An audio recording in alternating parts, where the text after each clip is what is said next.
Chapter 1 Ultra Bar, 911 F Street Northwest, Washington, D.C., May 2020. The flashes in the dim light, the moving bodies. Nora's heart was pounding like the sound of the music beating against her eardrums. She hadn't gone dancing since she was an undergrad at Berkeley, but a bachelorette party was as good a time as any to dust off a few of the old moves and temporarily forget that she wasn't in her early 20s anymore. Vanessa, the bride-to-be, wasn't much more than her fiancé Travis's ex-girlfriend, and the two hardly ever talked. But those were details that didn't matter much at 11 p.m. on a Friday night at a place like this. Especially when she caught eyes with a handsome stranger not far away, who was moving to the beat. Nora was trying to do her own thing and prove she still had it, but being picked out of a crowd and the sense of magnetism to someone felt like an electric surge down her spine. If it had been back in the old Bay Area dives, she would have danced her way closer to him and made sure they shared glances a few more times. But with her man at home and her fellow bachelorette attendees scattered around, the attraction wasn't a feeling she could indulge. He slipped out of sight, only for her to notice him again a short distance away, to her left side. There was no doubt he was coming closer to her, and it was far too easy to shift her head to get a better look at him and have her hips follow suit. He was well-built, and on the taller side with a 5 o'clock shadow and a lean, contoured face. Just her type. She squinted through the darkness to make out something about rugby on his t-shirt. His buzz-cut hair had all of the telltale signs of a military man. The last person between them drifted away, leaving Nora and the man to inch a little closer. He flashed her a smirk, and she swished her strawberry blonde hair. There was no way Travis could get angry about this. She wasn't really dancing with him. They were just dancing near each other. But the way he moved absorbed her attention entirely, and it was hard to resist thinking about what was underneath that t-shirt and jeans. The drinks she'd had at the bar weren't helping. Before she knew it, they were inches away from each other, so close that at times she could feel his breath on her. The rhythm of the music kept them moving, and somehow everything they did seemed to be in perfect sync. It was like he was anticipating everything she was going to do. The popped collar boys back at Berkeley didn't know how to dance like this, and neither did Travis. But Nora wasn't completely sure that the sense of danger she felt wasn't just about how Travis would definitely not be happy with how she was dancing with him now. There was something beyond confident in this man's eyes. His hand grazed her hip, and then he slipped around to dance against her from behind, his pelvis pressing hard against her backside. As much as Nora was flattered by the interest of arguably the hottest guy she'd seen that night, even though many of the other ladies were a good 5 or 10 years younger, she hadn't exactly asked for something like this, and was feeling like she'd suddenly been pushed over her own line of what was acceptable behavior. He seemed like the kind of guy who couldn't care less if she was married, much less engaged, and for him it would have been a short trip from the dance floor to the bedroom floor. Mercifully, the song ended, and she was able to catch her breath. She gave the guy a rueful smile and polite thanks, to silently get across that she had to go. It looked like Vanessa was leading the rest of the party off the dance floor anyway. "I'll buy you a drink," he said, his deep voice too tempting. With the light less dim, she was able to see his dark brown eyes and notice hints of a tattoo on his neck that must have extended down onto his chest. He had to be in his late 20s. "Maybe next time," she said. "Come on," he said, and for an instant it crossed her mind that he wouldn't let her leave and that they were going to have a problem. He had about 2 seconds left before he'd find out what she did, and that trying to pull something wasn't going to work out well for him. "There are plenty of other girls here and lots of time left," she said, nodding to drive home her point that this interaction needed to end. She left unsaid that half the girls were clearing out to head to the tables with Vanessa. The man made the slightest tilt of the head, clearly resentful and begrudging about the outcome, and Nora wasted no time slipping away to rejoin the others. It was enough to remind her that being single wasn't all it was cracked up to be. Ultra Bar's VIP section consisted of a roped-in area in the corner of the room, with a long L-shaped couch and table. Nora didn't want to even think about how much such paltry accommodations cost, but she was sure she'd have the same thought a dozen times before the wedding reception the next day at the loft. A ritzy venue was over with. Vanessa was sitting at the other end of the couch wearing something like a Burger King crown, with the face of the groom glued on it, and munching on penis-shaped gummies. He was another congressional aide, and between the two of them, Nora didn't have the foggiest clue who could afford all this. Maybe her parents, if they hadn't already been drained dry by her expensive tastes. "How do you know Vanessa?" The unexpected question pulled Nora out of her thoughts. It had come from an early-20s black woman in a sequined dress, who also seemed to be a tag-along at the event. "Actually, I guess I'm here because she works for my dad at his office in the—" Nora stopped as the other girl's eyes widened in recognition and shock. If only there was something about herself she could say that could amaze people in so few words. "You mean you're—" "Nora Wexler. My father is William Wexler, the senator from Connecticut. But to answer your question, I don't think I can say I know Vanessa all that well at all. But I'm very excited for her," Nora said quickly. "How about you?" The young woman laughed. Perhaps it was lucky there was enough ambient noise in the club and other distractions that no one was paying attention to what they were saying. "I know exactly what you mean. Her fiancé Bill is a good friend of mine, and I think she invited me for him. I'm Alicia Agyemang." It struck Nora as kind of sweet that Vanessa would try to impress her fiancé by inviting one of his friends, or that she would make an effort to get to know some of his female friends. Sometimes it took some digging, but deep down, Vanessa had her good side. "It's nice to meet you, Alicia," Nora said, with a perfunctory handshake. "What do you do?" Alicia tilted her head left and pursed her lips in a show of modesty. "Actually, believe it or not, but I work at the CIA. Nothing too amazing, mostly logistics support and document requests. But it's a start," she said. Nora's eyes widened. She didn't know what kind of an answer to her question she was expecting to hear, but it wasn't that. "The CIA? Wow. Whether you know what my dad does, maybe you don't know that I'm with the FBI. And when you said you're in the CIA, I'm like, should we even be talking to each other?" Nora said, and the two shared a brief laugh. "You know, the whole FBI-CIA rivalry thing." Those drinks at the bar had really managed to loosen her tongue, Nora realized. And, as it so happened, a waitress deposited nearly a dozen glasses on the table. The one in front of Nora looked really fruity.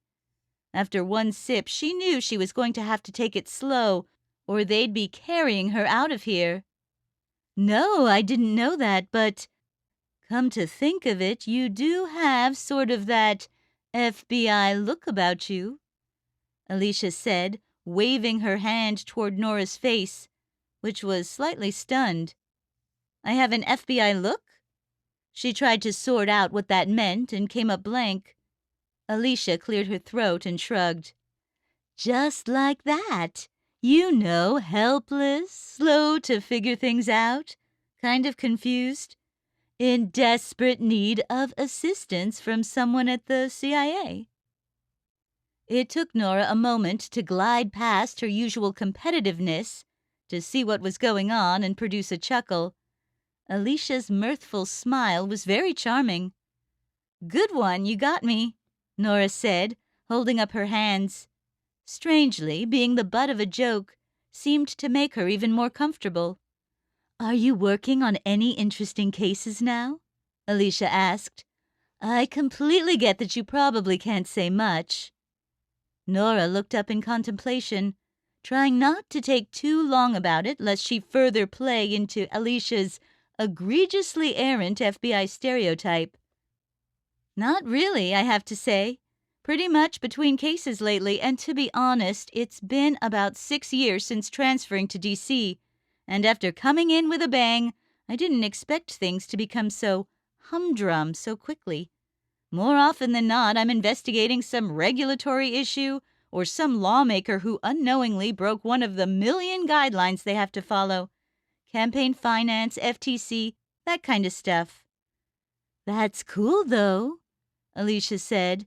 Another song came on, and she was subtly dancing in her seat on the couch.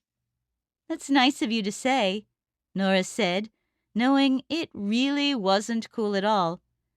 "But I guess that means everybody is behaving themselves more or less, right? I mean, crime is down, the country is stable, knock on wood.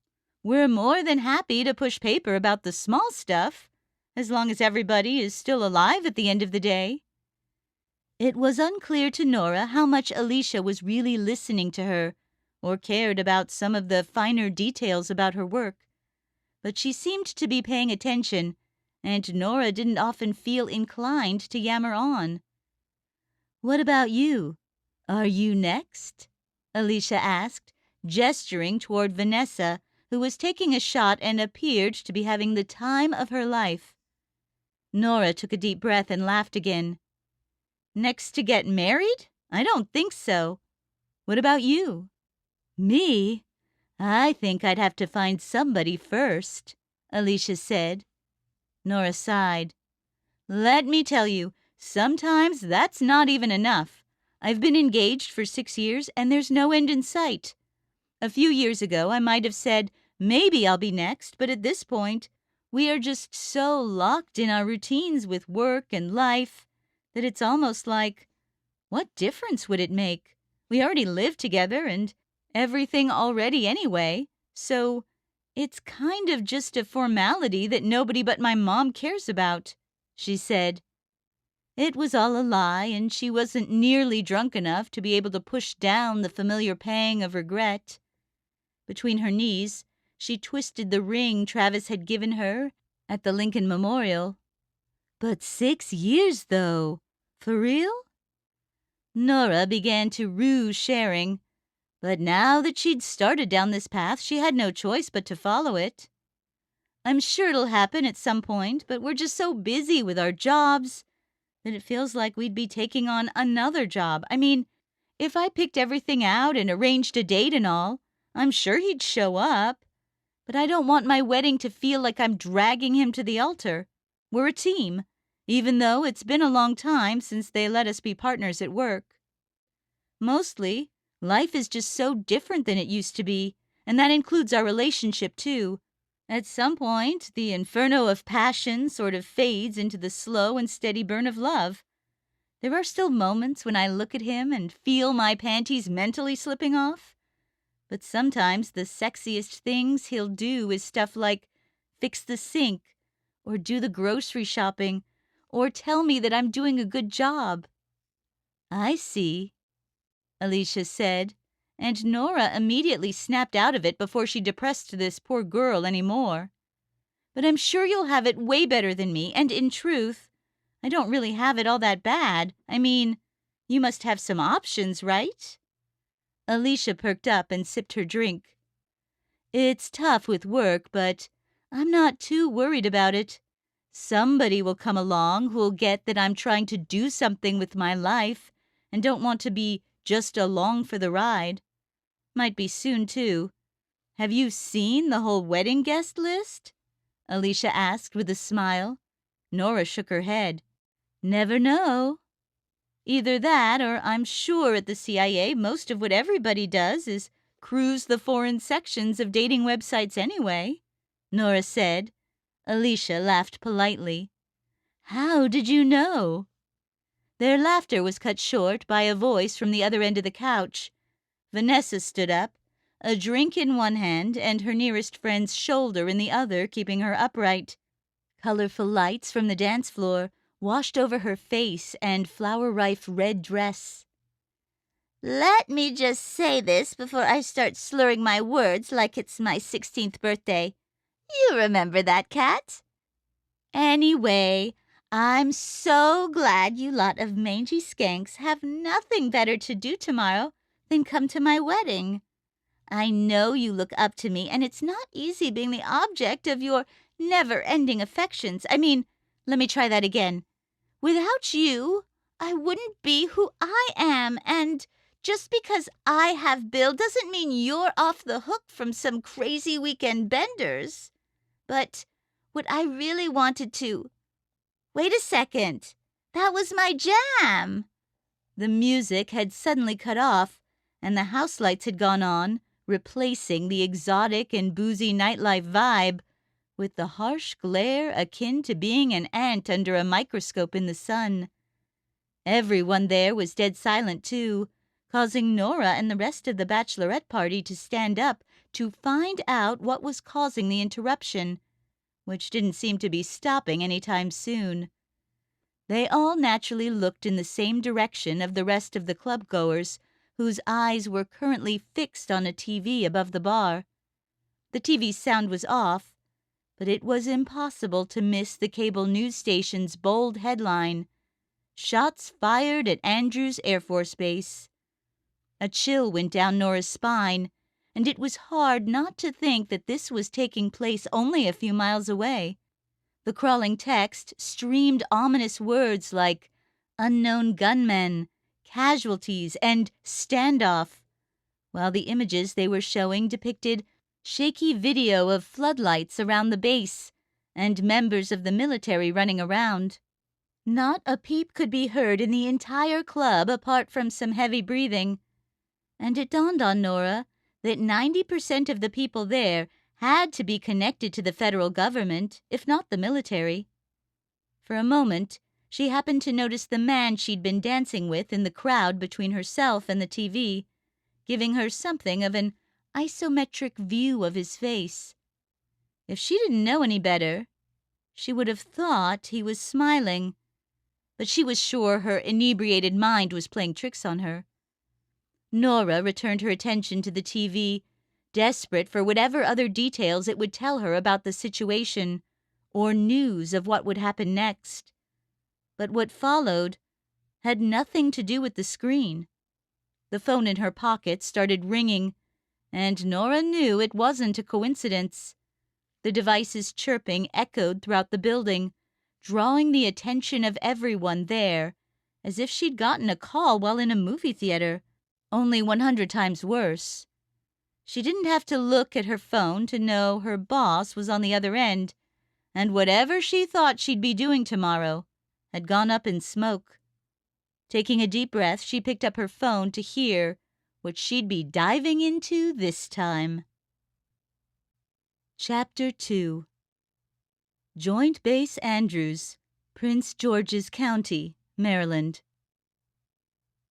Nora wasn't usually the type to wear sunglasses and a hat with her FBI duds, but considering it was a scant 6 hours since she left the party, anything possible to avoid showing up looking blatantly hungover to an investigation on a military base was fair game.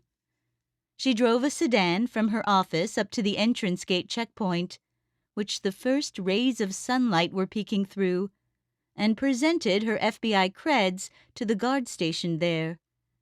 Her car was far from the only one coming through, and Nora had to guess This was an unusual amount of activity for before 7 a.m. on a Saturday. You'll want to head down to Brooklyn Road toward the theater or just follow everybody else, the guard said. There wasn't a word that could fill her with more dread in this moment than theater. Nodding, Nora started down the winding roads directly behind a utility truck that promised to corrupt her crime scene if she didn't get her act together quickly enough. She'd already learned that by the time the news segment aired last night, the gunman had been cornered by base security and shot himself. But his identity and history hadn't yet been disclosed to her. At the moment, though, the puzzle Nora tried to sort out on the drive along Brooklyn was why her supervising agent, Janice McCaffrey, had assigned the investigation to her when the FBI already had a standing military liaison. She must have had a reason, and Nora would have to figure it by the end of the day when she reported in to Deputy Director Wesley Quid, or she could find herself pulled from the case and sent back to the doldrums of legislative banking malfeasance. By the time she got within earshot of the theater building, there were so many vehicles lining the road that she had to get out and walk, clipboard in hand. A sinking feeling took hold in Nora's stomach as she caught sight of a medical tent that had been set up on a nearby lawn. Ambulances were a dime a dozen, and having to guess about the body count had to be worse than knowing it. Medical personnel, members of the military, and people in plain clothes were all over. Fortunately, the media had been barred from the area. Nora's sense as she got closer was that first responders were beginning to filter out of the area, and the rest of the investigative crews were settling in to pick up the pieces of what happened. The theater was a boring brown building with large cement pillars lining the front and a few movie posters framed along the wall alongside the entrance. Two men were talking halfway between the road and the theater, one of them sporting the letters MP on his jacket for military police. The other had on a blue Air Force uniform. When the short man from the military police noticed her approaching in her FBI jacket, he turned to her with a warm smile and an extended hand. I was wondering when we'd be getting a visit from our friends at the Bureau. I'm Ethan Kish, lead investigator with the Andrews Military Police, he said. Nora gave him a firm handshake and returned a wan smile. Nice to meet you. I'm Nora Wexler, and I would have been here a little sooner if not for the traffic jam along here. Hope your boys haven't contaminated the scene too much. Kish was a short and thin man who could have passed for an early teenager with his boyish frame and hairless face, if not for a raspy quality to his voice. He brushed off her comment and gestured to the man beside her. And this is our hero of the day, Airman First Class Ian Lockley, Kish went on. Not only was he the first to alert base security to the threat, but he assisted them in cornering the suspect and firing the wounding shot that precipitated the end of the incident. Lockley appeared to be barely in his 20s and had a somewhat dazed smile on. Thank you for your service, in general, and for what I'm sure was a rough night, Nora said, shaking his hand. Just trying to do my job and help out, Lockley said with a thick southern accent. Kish reached up to slap him on the back of the shoulder. Well, I'll say you managed to. Anyway, I've asked the airman to help walk us through what happened last night so we can start our investigations with any context he can provide. I'm sure it's not going to be pleasant having to see the aftermath of all of this, and it's something you never really get used to no matter how you're serving. But the thing to keep in mind is that all of this could have been so much worse, Kish said. Nora began eyeing the propped-open theater doors, and with grim curiosity, began wondering what she was going to find inside. When she'd heard the site was a theater, she imagined someone opening fire into a crowd during a movie screening. But this didn't appear to be that. how much worse it could have been aside. Can we start with the top-line stats? Nora asked. Kish pursed his lips. Right. We're starting at the very beginning to get you caught up. The primary site of the shooting, where all of the victim casualties and injuries occurred, is the theater lobby. There are 6 dead and 5 injured, all servicemen and women, he said. A gasp escaped Nora's lips. 11 total shooting victims were enjoying a movie on their own base and ended up getting shot for it, over half of them dying. It was one thing to hear about it on the news, but being right there where it happened and having the task of figuring it out made the loss feel like it had knocked the wind out of her. The questions were already piling up for Nora, but one stood out head and shoulders above the rest. And the gunman? Kish and Lockley exchanged a glance before the military policeman continued. Major Gregory Daniels of the 316th Wing, which supports contingency operations for the rest of the Air Force personnel stationed at the Joint Base. He obtained a Ruger semi-automatic pistol from the Maryland Small Arms Range on the east side of the base earlier in the day, smuggled it out of the facility under a phony pretense, and used it to open fire on a small crowd exiting the theater after a movie showing. Kish managed to keep his composure after relaying all of that information, which to Nora seemed like a miracle. At the moment, she didn't know how she could repeat any of that without feeling a crushing sense that the entire world was falling apart. She hadn't even made it past the very first word he said without already being in total disbelief. A major did this? You've got to be kidding me. Nora didn't know what else to say. There was no one who would be a likely candidate for carrying out a shooting, but this wasn't making any sense. I understand the sentiment, Kish said matter-of-factly. Daniels has a service record 10 years long, mostly between here and the base at Bowling.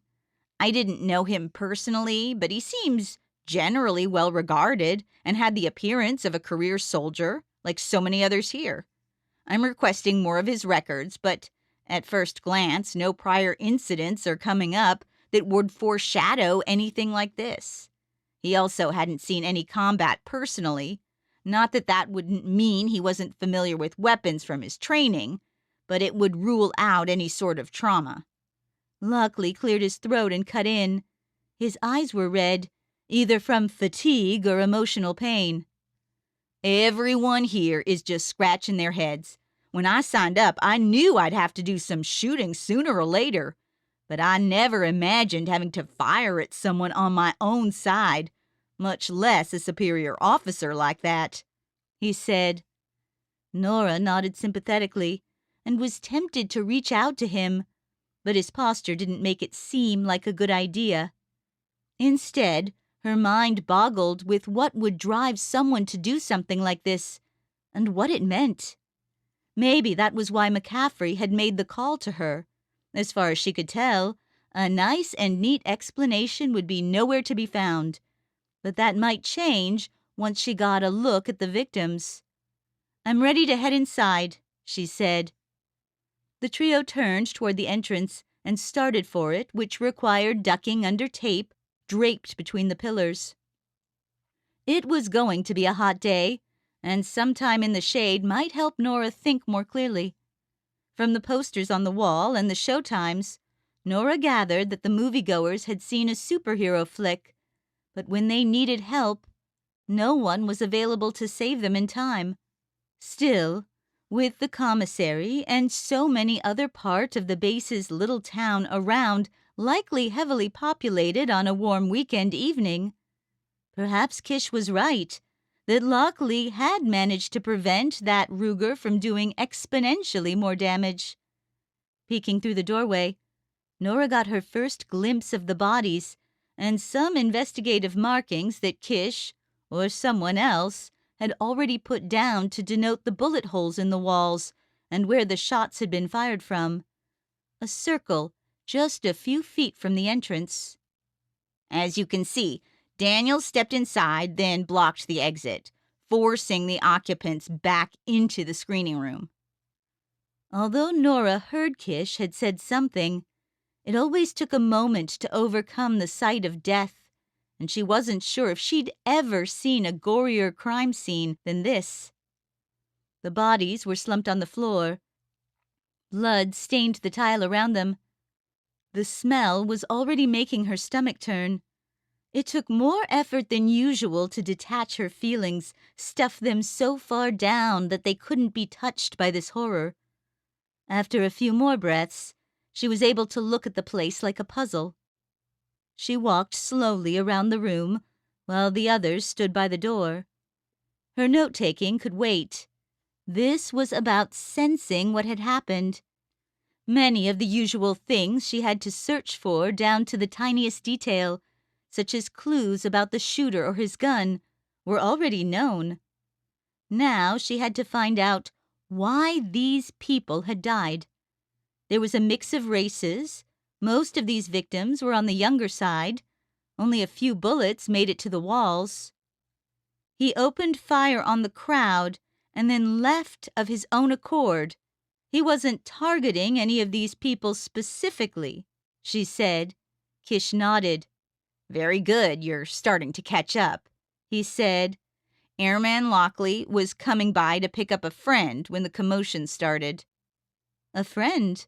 Nora asked, noticing the young man's eyes drift to one of the bodies face down, not far from the snack bar.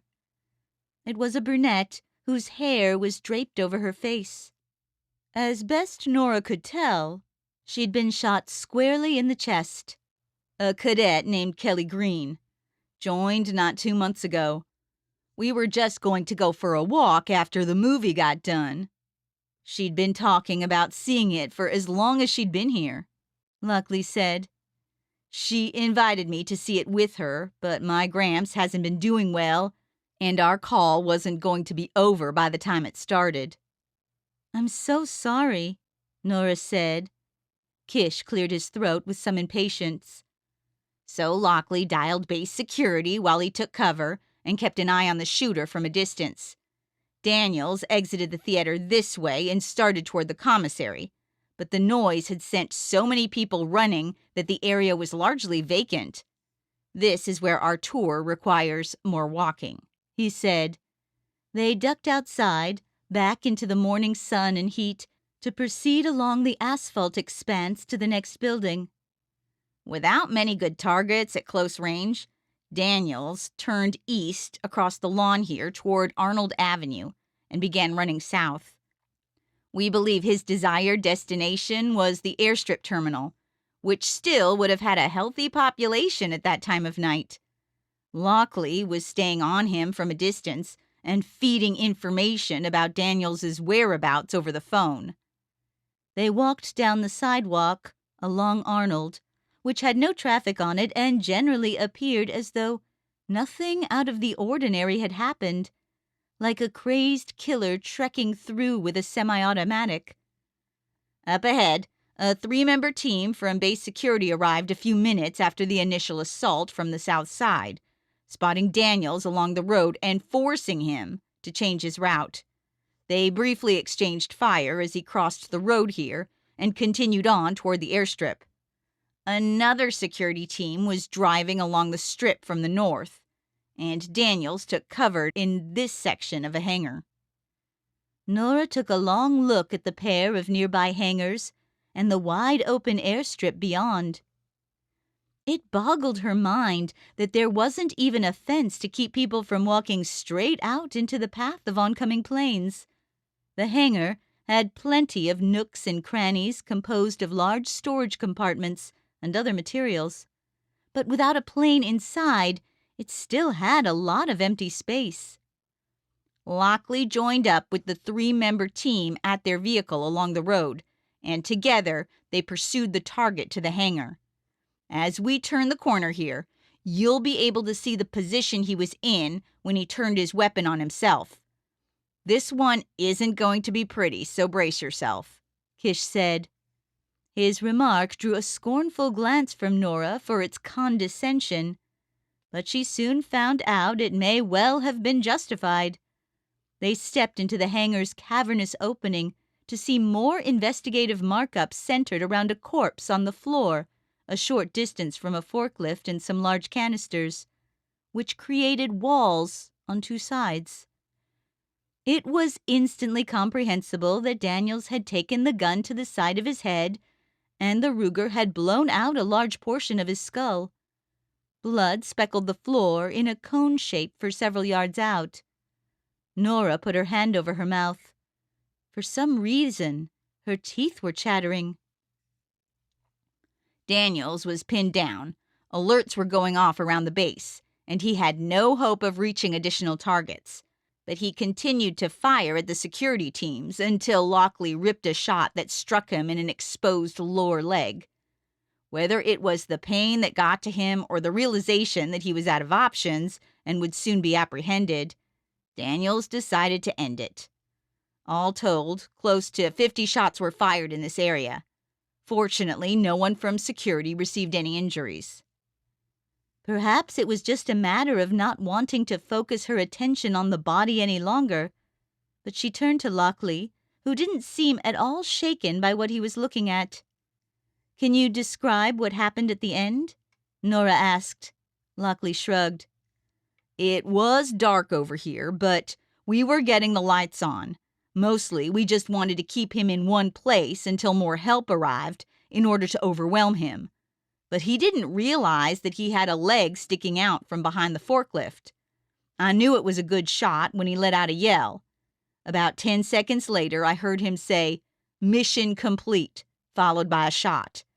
We figured he had killed himself and started to move in, but there was another shot, and we saw him collapse from behind his cover into the position he is now." Lockley said. Nora squinted at him. "Mission? What mission?" "I don't have the slightest idea," Lockley said, and Nora shifted her attention to Kish. "We don't know, but it's hard to gauge the importance of that statement. He may have just been noting the end of his life." Nora felt like her head was swimming, but there was something going on here that piqued her curiosity. 2 shots, though, and it only took one for him to kill himself instantly. What was he firing at with that penultimate shot? Nora didn't wait for an answer. Taking a deep breath, she stalked toward the body, careful to keep away from the blood as much as possible. It took some tiptoeing around, but she made it to the forklift. With bits of paper, drops of oil, and shredded rope all over, there wasn't one part of the hangar floor that Nora would consider clean. But nestled in Daniel's nook was another kind of mess.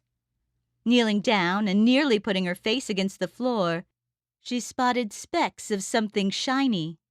Tiny pieces of glass. She soon found little chunks of plastic or metal, nothing bigger than the tip of her pinky. After a few breaths spent sitting in the same spot as the killer in his final moments, Nora began to get a sense of what had been going on. He was talking to someone. "What?" Kish asked. Nora began scanning the area around her, the gaps in the canisters, which had the word rations stamped on the sides. There were little slots in the exterior of the forklift around the engine housing, but they were very narrow and short. The forklift had treads and a space underneath where the operator's seat was. Peering through it, she couldn't see a thing, but on a whim she raised herself a little higher from her kneeling position, as if she were a few inches taller. The gap was now comfortably shoulder height, and she stuck her hand in and began feeling around along the greasy hard parts, between the treads and the housing. Her fingers tugged and poked at everything until she reached in so deeply that her skin below her shoulder was rubbing painfully against the protruding edge of the tread. Something was loose, and she grabbed on and yanked it out, getting her finger jabbed by a sharp piece in the process. When she withdrew her hand, she had a bloody prick on her finger, but she also had a mangled cell phone that looked in about the same condition as Daniel's was. A hole from a bullet went clear through it, and there were bits of the device's internal chips and wires peeking out. It was Major Gregory Daniels' last victim, one that a bullet couldn't nearly silence. Nora got up and returned to the two men, who looked at her with surprise when they saw what she was carrying. "Did you know that he was using a cell phone during his attack?" Nora asked Lockley, who shrugged. "It was dark for the most part. I may have thought he had some kind of light at some point, but I'm not sure I ever got a good look at it. I was never that close," he said. Nora wondered whether he was holding the phone in his hand or if he had it tucked in a pocket. But either way, the phone and the announcement that his mission was complete changed the nature of the whole event for her. He wasn't just talking to somebody. He was filming the entire thing. This was a performance, she said. Now we need to find out who he was doing this for. Kish raised his bushy eyebrows and scratched his hairless neck. "We hadn't finished searching the area. We would have found that soon enough. But who do you think would want to watch someone kill other people?" Nora sucked her teeth. "I don't know, but I have a feeling there was a side of the guy that nobody around him knew about." "If you're thinking he's some kind of extremist or terrorist, that was one of the first things we looked for. He never had any contact with any terrorist groups and has no history of comments anywhere that might suggest some kind of religious bias or motivation for this," Kish said. "Maybe not, but we'll have to find out. Just because the phone took a bullet doesn't mean the story of what he was doing on it is gone." Kish held out his hand, and Nora let him have a look at the broken phone. "I see it's an iPhone. Apple doesn't have a record of being very cooperative when it comes to handing over the data of its users, even those who do horrible things." Nora weighed his point. He wasn't exactly wrong. Considering the news coverage this has already gotten and the risk of appearing obstructive in the wake of dead service members, I have a feeling they'll be more helpful than normal. They spent another minute in silence, looking at the phone and the area. Nora's brain was working furiously, but Kish remained remarkably calm, and Lockley's heavy blinking suggested he was exhausted. "Anyway," Kish said, "I think that'll be enough from you, Airman. You can go ahead and get some rest or some breakfast, whatever you need. I'll talk to your commanding officer." "Thank you very much for your help," Nora added, shaking the young man's hand again before he departed. That left Nora alone with the boyish military police investigator, who couldn't have been less moved by anything he saw than if they were out looking at a field of potatoes. The two appraised each other for a moment. "Why don't we head back to my office? There's more info on Daniels, and then we can do our thing," he said, his lack of enthusiasm becoming more jarring to Nora by the minute. This was a 10-year serviceman suddenly going on a shooting rampage for the benefit of a person or persons unknown, and Kish may as well have been in a coma. "Right, but if you don't mind, I'll take that," she said, scooping up the broken phone from the man's hands. Odds were low it would have any value, but if she could get access to any of the data, or even just a serial number, it would make extracting clues to what this was all about much easier to come by. They left the hangar, and Nora ended up hitching a short ride with Kish to the military police office, which was right next to base security. Inside, the air conditioning was on full blast, and Kish's office was a mess of papers. He reached out for a folder on top of a pile of papers on a chair. There was nowhere for Nora to sit, but he sat back in a creaky chair with fraying upholstery that could have been 30 years old. "Good, the file got delivered. This should shed a little more light on who Gregory Daniels was," Kish said, handing the folder over to Nora. She flipped it open and immediately was presented with a headshot of the shooter, a man with pasty skin and what might best be described as a flabby chin and thick neck.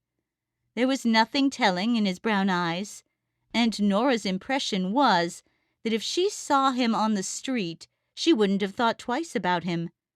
And yet, somehow, just last night, he set out to kill as many people as he could, people who were already sacrificing so much for the country.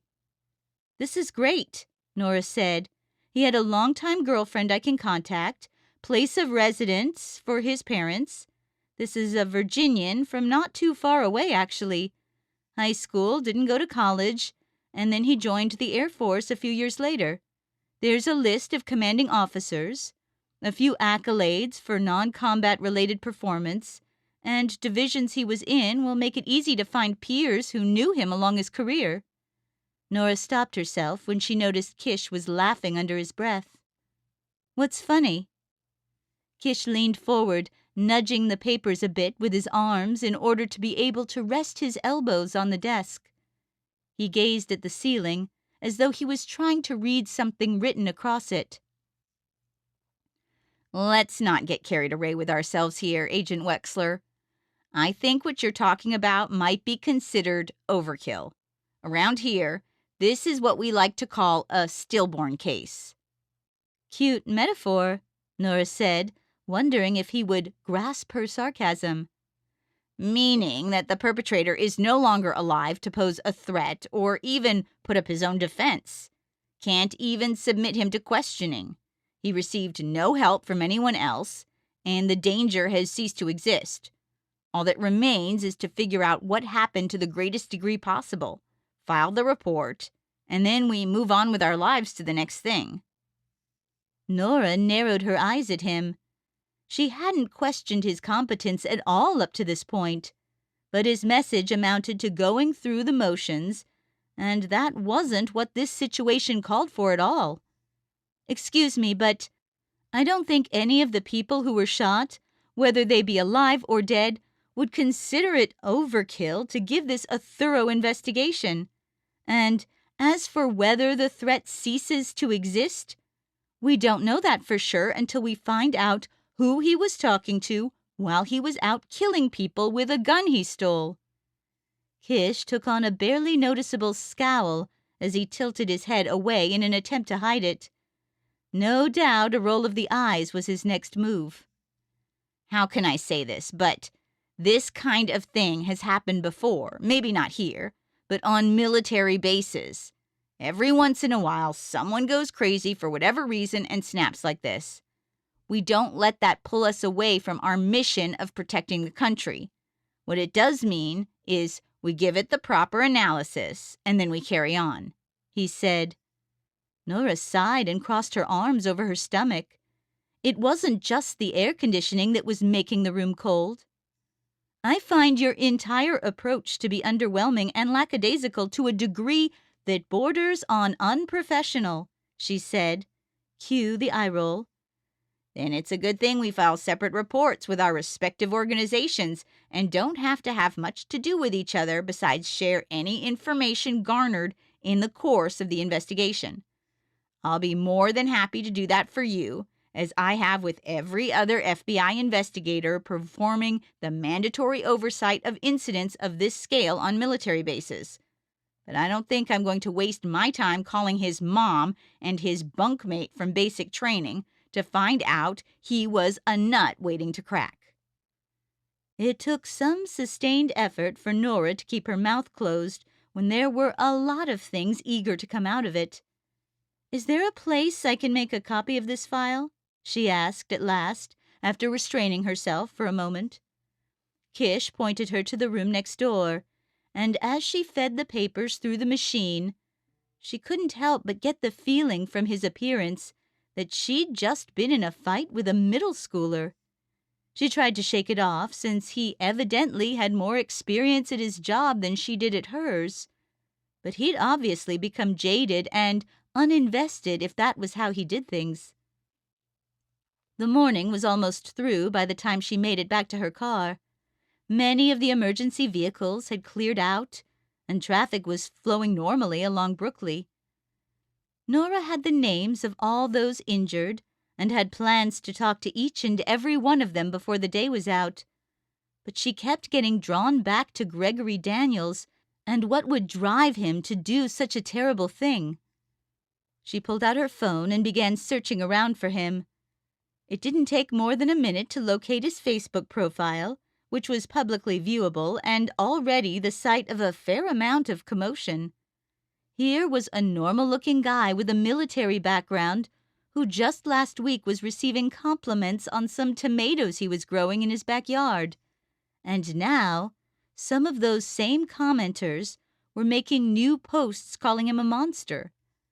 Flipping through the pictures and the posts, none of which displayed the least bit of an inclination to violence, Nora racked her brain to figure out what it meant that someone like this would go off the rails. If Gregory Daniels would go out shooting people at random, what was really stopping her from doing the same, or Travis, or anyone? She had to know, and the answer was in the phone. That night she lay in bed bare shoulder to bare shoulder with Travis. Nora hadn't been able to get her mind off other things, and so the sex had only been mildly satisfying. It wasn't even the grisly sights she had seen that day that had distracted her. The conversation she'd had at the bachelorette party with Alicia Agumong filled her mind now whenever she was around Travis. Not even his sculpted body and kind eyes could make her forget the feeling that not being married was beginning to feel like a failure for their relationship. Travis didn't usually like to talk much after sex, but if she didn't say something now, the days would keep disappearing and she'd be stuck with this uncomfortable presence between them. "Has it been boring lately?" Nora asked, not sure where else to begin. She hadn't done anything with him she hadn't already done 100 times, but neither did he. "Not at all, you were great," he murmured, and Nora shook her head slightly. "Thanks, but I wasn't fishing for a compliment.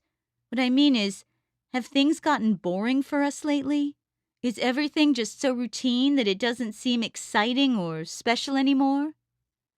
The truth was, she wanted to know if he'd gotten tired of her, but she couldn't risk asking him that outright. He rolled over toward her, and she looked into his gray eyes and felt the familiar urge to run her hand through his tousled black hair. "Your special agent, Nora Wexler," he said. "Special is right in your job title. And if life isn't exciting enough with the FBI, I don't know where else it could be more exciting." "But that's just it. Maybe our jobs have eaten up all of our bandwidth for keeping things interesting, and we're stuck in a rut without the energy or inclination to get out of it," she said, trying not to let her rising emotions turn into a display that would sidetrack the conversation. Travis scratched by his ear. "There's nothing wrong with a nice and quiet home life," he said, while Nora tried to figure out how to put her sentiment into words without making it seem like she was overreacting.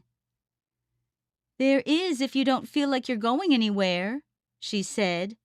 Travis grimaced, and as much as she didn't want this to be a big deal, she was glad she managed to touch a nerve with him.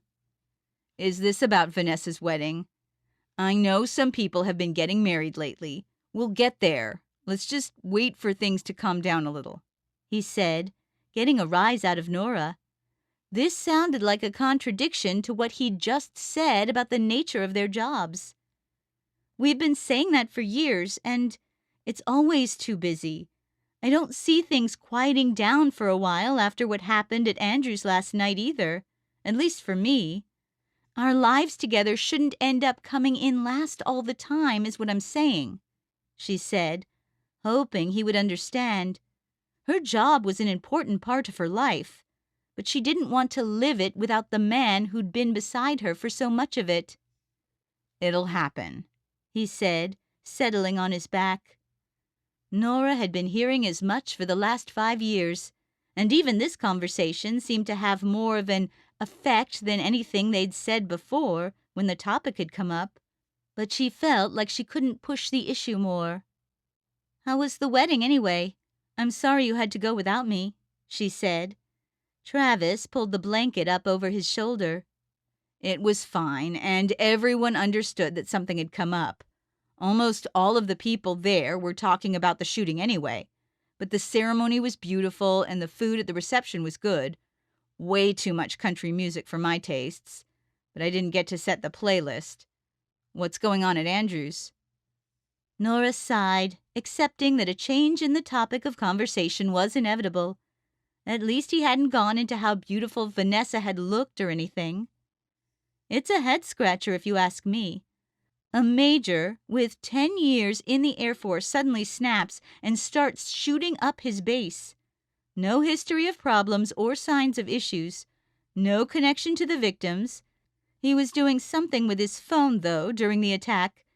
The investigator with the military police is ready to write him off as a nutjob and be done with it," she said. A few moments passed, and Nora wondered if Travis had fallen asleep. "And what do you think?" he said at last. "I think there's something going on, because he said he was on some kind of mission. He was talking to somebody, and ignoring that part of it could be a big mistake. Deputy Director Quid is inclined to agree." "Sounds right on to me," Travis added. "I wish I'd gotten the call to look into it. I've had enough of the asylum cases I've been getting lately, and am chomping at the bit for something a little more interesting." Nora took a deep breath and glanced through the window to see some of the city lights visible from their third-floor apartment. "Be careful what you wish for," she said. But Travis was already asleep. Chapter 3. 425 Lamont Street, Northwest, Washington, D.C. Travis had picked up Nora's habit of trying to sneak in a morning jog before going to work. Although running wasn't his favorite form of exercise by far, he did appreciate the opportunity to get his thoughts together while plodding along the quiet streets of his neighborhood on the northeast side of the city. As it was, he had a lot to think about in the first rays of light. His own work aside, it hadn't escaped his attention what Nora had tried to get across to him last night. He loved her to pieces, but he felt overworked to begin with, and then going through the entire process of a wedding seemed like an unreasonable workload, even if he let her pick out most of the stuff. Deep down, he recognized that he was reluctant to put himself in a position where he was tied down. They'd been in a relationship for nearly 7 years, engaged for 6 of them, but the prospect of getting married focused his attention on everything he'd be giving up, rather than everything he'd be gaining. Sometimes he wondered if he was the type to never get married. Mostly he ran with a sense that even though he was in his mid-30s, the best parts of his life were already over. The buildings of the suburban D.C. landscape passed him by without much mind, until he heard something to make him stop. "Wait!" Travis hadn't noticed anyone else around, much less anyone who'd be calling out to him, and he may have slowed to a stop more because he was tired of running than anything. But he looked around and saw something he'd thought he'd never see. He had just passed a small grocery called the Lamont Market, which wasn't even open yet. But someone was pushing open the lid to a dumpster from the inside and climbing out of it. Gawking, Travis watched what he realized was a woman in leggings and a t-shirt, her stringy blonde hair a complete mess, and bits of produce and other garbage stuck to her. She staggered toward him like she belonged in a zombie movie. Her face was pained, distraught. He had no idea what was going on, and it took him a second to figure out what to say. "Whoa, are you okay?" When she got a little closer, she doubled over and put her hands on her knees as though she'd been running harder than he had. When she glanced up at him, all Travis could see were blue-eyed saucers. I was just..." "Take your time," Travis said. One thing he knew for sure was that his run would be cut short today. My home is just around the corner. My husband... Somebody came into my house and attacked my husband." Travis's eyes widened. It was so out of the blue that he wanted to ask if she was serious, or was there some part of this that he was missing? "Ma'am, were you aware that I'm an FBI agent?" She glanced at him again, shook her head, and then turned her attention back to the dumpster she'd crawled out of. "I was just waiting in there for someone who seemed like they could help. You're big and strong and didn't look like a creep." Travis's mind raced with what to do, but first he had to get more details. "Whatever it is, you came to the right person. We're going to figure out what's going on, but how did you end up in a dumpster, and where's your husband?" She stood up straight, but swayed a bit more than Travis would have liked. He couldn't help but notice her great figure, but he was wondering if the place she needed to go was the hospital. "I'm kind of an insomniac. I was downstairs in our home office when I heard a pounding sound on the back door. It had to be 3 a.m. The second hit broke it open, and the hallway to the stairs went right by the open office door. I don't know what possessed me, but I climbed out the window and watched someone in black march past. He looked like he could have played linebacker for the Ravens. I was just so afraid that he'd come after me next that, I got out of our yard and looked for the first place to hide. This is where I ended up." Travis looked at her, and then looked down the empty street. It was hours before it would open. He didn't have his phone on him, and he was a couple of blocks from his apartment. The one most basic rule he knew he had to stick to was to remain with the victim. "We're going to get some help, but we're not going to find much here. I live just over that way. Do you think you can make it?" The woman put her hand to her forehead and peered in the direction he'd gestured toward. "My ankle is stiff after falling out of my window. I'm sure I could make it with a little help," she said, raising an arm toward him. Travis hardly even needed to hunch over so that it could drape over his shoulders, which was a change. Soon they were hobbling along, as though he were helping her across the finish line of a road race. Whether it was their current position or that she had been out of the dumpster for a while, she seemed to be calming down. "It's right around the corner here," he said, and when he glanced at her, he noticed she was smiling weakly at him. "I'm Chris Richter," she said. "Travis Greer." "My husband is Garrett Richter, Dr. Richter." Travis gave her another look, and this time the smile had vanished altogether. A doctor getting attacked in his own home didn't sound good at all. Could have been a theft, someone looking for valuables in a smash-and-grab move. "There are a few sets of stairs. As soon as we get inside, I'll need you to give me your address. I'll call it in, and we'll get somebody over immediately to see what kind of state your husband is in. If he was smart and gave them whatever they wanted, he may be fine. I'll get my keys, and I'll drive you over to the emergent care center so you can get your ankle looked at and see if there's anything else."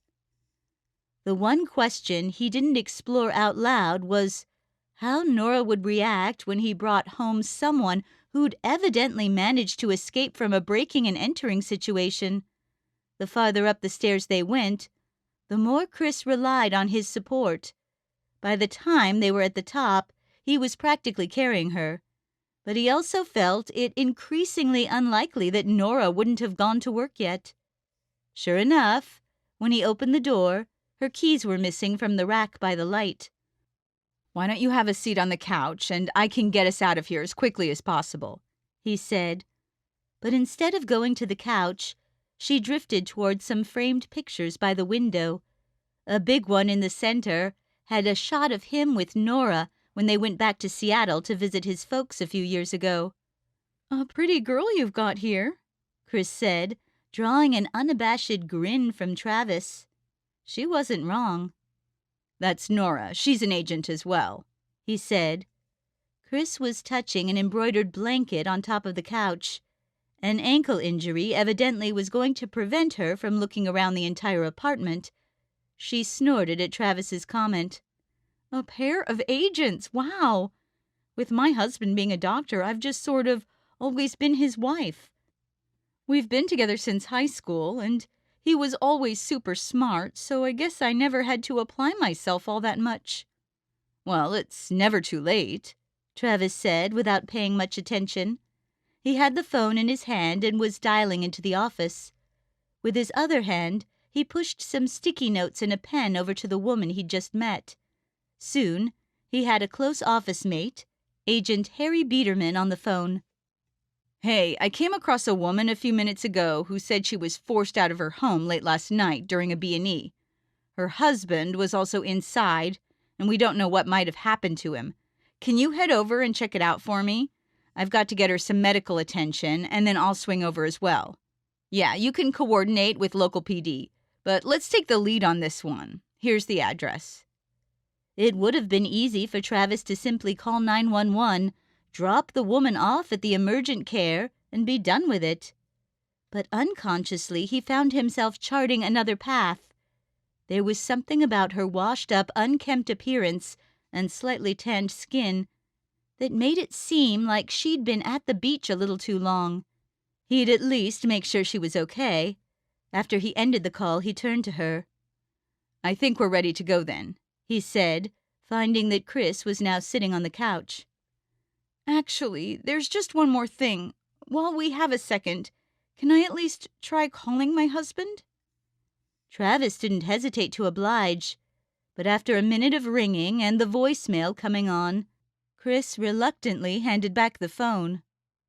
In this kind of situation, not answering the phone doesn't necessarily mean anything, he said, but neither of them seemed to really believe it. The ride in Travis's ancient pickup was mostly silent, except, of course, for the rattling engine. Nora kept telling him to buy a new truck, but Travis, for the life of him, couldn't let this rusted green wreck go. Most of the time, when Nora was riding in it, she looked like she was riding a roller coaster and gripped the handle in much the same way. But Chris didn't seem to care at all. She did need some help getting down from the seat when they reached the emergent care center.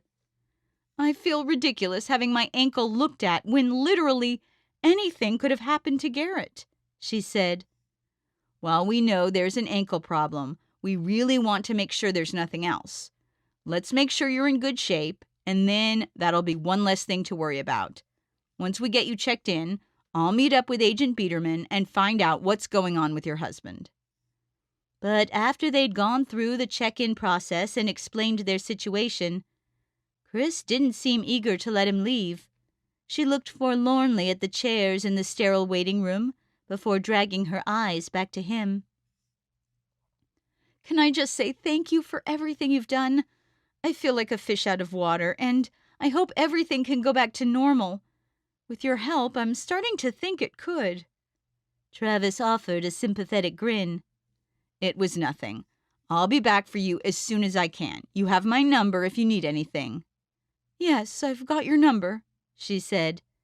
He didn't look back as he walked out to his truck, but he did feel a tinge in his gut that something wasn't right. It didn't take him long to find out. There was plenty of cause for that feeling. About halfway to the Richter home, he got a call from Biederman, whose smooth voice, perfect for late-night talk radio, belied the worst news possible. Travis, you're not going to like this. I'm at the address now. The back door's been kicked in, no other disruption to their personal belongings, but the man is dead in his bed, knife across the throat. Police are on their way, but I wanted to let you know. Thanks, Travis said, feeling notably unthankful.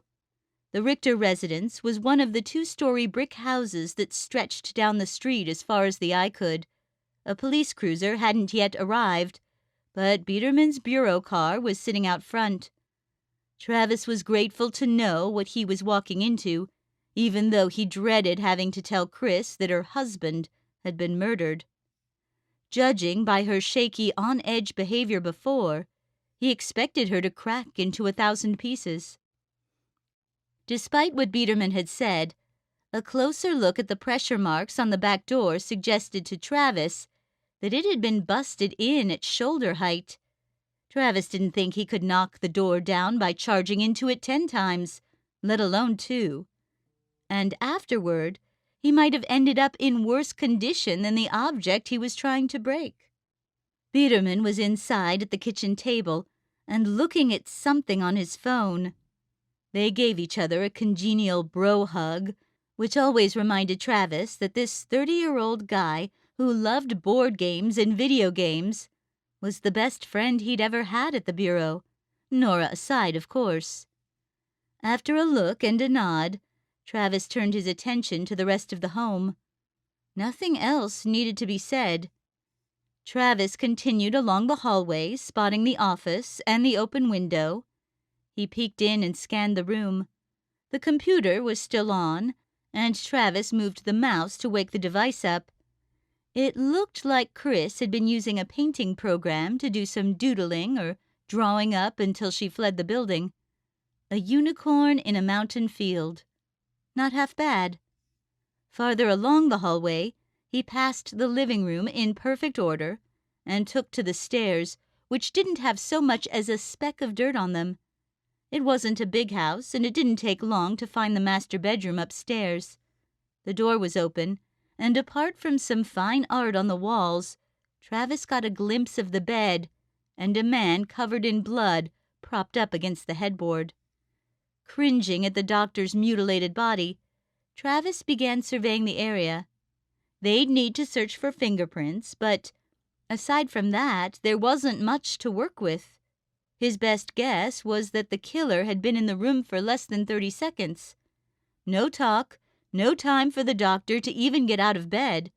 His glasses were on the nightstand, as was his phone.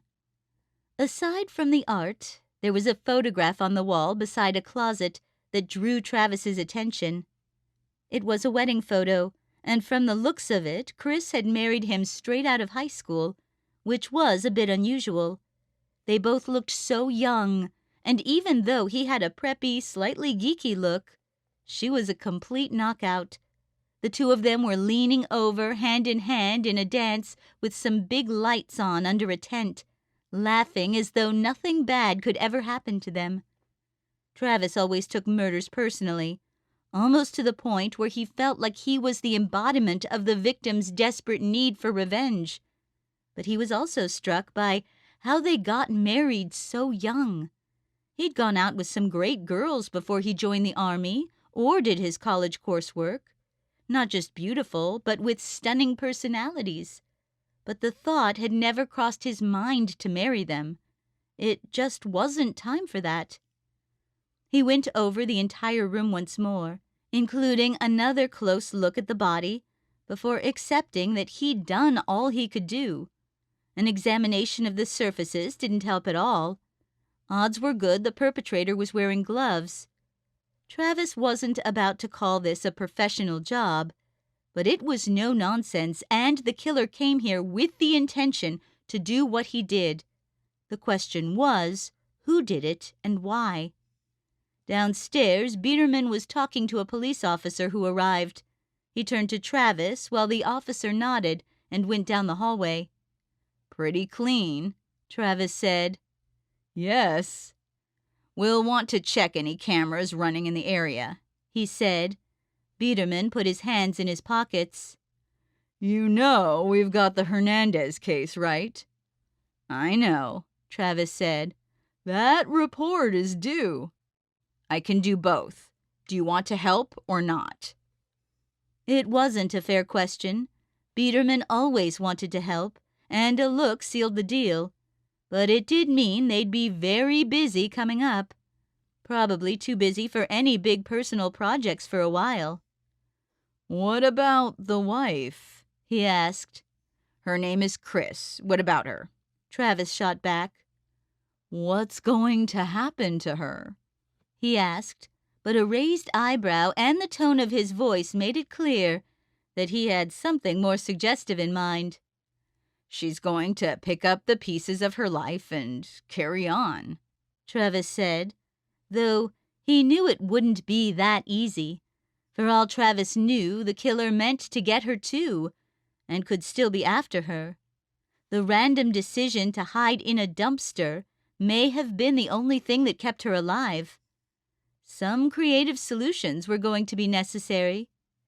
Biederman dropped his invasive line of questioning at the correct time, and Travis chatted briefly with the incoming police officers before departing to return to the emergent care center. When he arrived at the same place he'd dropped Chris off at, he was surprised to find her already sitting in the lobby. Her clothes were the same, including the same Crocs-style shoes she'd been wearing around her home at the time of the attack. But somehow, concurrent with her medical check, she'd managed to talk somebody into letting her have a shower. Her hair still had some stringiness to it, but Travis had a hard time taking his eyes off of her. "I didn't think you'd be out here," he said, clearing his throat. "They think the ankle pain will go away, and other than that, I'm all set," she said. She was looking intently at his face, no doubt trying to read something. He nodded. "Let's head out," he said. When they were seated in his truck in a parking spot, facing a busy road on the other side of a narrow grass strip, he hesitated to turn on the engine. "I don't know any easy—" "My husband is dead," she said, staring straight out ahead at the traffic whipping by. "You can say it.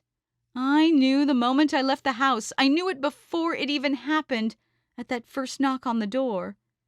I've had all night to just sit alone and think about how he's gone now."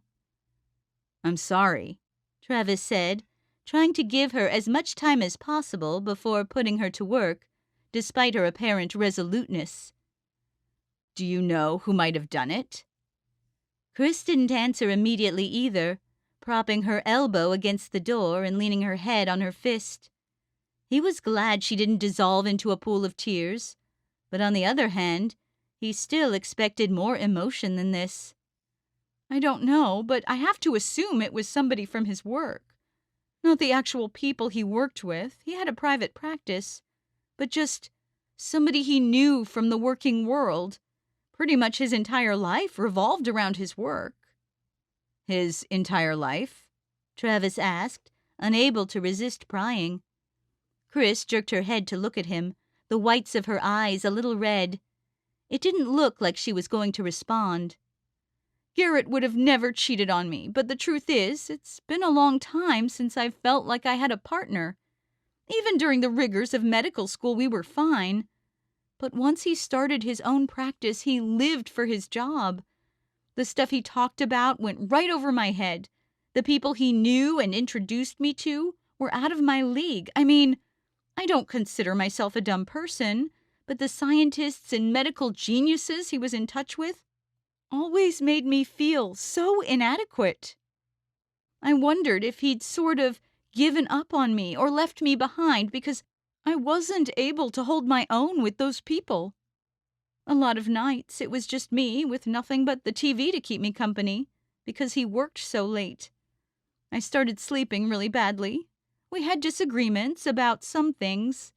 He adamantly refused to consider having kids because he felt like he couldn't give them any time. Don't get me wrong, he's not a bad guy and my heart is beyond broken. But the fairy tale part of our story ended a long time ago. You know what they say, never be a doctor's first spouse." Travis swallowed, trying to stay professional but gushing sympathy. "I'm sorry about that. And I'm sorry that we're going to need to put you through some more things in order to figure out what happened and keep you safe. Do you think he was the victim of a professional rivalry with any of those people you mentioned?" Chris shook her head. "No, those eggheads were harmless, even though doctors have their share of sharp objects lying around." "Are you aware your husband was murdered with a knife?" Her widening eyes telegraphed her answer. "No, I didn't know that.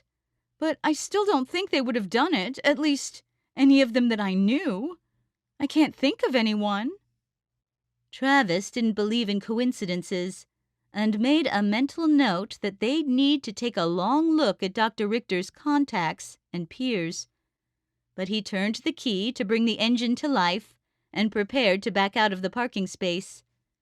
There were a lot more questions to ask, but he was increasingly feeling like asking them alone with her in his pickup truck was not the best place for them. Travis brought Chris to the FBI headquarters on Pennsylvania Avenue and placed her in a conference room where she had a comfortable place to sit and access to food and water.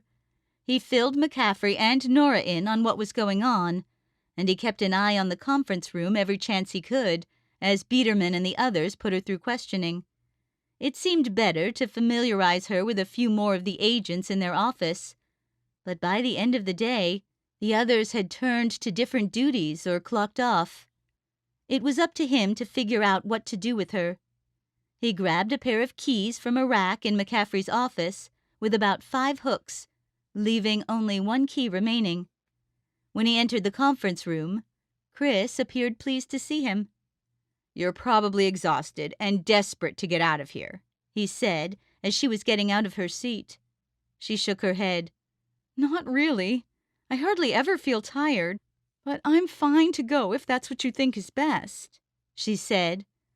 "Until we get a little farther along, your home isn't going to be a good place for you to be. We don't know if someone is likely to come back looking for you. Plus, not everything has been resolved with the state of the house in regards to your husband." At this, Chris shook her head more vigorously, looking aggrieved. "Can we stop calling him that? I don't have a husband anymore. Garrett Richter is dead, and I'm trying to cement that into a way I can speak. It seems less painful that way." Travis clicked his tongue in a small gesture of self-reproach and nodded. Her preference seemed unusual, but she was making her own decisions. "I'm sorry about that, of course. The point is, the investigation is ongoing, and we'll need to keep you safe for the time being. The Bureau furnishes a few apartments for circumstances such as these. Nothing fancy, I'm sorry to say, but they're clean and monitored around the clock. What we can have you do is jot down a list of things you'd like from your home, clothes and a few knickknacks, and then someone will be able to deliver them to you early tomorrow." Chris didn't seem exactly thrilled about the plan, but as she looked around the mostly vacant section of their office, Travis was sure she didn't see a better alternative. "All right, then," she said. They went about the process of leaving headquarters, with Chris making her lists and Travis filling out some last-minute paperwork. The reality hit him that the more time he spent tending to her, the less time he would have tracking down the man who killed her husband, or just Garrett Richter, to be more precise. The ride to the apartment building on the south side of town was quiet, and the traffic made it take longer than it should have.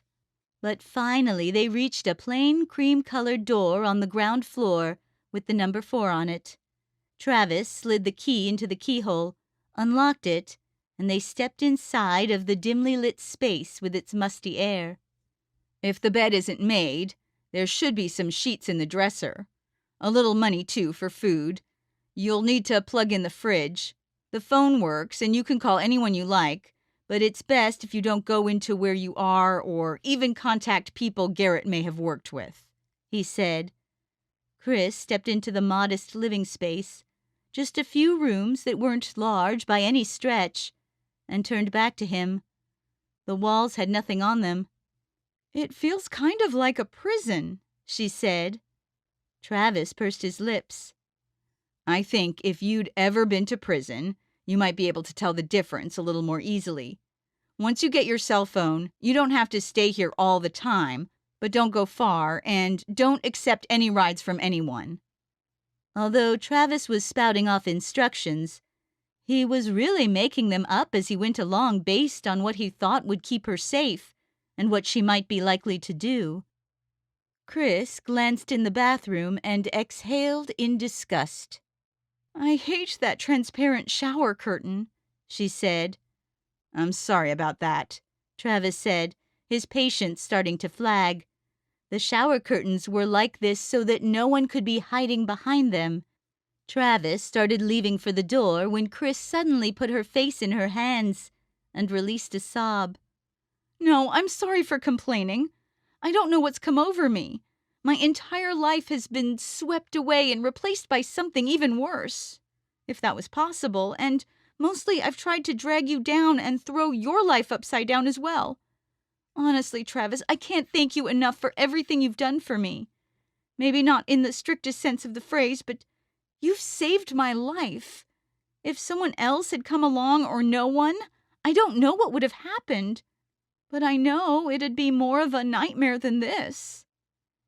Travis offered another sympathetic smile, one that had gotten a lot of usage lately. We all have our rough patches and need a little help to get through them. Nobody asks for the kind of thing you're going through, but we're going to do our best to get you the justice you deserve.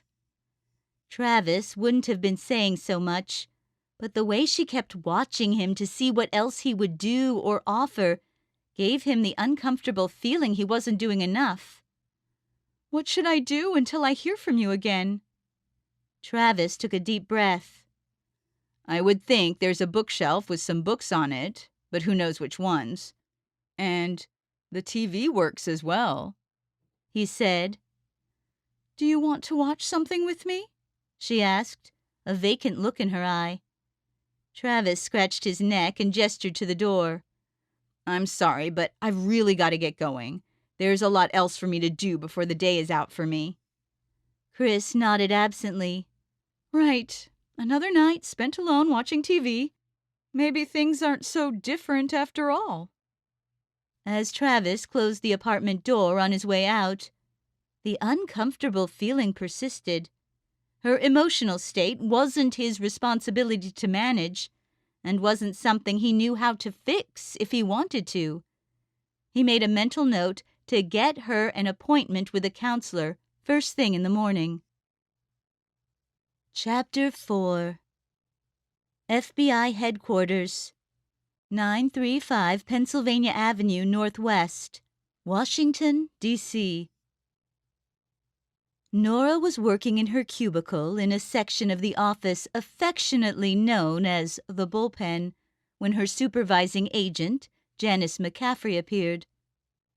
McCaffrey, a 20-year veteran of the Bureau, with a full head of silvery gray hair that she dyed that way to get it over with, despite not yet being 50 years old.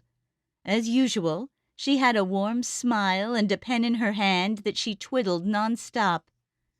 Having her as a boss was the best part of the move to D.C. for Nora in her working life, and it felt like McCaffrey was a trailblazer and inspiration for what she'd accomplished during her tenure. We just got the phone data from Apple. Want to come and have a look at it with me? McCaffrey asked. Nora leapt out of her chair like it was on fire and joined her boss as they returned to her windowed office with enough computer screens to be NASA Space Command. As she slid into a chair, Nora washed her hands together in anticipation. It didn't take them long at all to turn this around, Nora said. McCaffrey nodded. They've been better about it lately, but I do think it's because of the continued press coverage. The shooting is still a big story, and everyone wants an idea why Gregory Daniels turned on his fellow soldiers like this. What do you want to start with, pictures or email? Nora chewed her lip, recalling the kind of benign photos Daniel had posted to Facebook.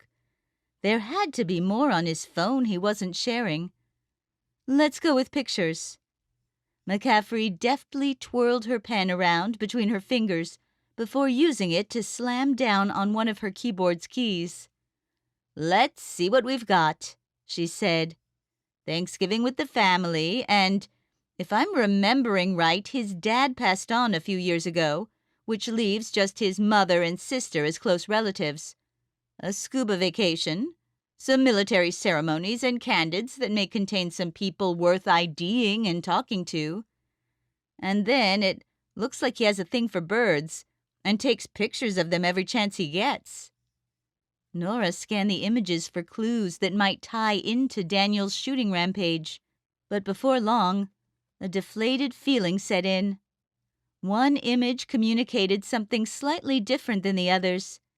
He appeared to have documented himself pulling some kind of prank on some fellow servicemen involving rubber chickens and whipped cream, but it was much too great a leap to make a connection to those violent last few hours of his life. Maybe we'll have better luck with the emails that were stored on the device, Nora said. McCaffrey looked unperturbed, and Nora knew better to expect that they'd have his motivation figured out within seconds of accessing his device. Together, they read through probably 200 emails without a word passing between them. It was actually generous of McCaffrey to devote this kind of time to Nora's case, when she could have easily been more hands-off. It again made Nora wonder why she was given the case in the first place. "I'm not picking up any signals from this," Nora said, after they finished a long chain about a party they were going to throw for a fellow servicewoman's promotion a few years ago. "Am I missing something?" "I don't think so," McCaffrey said, shrugging. "Whatever pushed this guy to do this, he wasn't taking pictures about it or writing about it." "At least in his email," Nora added, getting a nod from the senior agent. "There are a few documents on the drive as well, but I'll give away that I peeked at them before I got you. He had a recipe file for chili that was about 50 pages long, a couple of e-books that came with the device, and a few PDF and PowerPoint presentations relating to his work in the 316th Wing." The broken phone with the bullet hole was on the desk between them. They clearly hadn't stumbled on what Daniels was doing with it at the time of the attack yet. "Apple's not going to be able to tell us why he did it. It's going to have to be Verizon," Nora said. "Whatever he was doing went straight onto the internet without being stored on his phone." "I'll ping them again to make sure they get to that as quickly as possible," McCaffrey said. "But sometimes they can be as slow as molasses. It could be a while." Nora sighed. "Then let's hope it becomes irrelevant thanks to information from another source.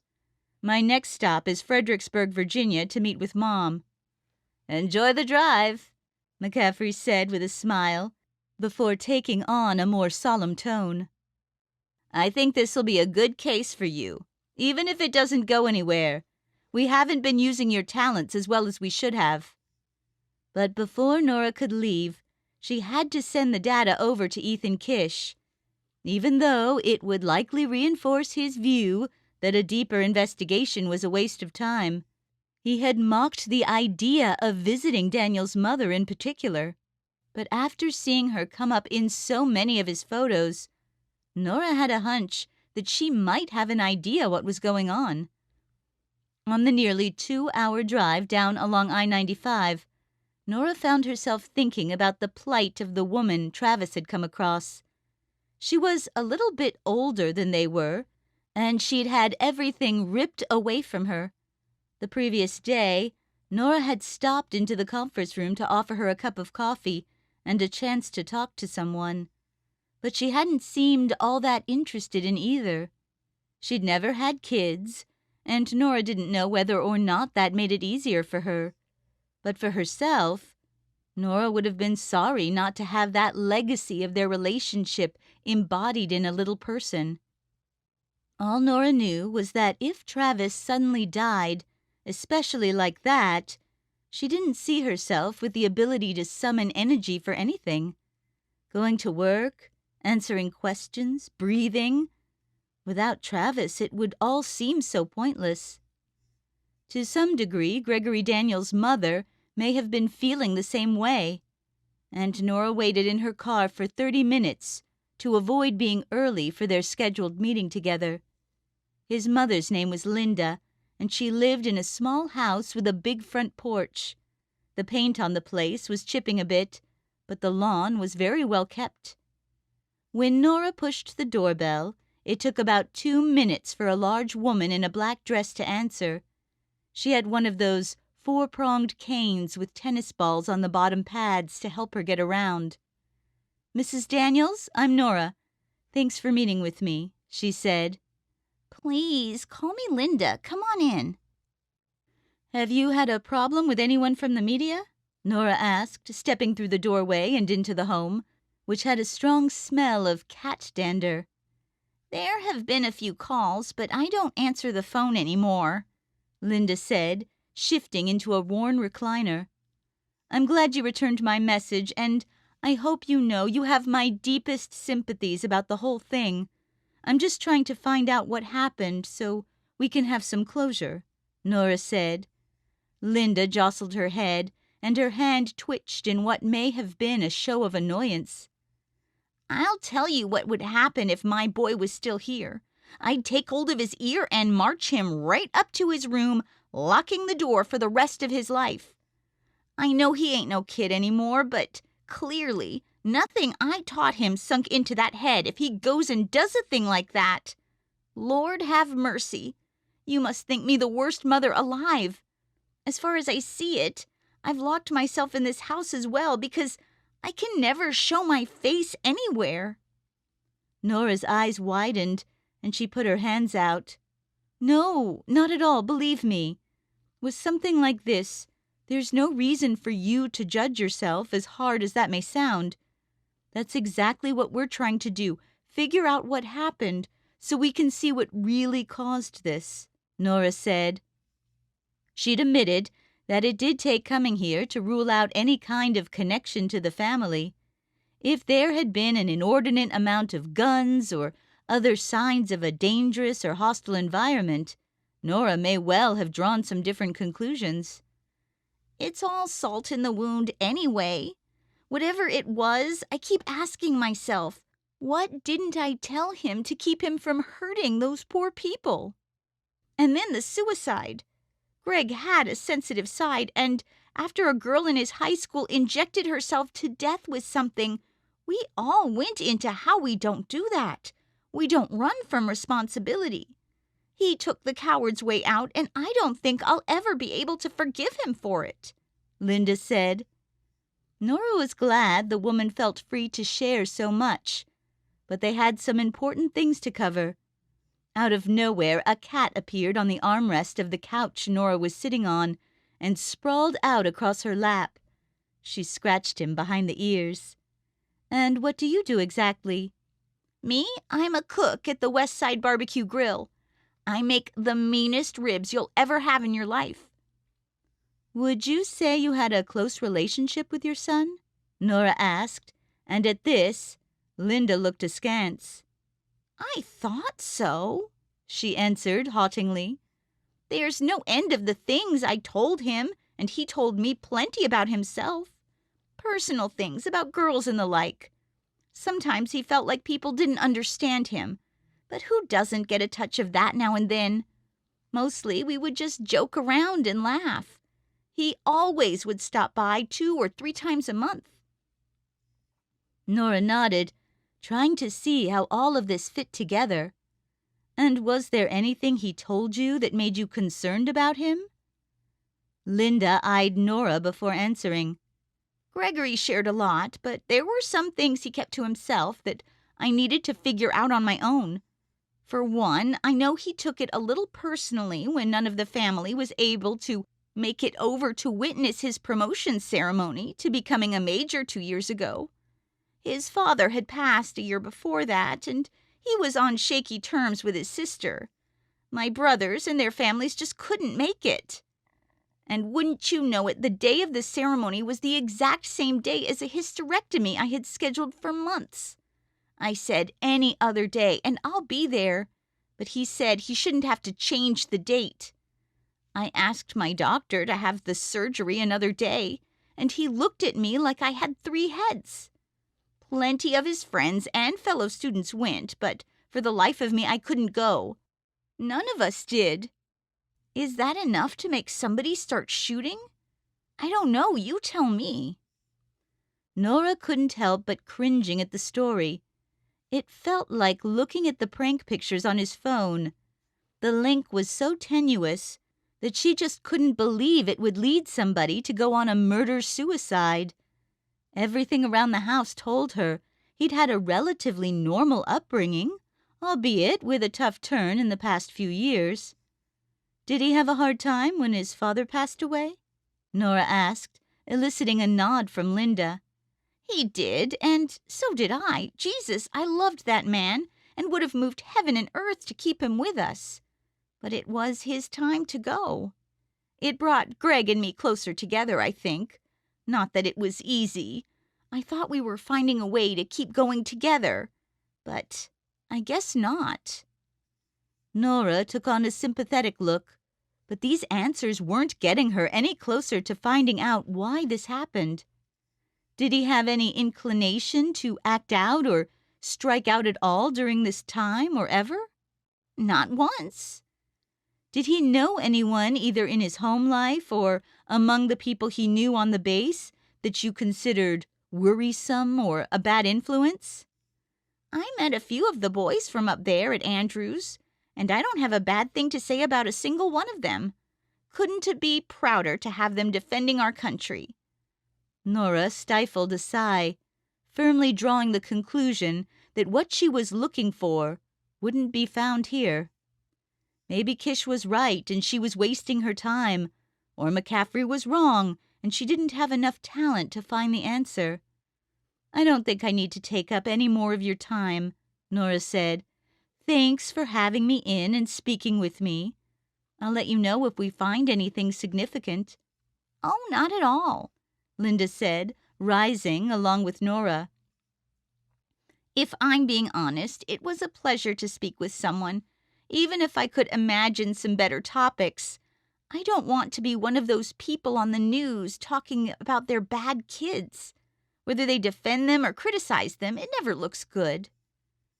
The ride back to D.C. was even less eventful than the ride down to Fredericksburg, and Nora tried to rationalize the day spent by telling herself she had a fuller picture of the killer. But still, she had nothing to go on.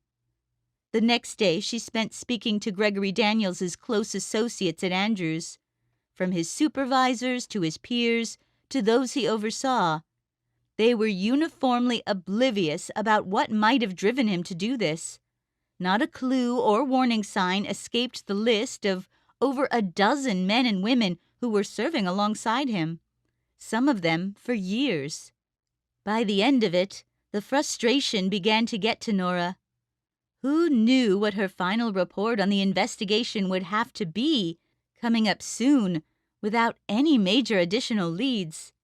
And in spare moments, when she envisioned herself composing it, the only thing she had to say was that he had buried feelings about some traumatic family circumstances, or otherwise snapped because he was dissatisfied with his life, though the evidence for either of those conclusions was markedly scant.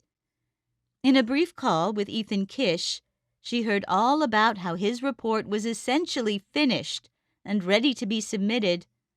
All he needed to do was dot the I's and cross the T's, and nothing Nora had to tell him about what she'd found on his phone or in interviews would dissuade him in the slightest. She was getting so agitated about the entire thing that she could barely say a word to Travis that night. Nora spent most of the next day sitting in silence, having run out of people to talk to or things to look into. She'd even contacted the guy at the shooting range who'd given Daniels the gun he stole. Evidently, it had been a busy day, and the clerk had forgotten he needed to check the gun back in because there were so many other patrons around. Around 4 p.m., she pulled up a blank document and acquiesced to writing an inconclusive report. But she spent the next 30 minutes staring at a screen with only a few sentences written on it. Then her phone rang. It was McCaffrey. "Wexler, we got the sheet from Verizon. You're going to want to look at this." If Nora had jumped out of her chair before for the Apple data, this time she exploded out of it. When she got to her boss's office, though, all McCaffrey had was a single sheet of paper, which Nora took from an outstretched hand. "This is it?" Nora asked unconsciously as she set her eyes on the page. "That's all they could give us. The last dozen or so ISP requests for the device," McCaffrey said. But Nora already found her curiosity growing. "It has domains and the size of the data packets transmitted. Look at this one, it's humongous. He streamed the entire attack, didn't he? McCaffrey nodded, her arms crossed in front of her, and notably no pen in her hand this time. And that video hasn't surfaced anywhere since that night. Wherever he streamed that, either no one saw it or no one shared it elsewhere, she said, and Nora was guessing the latter. What kind of insular community that had an appetite for this kind of material could keep it perfectly to themselves? Nora squinted at the page, bringing it closer to her face to make sure she was reading it right. Mawanet? What kind of a website is that? Let's find out, McCaffrey said, typing the address into a web browser. Even before the web forum with bland beige coloring came up, Nora had some hunches about it. She pulled out her phone. It's an unindexed site that can't be found on Google or any search engine. This is off-the-grid, dark web stuff, she said. An uncomfortable feeling settled in her stomach. A Mawa community, McCaffrey read from the header of the site. I guess that begs the question, what's a Mawa? Nora didn't know either, but once again she put her phone to work churning out the answer. It stands for monoamine oxidase A, and it has to do with a gene that encodes a mitochondrial enzyme for oxidative reanimation of amines, like dopamine, norepinephrine, and serotonin. In English? McCaffrey said, with sort of a blank stare, which Nora could relate to since reading the words off a page didn't do much to illuminate their meaning to her either. This gene relates to the process of breaking down these neurotransmitters in the brain. Low levels of serotonin are associated with impulsive and aggressive behavior, and the gene has a reputation for being a risk factor for violent delinquency in teens, Nora said. McCaffrey swallowed. So someone recording a shooting rampage streamed it on a secret website dedicated to a gene linked to violent behavior? It looks that way, Nora said before continuing to parse her page. But everyone has the Mawa gene, which is on the X chromosome. There appears to be about a particularly notable variant called VNTR2R Mawa that signals hyperaggressiveness and hostility. Then there's something related called noradrenaline. Noradrenaline? McCaffrey asked, eyebrows raised. Evidently, it's an early stage of adrenaline before it goes through some final chemical processes. It has to do with maintaining blood pressure. I've never heard of that before either, Nora said. McCaffrey rubbed her eyes with the heels of her hands, pressed into her sockets. Well, let's see what all this has to do with this website, she said, taking hold of her mouse and beginning to click around. It didn't take 5 minutes to find where the recording of the attack had been posted. Nora's mouth hung open. This has to be the most popular post on the site, she noted. There are almost 1,000 comments. McCaffrey seemed stunned as well, and she only appeared more agitated as they clicked on the thread and began scanning the comments without even watching the recorded video yet. These replies are universally positive, glowing to the point of adulation. Several references to Mawa and the VNTR2R variant. He's being treated like a hero, McCaffrey said, and as she continued to scroll, another comment on the screen stood out to Nora. For carrying out the mission, this was the mission he was on, becoming a martyr for this group. Look at all of these different usernames, many with hundreds or thousands of comments around the site. When Daniel said at the end of his rampage that his mission was complete, he was saying it to them. Returning to the top, they saw that Daniels posted under the username In Before Death, which had a post count just over 500. Everything else they were looking at aside, Nora couldn't reconcile even the username with everything else she'd heard about Gregory Daniels. He was keeping some things to himself for sure. As they continued to scan the site, reading more posts from Daniels and others, Nora's disbelief and concern took a turn to despondency. There are nearly 100 different users here, all openly advocating for extremely violent behavior. They are all suggesting that they have the VNTR2R MAUA variant, and that it is a mandate for dominance that supersedes everything else. So far, every single one we've looked at appears to reference being actively involved in the U.S. military. I've never seen anything like this. What are these people thinking? I don't know, but to say this is deeply concerning is an understatement. They went ahead and returned to Daniels's headline post, this time watching the entire 15-minute recording of the attack from his perspective, right up until he pointed the barrel of his Ruger at the device and cut the feed dead. Nora noticed she was unconsciously rocking back and forth as she saw him fire into the crowd of exiting theatergoers, sending those hit into the poses she found them in the following morning. At a few different points, Daniels made additional utterances that neither Lockley nor any of the victims had heard. He appeared to refer to his victims as recessives, and from his tone and behavior, he felt no remorse over what he was doing. Later on, when he was exchanging fire with base security, he was gleeful to the point of being giddy. "This is insane," Nora said, somehow becoming more shocked with every moment. "No, this is calculated and deliberate," McCaffrey corrected her. Once they reached the hangar, Nora kept expecting Daniels to snap out of his frenzy and show signs of being the man that his mother and friends knew. But it never happened. Even in his last moments, as it got increasingly dark and his ammo was getting low, he looked for more ways to cause damage and take lives. Hunkered down by the forklift and being fired upon by base security from 2 different angles, he said something particularly chilling before blowing apart his phone.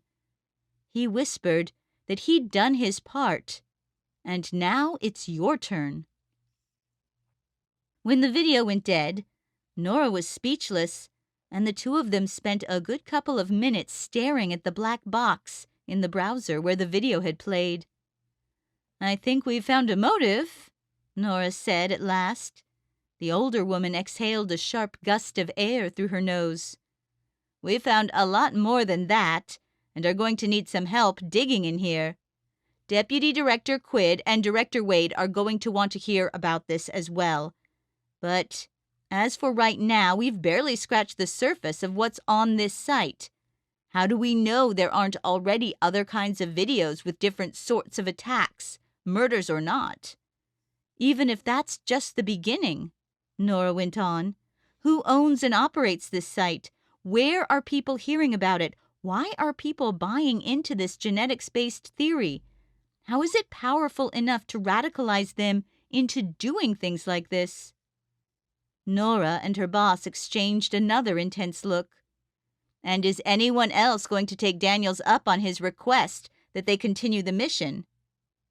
It was late, already well after 5 p.m., and there was no way that they could stop what they were doing now.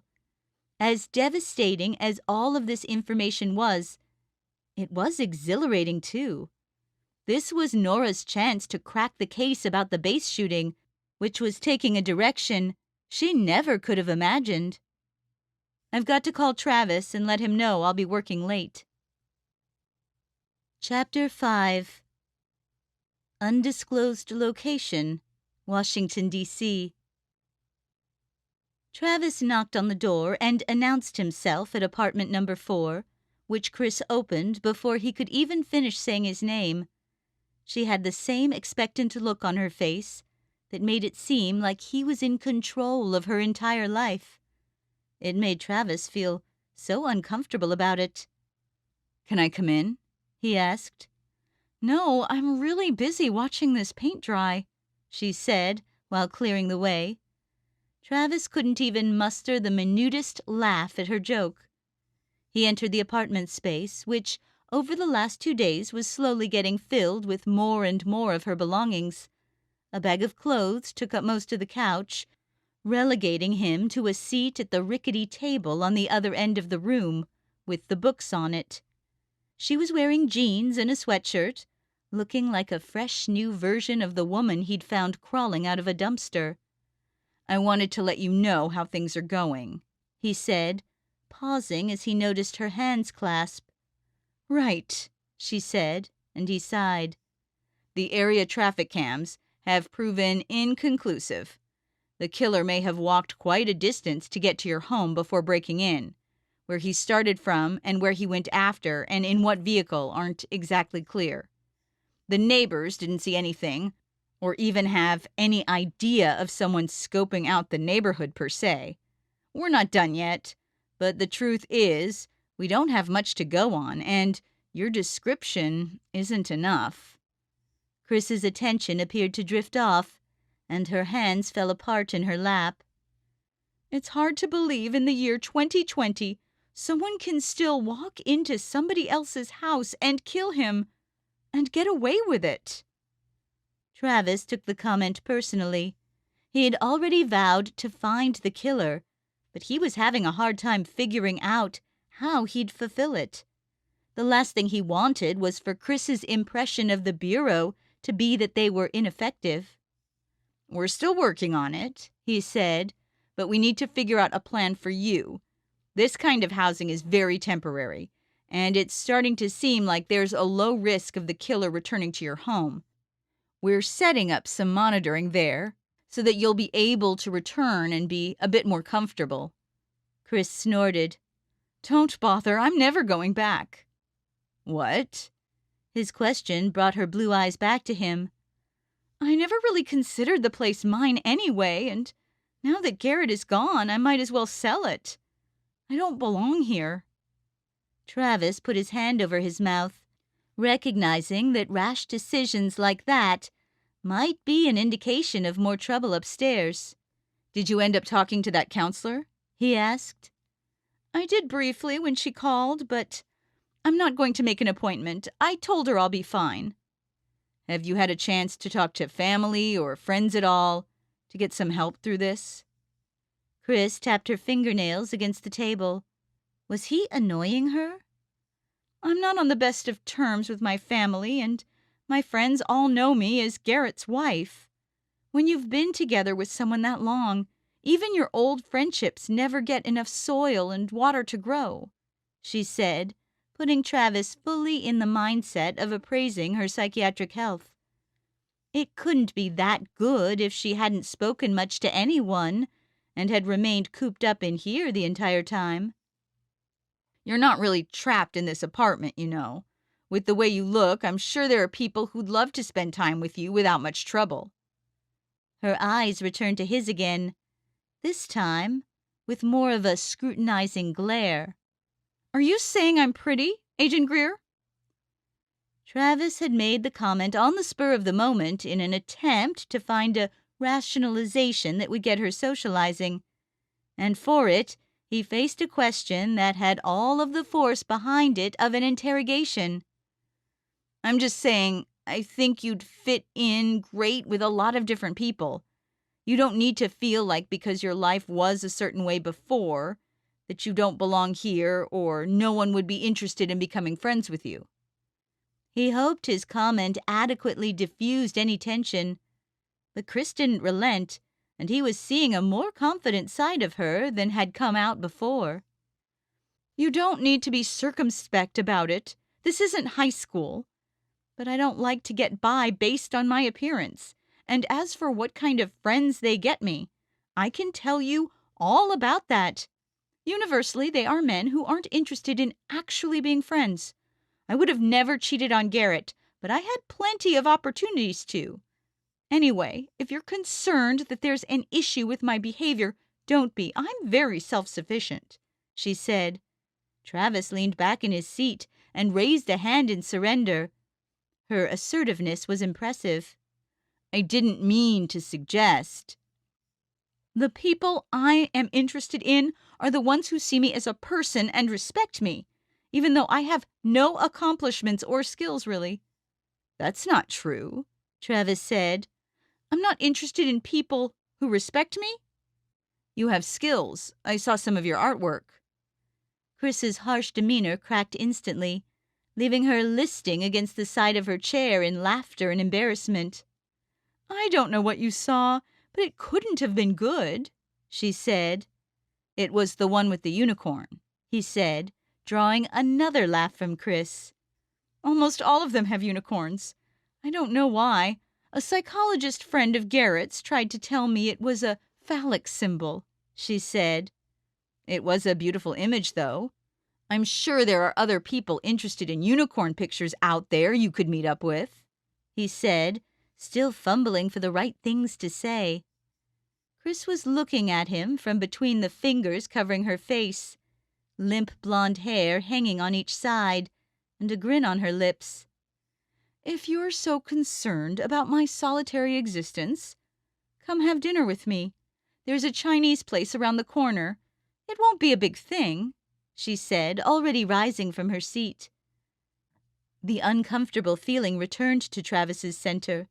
In his mind, he'd already said yes, but he knew branching out from their professional relationship was not going to be good.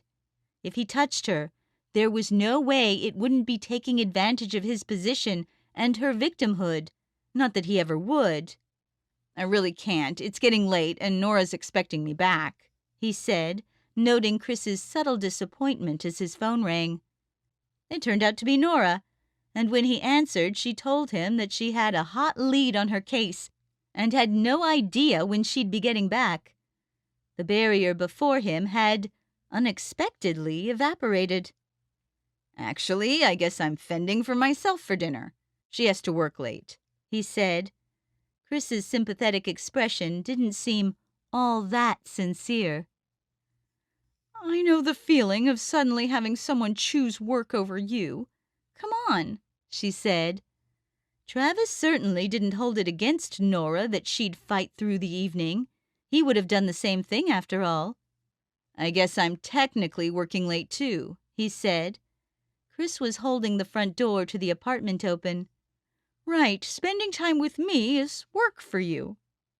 Chris's comment wasn't an accusation critical of Travis, rather a glum bit of self-deprecation that left her hanging her head. It was completely at odds with the confidence she'd had only moments ago, and a clear indication that despite what she may say, she was really not all right. I didn't mean it like that. I enjoy spending time with you, he said, but it didn't seem to improve her mood. The air outside on their short walk to the restaurant was cool and comfortable. The road was, for the most part, a long strip of restaurants and shops, and the traffic screamed by them at high speeds. Great Wall, the Chinese restaurant, was in the center of a nearby complex, a hole in the wall with a kitchen, a counter, and a couple of tables. Despite the place's shabby appearance, it managed to rehabilitate Chris's spirits. Every Saturday night for the last 5 years, I've had Chinese food. It makes everything better, she said. It is good, Travis said, though he imagined that if he'd had it that much, he'd never want it again. After ordering, they plunked down at one of the small tables, which looked like it would barely have enough room for 2 plates. He leaned back in his seat and glanced out the window while she had elbows forward on the table.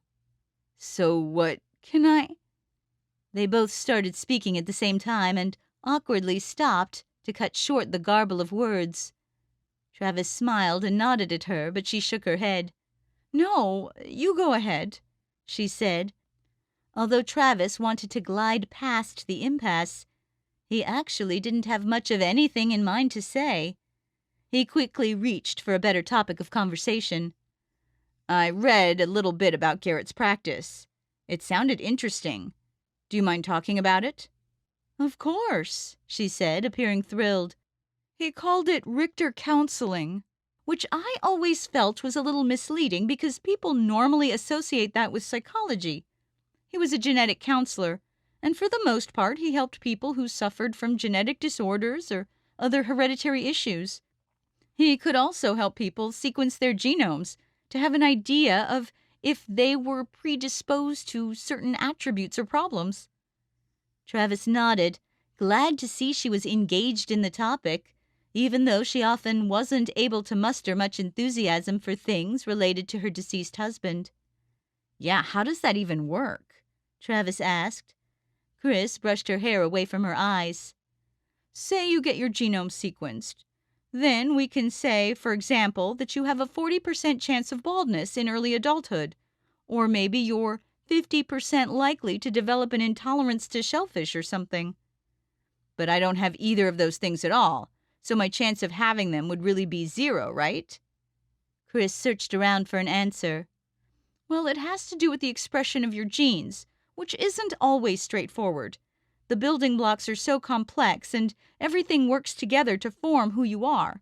So even though some of your genes might lend themselves to affecting you in certain ways, it doesn't mean they definitely will. Travis nodded. In the back of his mind, he was really hoping his sesame chicken would be finished soon. No offense, but it sounds sort of insubstantial. Unless I'm looking to see if I'm at risk for a certain disease, knowing I might have had some of these other attributes, but it doesn't seem all that useful. Chris strained her face, seeming to take it personally. For some people, it's sort of a for-fun thing, like learning about your ancestry, perhaps. But there are situations where it can be life-saving. It can be a great predictor of certain types of cancer. Imagine knowing you have a 70% chance of developing prostate cancer. It could give you time to make all sorts of decisions to reduce the risk. Travis leaned forward, seeing the benefits of that, but still dwelling on the uncertainty. Even then, with 70%, it may not happen, though. All of those countermeasures may be for nothing, he said. But we make decisions based on calculated risks all the time, Chris said. If you're parking your car and see there are some dark clouds around, you might decide to roll your windows up. It may not rain, but you don't want to take the chance. You can't tell me that being an FBI agent doesn't involve figuring out the likelihood of things happening when you're trying to make an arrest or something. You've got to plan for contingencies in order to control the outcome. I see your point, Travis said, getting a signal from the person behind the counter to pick up their food. He scooted out of his seat to grab the tray, bringing it back to the table. Chris had a white plastic fork in her hand, ready to dive in. Despite the distraction of having food right in front of them, the conversation from that point on flowed much more naturally. Maybe it was the spring rolls, but Chris was relaxed and Travis didn't have another sensation that he needed to walk on eggshells around her. They talked about their exercise routines, things they liked to do outdoors, and places they had been. It turned out they had quite a bit in common, and Travis didn't even realize that the small table left their legs almost touching for most of the meal until it was almost over. I don't know what it is about Chinese, but I feel like I'm going to have to run twice as far tomorrow morning, Travis said, dropping his fork on his plate and leaning back again. Chris laughed. Hopefully you don't encounter any more dumpster women. I hear it's becoming a scourge of the area. Travis shrugged. I can't say I'd be against it if I did. So far, they've been pretty awesome. Chris blushed, and Travis felt irked that he'd again strayed away from maintaining professionalism. He hastily got up and cleared the table. When they were back at the entrance to the apartment building, he waved goodbye and was ready to hop in his truck until she called out to him through the dimming light. Travis? Yeah, Chris? You're one of the most incredible people I've ever met. Good night, Chris. She was still standing outside as he pulled away. Whether he liked it or not, the compliment made him feel good. The next time Travis saw Nora was the next morning. He'd already passed out when she'd returned home, and he didn't have a clue when that was. She'd gotten out of bed before him as well, and was hunched over a bowl of cereal at the kitchen table, as if she were examining it with a microscope. "Had a good night?" he asked as she strolled into the room. She turned to him with a smile, though for some reason this morning the scar on her forehead above her right eye was unusually visible and drawing his attention. "It was crazy. Such a breakthrough. I can't even describe it. How about you?" "When you called, I was over checking on Chris, and we ended up having a quick bite before I came back," he said, knowing as long as he could say it straight to her face, he was in the clear. "You had dinner?" she asked. Nora had never been the jealous type, and there wasn't much tone to her question, but they were both in the FBI and could spot a probing question when they saw one. "Wolfed a little Chinese food at a place around the corner. Hope you don't mind that I didn't feel like cooking for myself. What did you end up having?" "I didn't eat anything last night," she said, drawing a sharp look from Travis. "You know that's not good." "I know," she said, but Nora did have a tendency to overlook her own needs when she was immersed in something. At least it got Travis off of the hot seat about what he was doing for dinner. "What did you find, anyway?" When he asked, Nora turned away from her cereal like it wasn't even there. "You won't believe it. Verizon pointed us to the website where Daniel streamed his attack. It's some forum filled with people who say they are in the military and have a variant of the Maua gene, which they believe makes them superior to other people and entitled to dominate them." Travis was putting some plates from the drain board by the sink into the cupboard, but when she started talking about genes, he dropped them back in and turned to her. "You're kidding," he said. Nora seemed a little startled by his suddenly focused attention, but it quickly emboldened her. "I'm serious.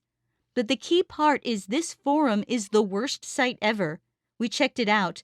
There is zero analytics, zero user data is collected, not even an IP address. Foreign hosted, they have no way of knowing who the people are on their site, and so neither do we. This seems like a hive of extremism of a kind we've never seen before." It didn't take Travis long to make the connection with what had been on his mind. "And it all revolves around people who'd gotten some information about their genetic makeup," Travis added. "You know, Garrett Richter wasn't just a doctor. He was a genetic counselor who would sequence people's genomes and tell them about their genes, before a large man broke into his home to kill him without leaving a trace." Nora's face went slack, and she stared at him unblinkingly for a good 30 seconds. "We have to find out who his clients are," she yelled, way louder than was necessary. "I'm on it," Travis said, leaving the plates and going for his phone in order to call Biederman. "Hey, can you pick up Chris and bring her to her husband's practice? We need to get in and get his client records. No, we need to do this now. The Hernandez case can wait, man. We need those records. I'll tell you more when we're there." He ended the call at the first sign that Biederman had agreed, and he redirected his attention to Nora, who was already up and putting her jacket on. When he gave her a look, she snatched a bagel from a bag on the counter and stuffed it into her pocket. Even if he skipped a shower, Travis would need to get changed and put something in his own face before he left. He felt the urgency of getting those records and couldn't get in the car fast enough. When he finally arrived at Richter Counseling, Biederman and Chris were there waiting beside his car. He had his arms crossed over his chest, looking none too happy about it, but Chris didn't seem bothered. "Have you been in?" Travis asked. "No, we haven't been here that long," Biederman said. "And we don't have that long." "That's fine. These records just might hold the keys to both the murder case and the shooting at Andrews, which evidently was carried out by someone from a militant group who had their genomes sequenced. And since there are not all that many places around to do that—" "Let's go," Chris said, getting it immediately and leading the way. She punched a code into a keypad to get into the back door. The place was completely dark and had been for days since the shooting. Without Garrett Richter there, There was no Richter counseling. The back had a lab area and patient rooms, which they cruised right past to get to the reception area and the lobby, which had a long counter that was bare of anything except for some pens and loose wires. When Chris abruptly stopped walking, Travis bumped into her from behind. "Wait, where are the computers?" "What do you mean?" Travis asked. Chris held her hands out to the counter and even bent over to check underneath. "All of the computers are gone. Everything was stored digitally," she said, continuing to look around. A sinking feeling hit Travis. "Everything?" "Well..." Chris led them to the left behind the counter along a short hallway that brought them to what must have been Garrett's personal office, one that had some plants badly in need of water. There was a filing cabinet against the wall and some papers on the desk. Noticeably, there was no computer. Travis began pulling open drawers, which had a handful of folders in it, and the stack of papers on his desk. "There might be files for 10 clients here, just the ones actively undergoing analysis from the looks of it. We didn't already come in to seize the computers, did we, Harry?" "Not us," he said. Travis was beside himself, suddenly feeling the cost of trying to run the investigation with just a couple of guys in their spare time. How long ago had the killer come in here and cleaned out the computer equipment? He'd probably come here the very same day the murder occurred and gotten in before the place was locked. He had a hunch he'd find a side door propped open or something obvious that they should have checked the very day the murder was discovered. Instead, he'd been checking street cams. He tried not to let his disappointment show through to Chris, but one look at her told him he was not successful. She was listing against the wall, the tired expression on her face. What's done was done, and Travis would have to find another way. He tried to think quickly. "Let's make sure we know the connection actually exists. Chris, did Garrett ever tell you he was working with military personnel to sequence their genomes?" She put her finger to her chin and thought. "Not that I recall," she said, leaving Travis in a state of near despair before she went on. "But occasionally I would come in here for whatever reason, and there was one time I saw a guy who very easily could have been military. Typical haircut and built like he lived at the gym." Travis started to perk up. Even just one lead could get him to all of them.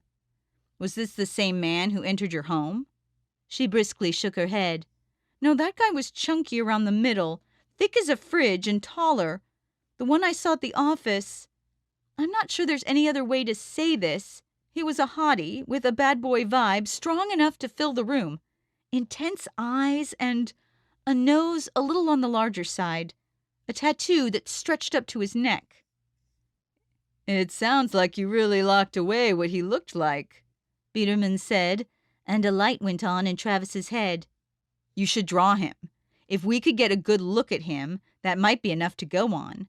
Then, if he is part of the military as it seems, he could lead us to the rest once we bring him in," Travis said with renewed optimism. Chris, however, didn't appear so sure.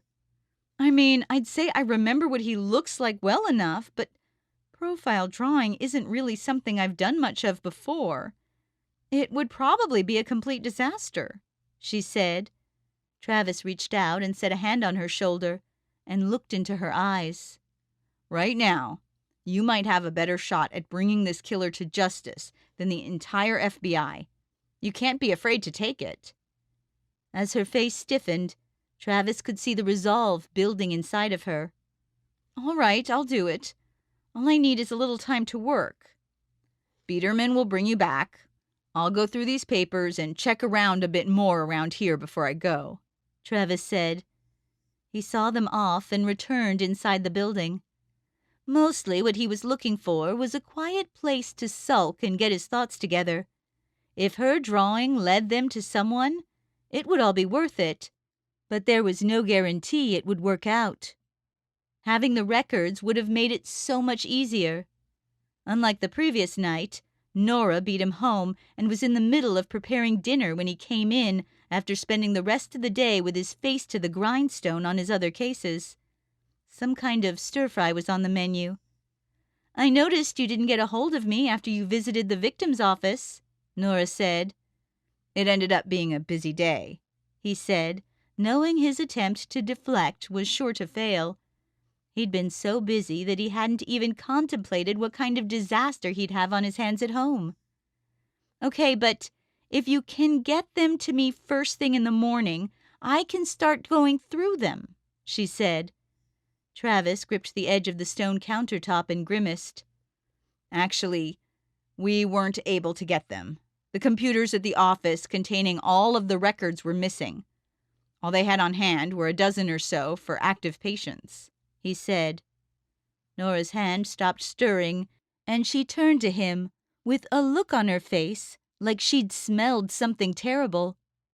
"What do you mean the computers were all missing?" It was an innocent enough question, and the way Nora said it could have been much more accusatory, but Travis knew what kind of path he was on regardless. "Sometime after the murder, the killer, or someone working with him, managed to remove all of the computer equipment from the building." Nora's disturbed, pained expression was unbearable to look at, and Travis found himself directing his attention at some mail sitting on the counter. "How many computers did they walk out with? 5? 10? "I don't know." "Travis, how could you let this happen?" Her frustration was coming through, and Travis couldn't help getting defensive. "I was trying to ID the killer." "And you didn't think to do that by securing a large pool of those in contact with him?" When Nora sighed audibly, Travis knew not looking at her wasn't enough to seal himself off. "I couldn't do both at the same time. The murder was only 3 days ago. I would have gotten to it." "What kind of investigation are you running, Travis? You know this isn't how we do things. Doing it all yourself and cutting corners isn't the way. This is why we have team members," she said. Standing there and getting lectured about how they were supposed to do things at his own office made Travis agitated. He needed an escape, a way out from all of this. "Biederman was helping me," he said. "He's a nice guy who's very good at doing what he's told." "I have the situation under control," he insisted, hoping that would put an end to it. But it didn't. "Are you sure? Because where I'm standing, it looks like the killer is out there and able to do as he pleases, and we don't have any idea who he is, where he is, or what he's going to do next." Travis scowled, feeling like he couldn't take any more. "I'm going to get him." "What is this really about? Is it about the wife? Is it about what I said the other night about getting married?" "No," he said, and it took a lot of effort to say it convincingly. "I know you want to solve the murder, and I know you want to help her. That's all good. But you're not helping her by putting everything on your shoulders alone." His shoes were only a few feet away, and Travis moved to put them on, grabbing the keys to the truck at the same time. His jacket was too far away to bother with. "Where are you going?" she asked him, but he was done with this conversation. "Come back here, Travis." He pulled the door closed behind himself and hustled down the stairs, listening for signs that she would come after him. Everything she'd said were things he'd already said to himself, and in truth, she'd put most of them in a much nicer way. The way he'd tried to muddle through the investigation with a fraction of his time was stupid, and he, for a certainty, wouldn't have had bothered with it much at all if Chris wasn't so sexy and available. It turned out Nora wasn't going to chase him down the stairs, leaving him free to hop in his pickup truck. With the window rolled down, he was able to just drive and let the wind whip through his hair. The sun was setting fast, and a cloudless night was set to follow. Travis knew that what he needed was someone who wouldn't have such high expectations of him. Life would be better if the person he was with was going to be happy with whatever he did and not give him a bunch of flack when it didn't work out right away. He didn't need Nora getting on his case with all of the things he knew he was supposed to know. A few hours rolled by without him managing to do much of anything other than grab some food from a drive-thru. A glance in the rearview mirror gave him a glimpse of himself that he didn't like to see. He appeared exhausted and angry. There had to be a quick fix. It was around 10 p.m. when he pulled into the parking lot at the secret bureau apartment. Everything was a daze, and even though he hadn't been drinking, he shambled toward the door. He knocked on number 4, feeling like he couldn't fully remember how he got here. It crossed his mind that perhaps what he truly needed was sleep. Chris answered the door in shorts and a sports bra, which she had evidently been wearing to bed. The way she looked against the side of the door belonged on the cover of a men's magazine. "Travis, is something going on?" she asked. He looked at her and felt like he was coming to his senses. What exactly was supposed to happen here? Was he really going to sleep with her, and then what?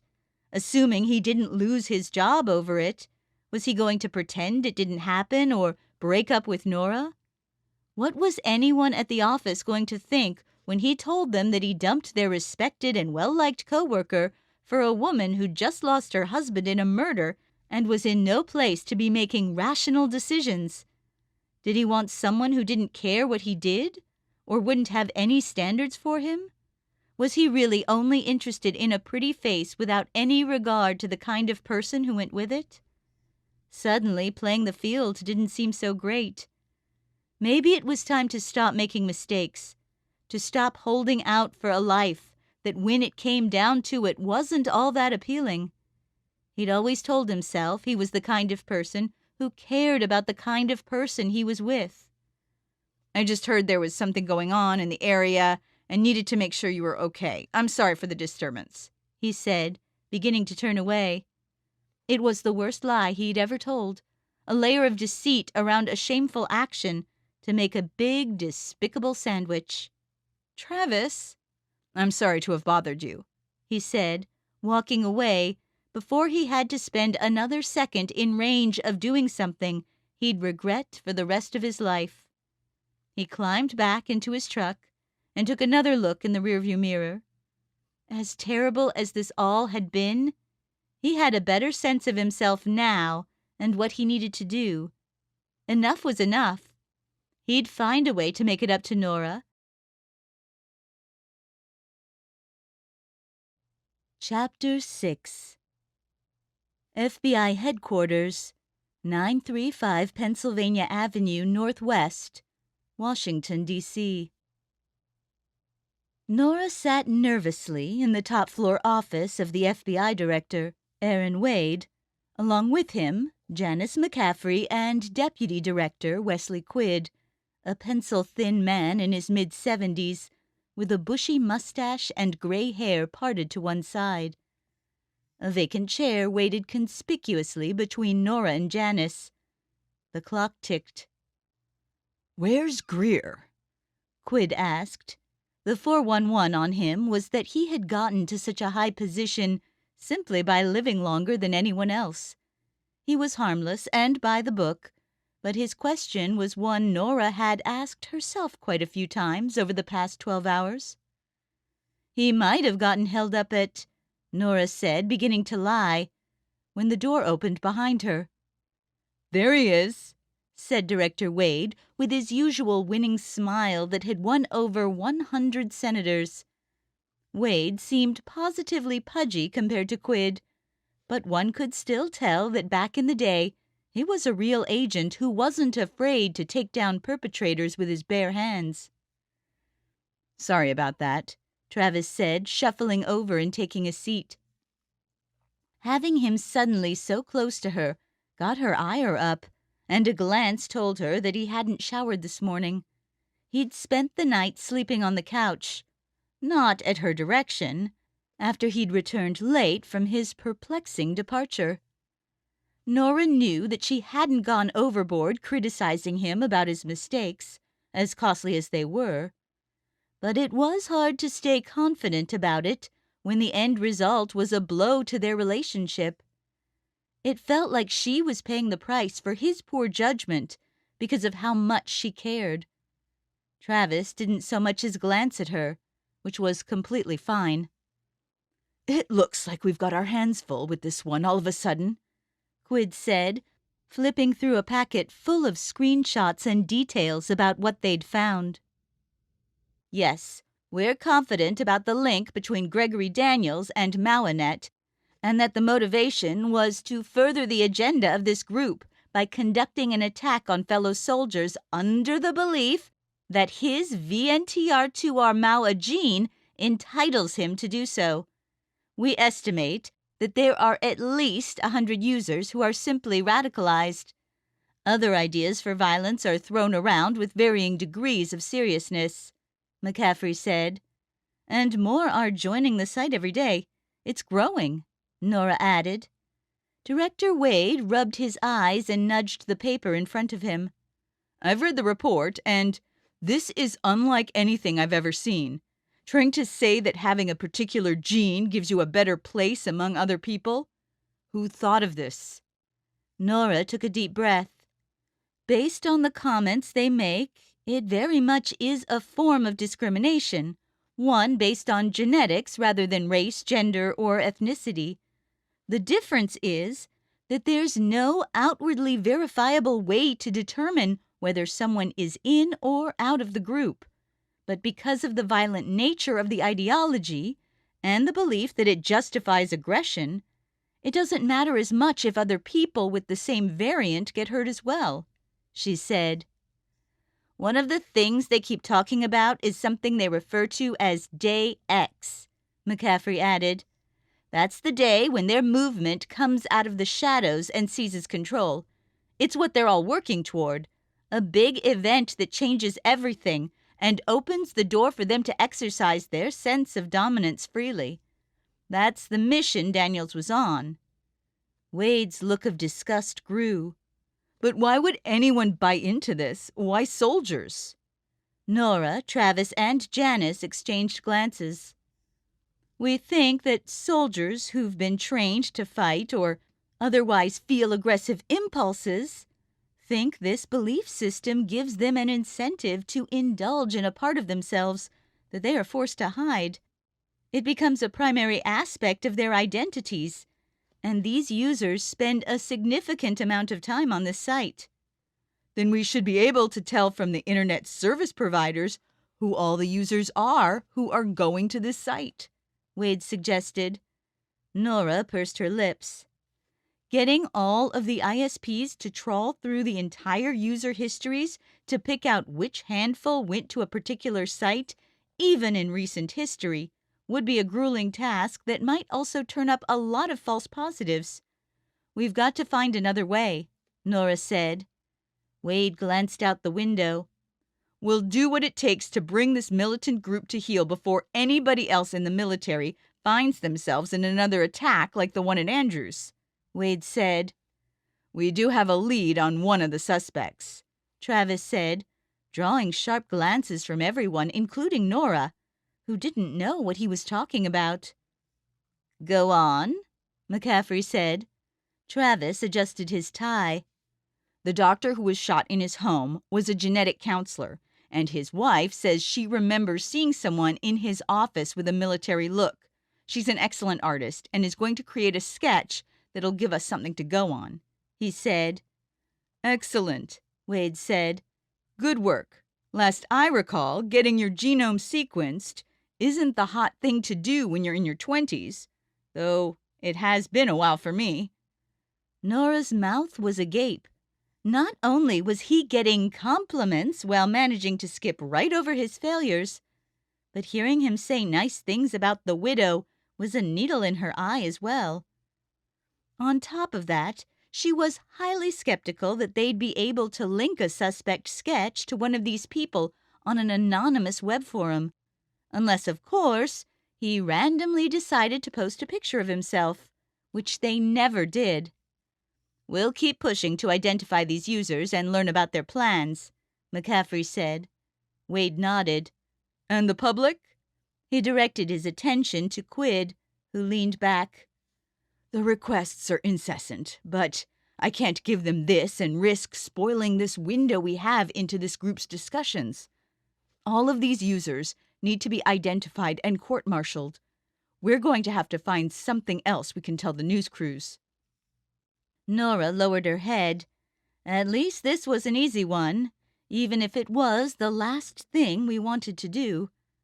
Ethan Kish, with Andrews Police, has been preparing to file a report concluding that Daniels had mental health issues that led to the attack. I can lean on him for whatever flimsy justification he has, while getting his take on if he's ever heard of Mawinet, she said. Quid looked intently at her from underneath bushy eyebrows, and she could tell what he was thinking. How much did they trust the Andrews military police? Answering that question was well above Nora's pay grade. "Let's do it, and get back to me as soon as possible.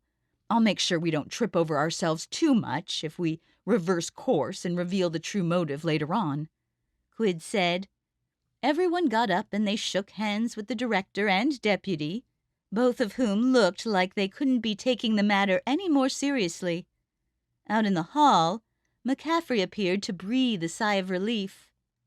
"I guess we have our marching orders then," she said, a stressed look on her face as she left them in the hall. Nora and Travis watched her go for a few moments before she noticed him turn to her. Like everyone else, there wasn't a trace of levity in him. "Can we talk later?" he asked her, and her gut response was to say what a ridiculous question that was. They were engaged. He didn't need permission every time he wanted to talk to her. But this was not the time to stir the pot. "Of course we can talk later," she said. Travis nodded in the minutest possible way, and then began walking down the hall. Nora supposed arranging where and when they would talk was superfluous. It would just be whenever they bumped into each other next, or it had better be. On the one hand, she took it as a positive that he wanted to reach out and talk about it, but based on everything that had happened, she didn't have much of an indication that it was going to be good. Was Travis the type of guy to break off a 7-year relationship because he let her down once? It was far from the first time they'd argued. All she knew was that she wasn't about to cave on what she knew was right just to protect his ego, even if her heart would get broken in the process. Time would tell. Although what Travis would do was anybody's guess, Nora had a good idea what kind of reaction she would get from Ethan Kish as she returned to Andrews' joint military base. It was the first time she'd come back since directly after the shooting, and she passed through the checkpoint and retraced the route Daniels had taken on his rampage. The theater and the area around it looked like the catastrophic event had never happened. People were walking around the commissary, jogging the paths, and hanging around talking on cell phones. In one sense, the resiliency was impressive, but in another, it made the new threat that much less visible and easy to slip out of mind. Ethan Kish was in his office, and although the computer screen was turned away, Nora had a good guess that he was playing some kind of mindless game on it. "Hey, you don't mind if we catch each other up, do you?" Nora asked. Once again, there was no place to sit. "Sure," he said, and Nora noted he was very good at not sounding begrudging when he had no choice about it. "I have conducted a number of interviews with family members, victims, and people who knew him, and none of those pointed to something that could reasonably be construed as motive for the attack," she said. A subtle grin emerged on Kish's hairless face. "I hate to say I told you so, but I'm not surprised I had a better sense of this than you did from over there in the middle of the city. But actually, I do have something for you that might make it easier to understand what happened." It took him a full 2 minutes of searching around all of the papers in his office before he arrived at the folder he was looking for, which he handed over to Nora. It had a single page in it. "What's this?" she asked. It's a document called a mental health referral. Early on in Daniel's military tenure, one of his commanding officers cited a situation where he appeared to be under extreme stress as a pretext for ordering a psychological evaluation. As you can see in the resulting report, the findings were that Daniel suffered from depression. But this is from 8 years ago, Nora said. On the one hand, this was exactly what Quid wanted, and he'd be ecstatic to get it. But on the other, this seemed to have very little relevance to what Daniels did in the recent past. That's correct, but there's no telling how those symptoms manifested themselves in the meantime. Going from depression to erratic behavior is no great leap, he said, sitting back comfortably while she stood.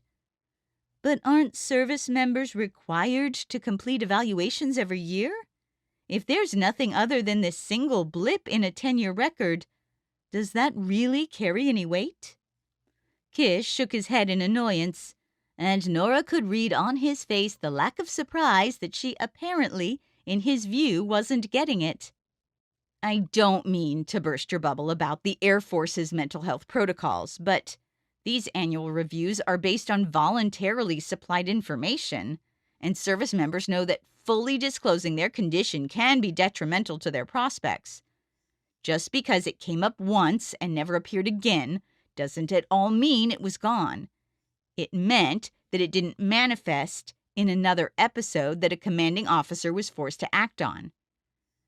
Nora took a long look at the page, enough to read it through twice, and was willing to give some credence to what Kish had just said. What was the incident that prompted the initial review? She asked. He talked about hurting himself. Are there any more details than that? Kish paused, his eyes drifting back to the computer screen and displaying a longing to return his attention to it. He said that if he had to run one more lap, he was going to kill himself. Nora laughed despite herself. Are you kidding me? He complained about doing some training exercises, and you're saying this is the foundation of a mass shooting 8 years later that cost 6 people their lives? Kish's demeanor soured. Around here, we have to take mental health very seriously. Military suicides do happen, and no one can be expected to perfectly assess what is a joke and what isn't every time, he said. Except it's not taken seriously enough to stop people from freely lying on their annual reviews.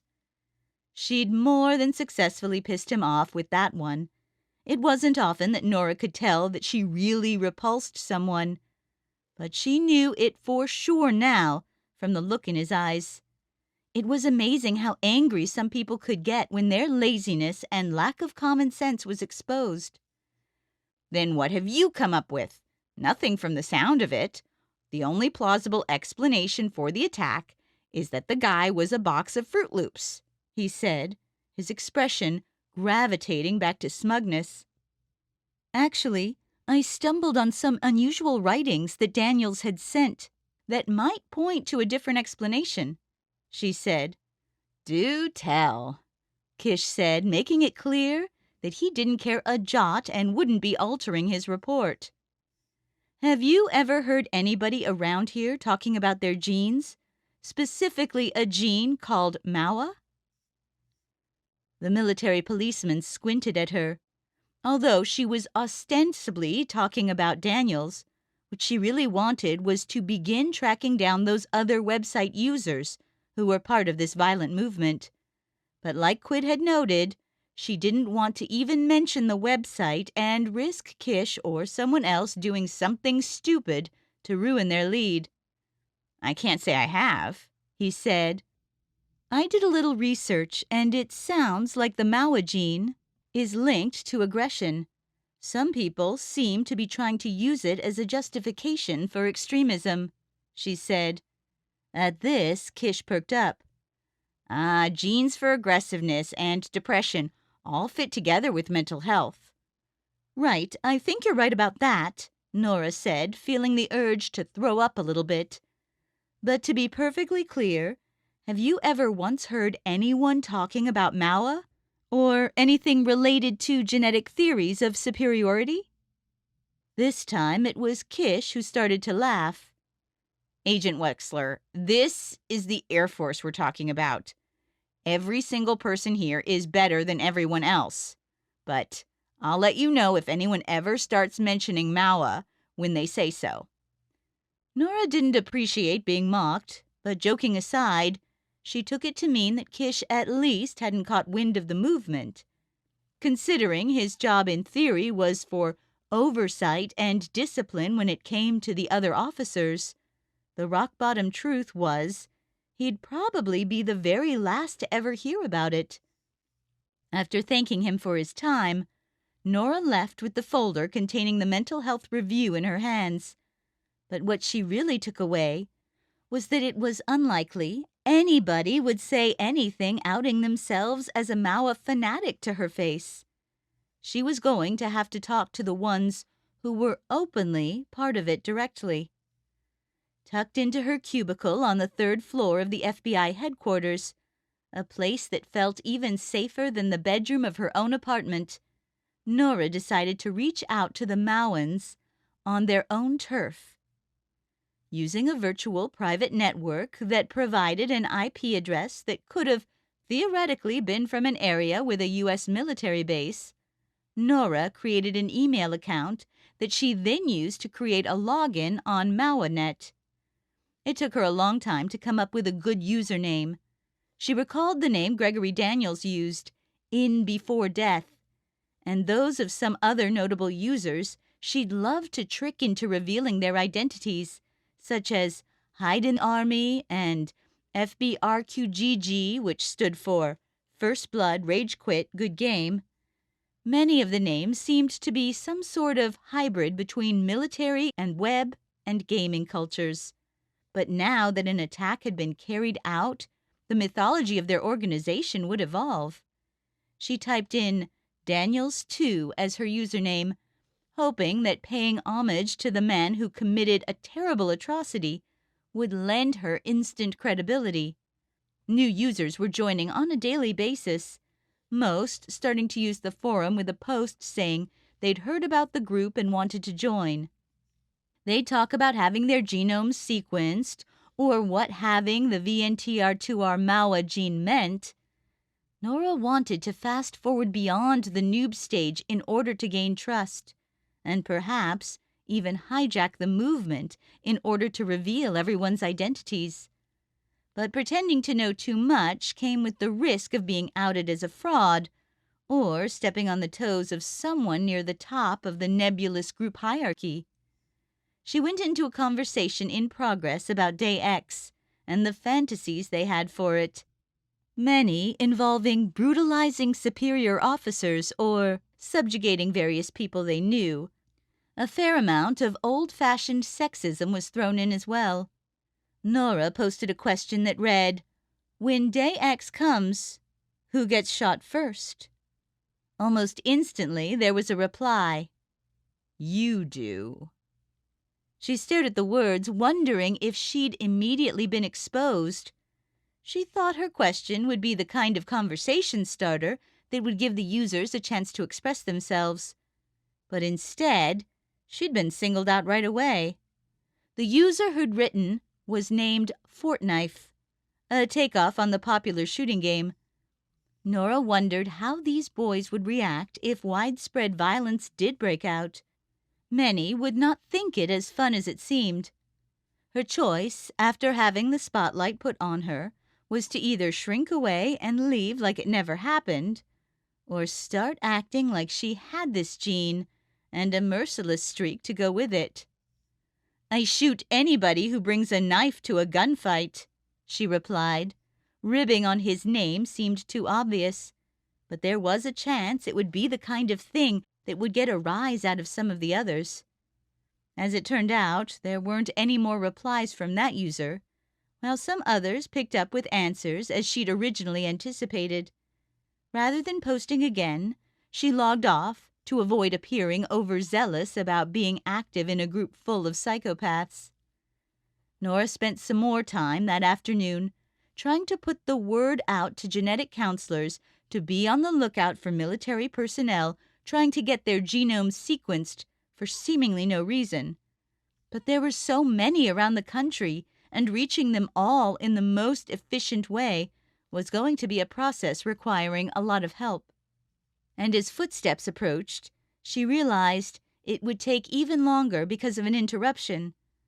But that thought was wiped from her mind as soon as she saw Travis coming over from around the corner. "Hey," he said. "Do you want to sit down?" Nora asked. Although they worked in the same office, they drove there separately and almost never saw each other while on the job. The meeting they were in that morning was the first time they'd been even tangentially working on the same case in years. Travis took a seat. There was a part of having him come to her desk like he was a job applicant sitting for an interview or something that was scintillating. He looked at a snow globe on her desk depicting her hometown of Darien, Connecticut, and she wondered if he would begin by beating around the bush. "I just want to say that I'm sorry about what happened. You're right that I took on too much by myself, and it cost us. I screwed up, but I'm not going to give up," he said. It was always nice to be right about something. But what bothered Nora more than anything was how he had treated her when she brought the issue to him. She didn't want to be someone he could walk away from and ignore as if she were a decoration on the wall. It was tempting to try to coax an apology out of him about that, but she could tell he was sincere, and raking him over the coals would not be helpful. His thick shoulders were hunched over in a way that told her he felt badly. "I didn't bring all of that up to dump on you, Travis. I did it so we could work through it together. I know it was a mistake, and I've made plenty too, but we can figure it out and get the case solved. I'm on your side, even if we're not on the same case." "And I've got your 6, he said, a handsome grin returning to his face. "But it sounds like that'll change, the part about not being on the same case. I just heard from McCaffrey that she's reassigning my other case. I'm going to be working on this full time. Let's get the doctor's killer and put a number on every single one of these keyboard conspirators." It took Travis so few words to fill her with excitement. Being back on a case with him that had high stakes like this felt like a dream.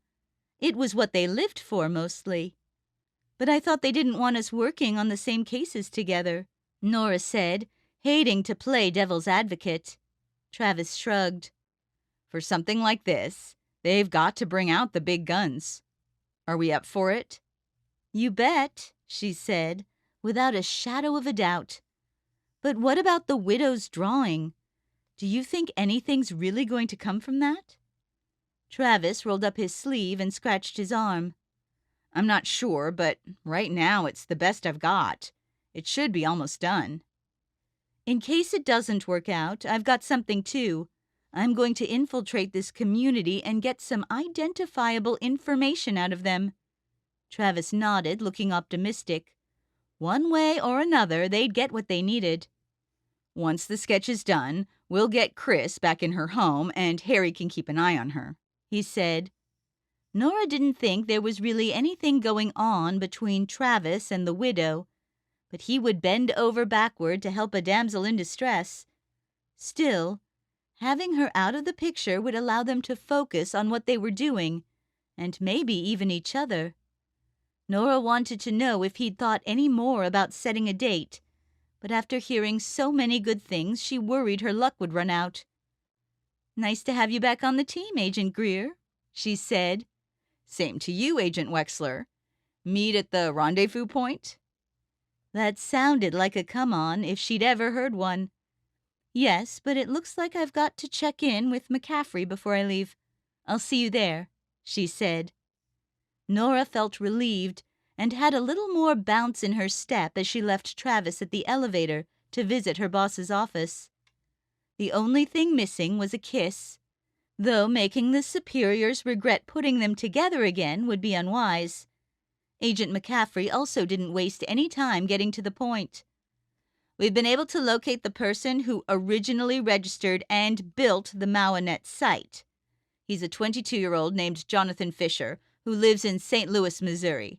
Get yourself a plane ticket. Nora left, feeling like their goal was suddenly much closer than it appeared even an hour ago.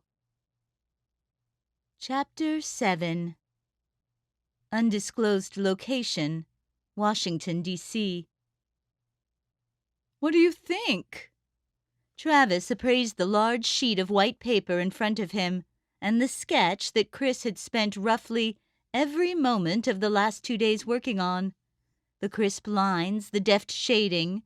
He wouldn't have batted an eye if this had been in a store or even a museum.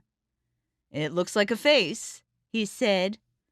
I still think it would look better with a unicorn horn, she said, and Biederman started to laugh before checking himself. But what she'd drawn had more than enough realism to it to be useful in identifying an actual person. In addition to the buzz cut, he had high cheekbones, deep-set eyes, and lips a little on the thicker side. The bottom of the sketch conveyed a sense of the muscles in his shoulders, although muscles didn't mean someone was in the military. Travis knew that this guy was serving with the same certainty as he knew his own name. And he was in Garrett's office getting his genome sequence? I don't know that for sure, but he was there alone, and I wouldn't bet he was waiting for someone, Chris said. Maybe it was the exertion of creating the sketch, or just being cooped up in the hideaway apartment, but she looked like the effects of the ordeal were getting to her more every day. His clothes? Biederman asked.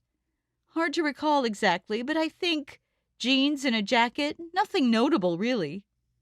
And this was how long ago? Travis asked. Must have been about 2 years. And the tattoo that's slightly visible on his neck, do you have any guess of what it might be? It looks like a set of parentheses or something, he said, holding the bottom of the page close to his face, trying to see what she'd been getting at with her drawing. Chris crossed her arms over her stomach. That's the part I'm least confident about. I know there was something there, and I feel like it could have been kind of a claw or pincher thing, but I was too busy looking at the rest of him, really, to figure out what a piece of a tattoo could have been. A scorpion? Biederman asked. Your guess is as good as mine, she said. Travis put his hand over his mouth and took another look at the sketch as a whole. Was this going to be the thing that put a name on one of the MauaNet users? Making it up to Nora by blowing open this case by the time she got back from her trip to St. Louis would be perfect. Let's get a scan of this and start sending it around to Andrews and any of the local bases to try to get an ID.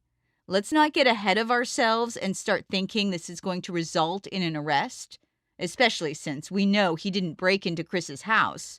We just want to talk. But this guy could be joined at the hip with the killer, for all we know.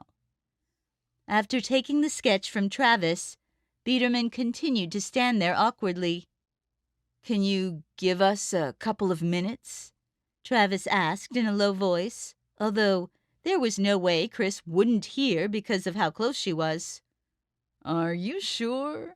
Biederman asked, and in that moment he knew he'd embarrassed himself so deeply that this other agent felt like he needed to watch out for him.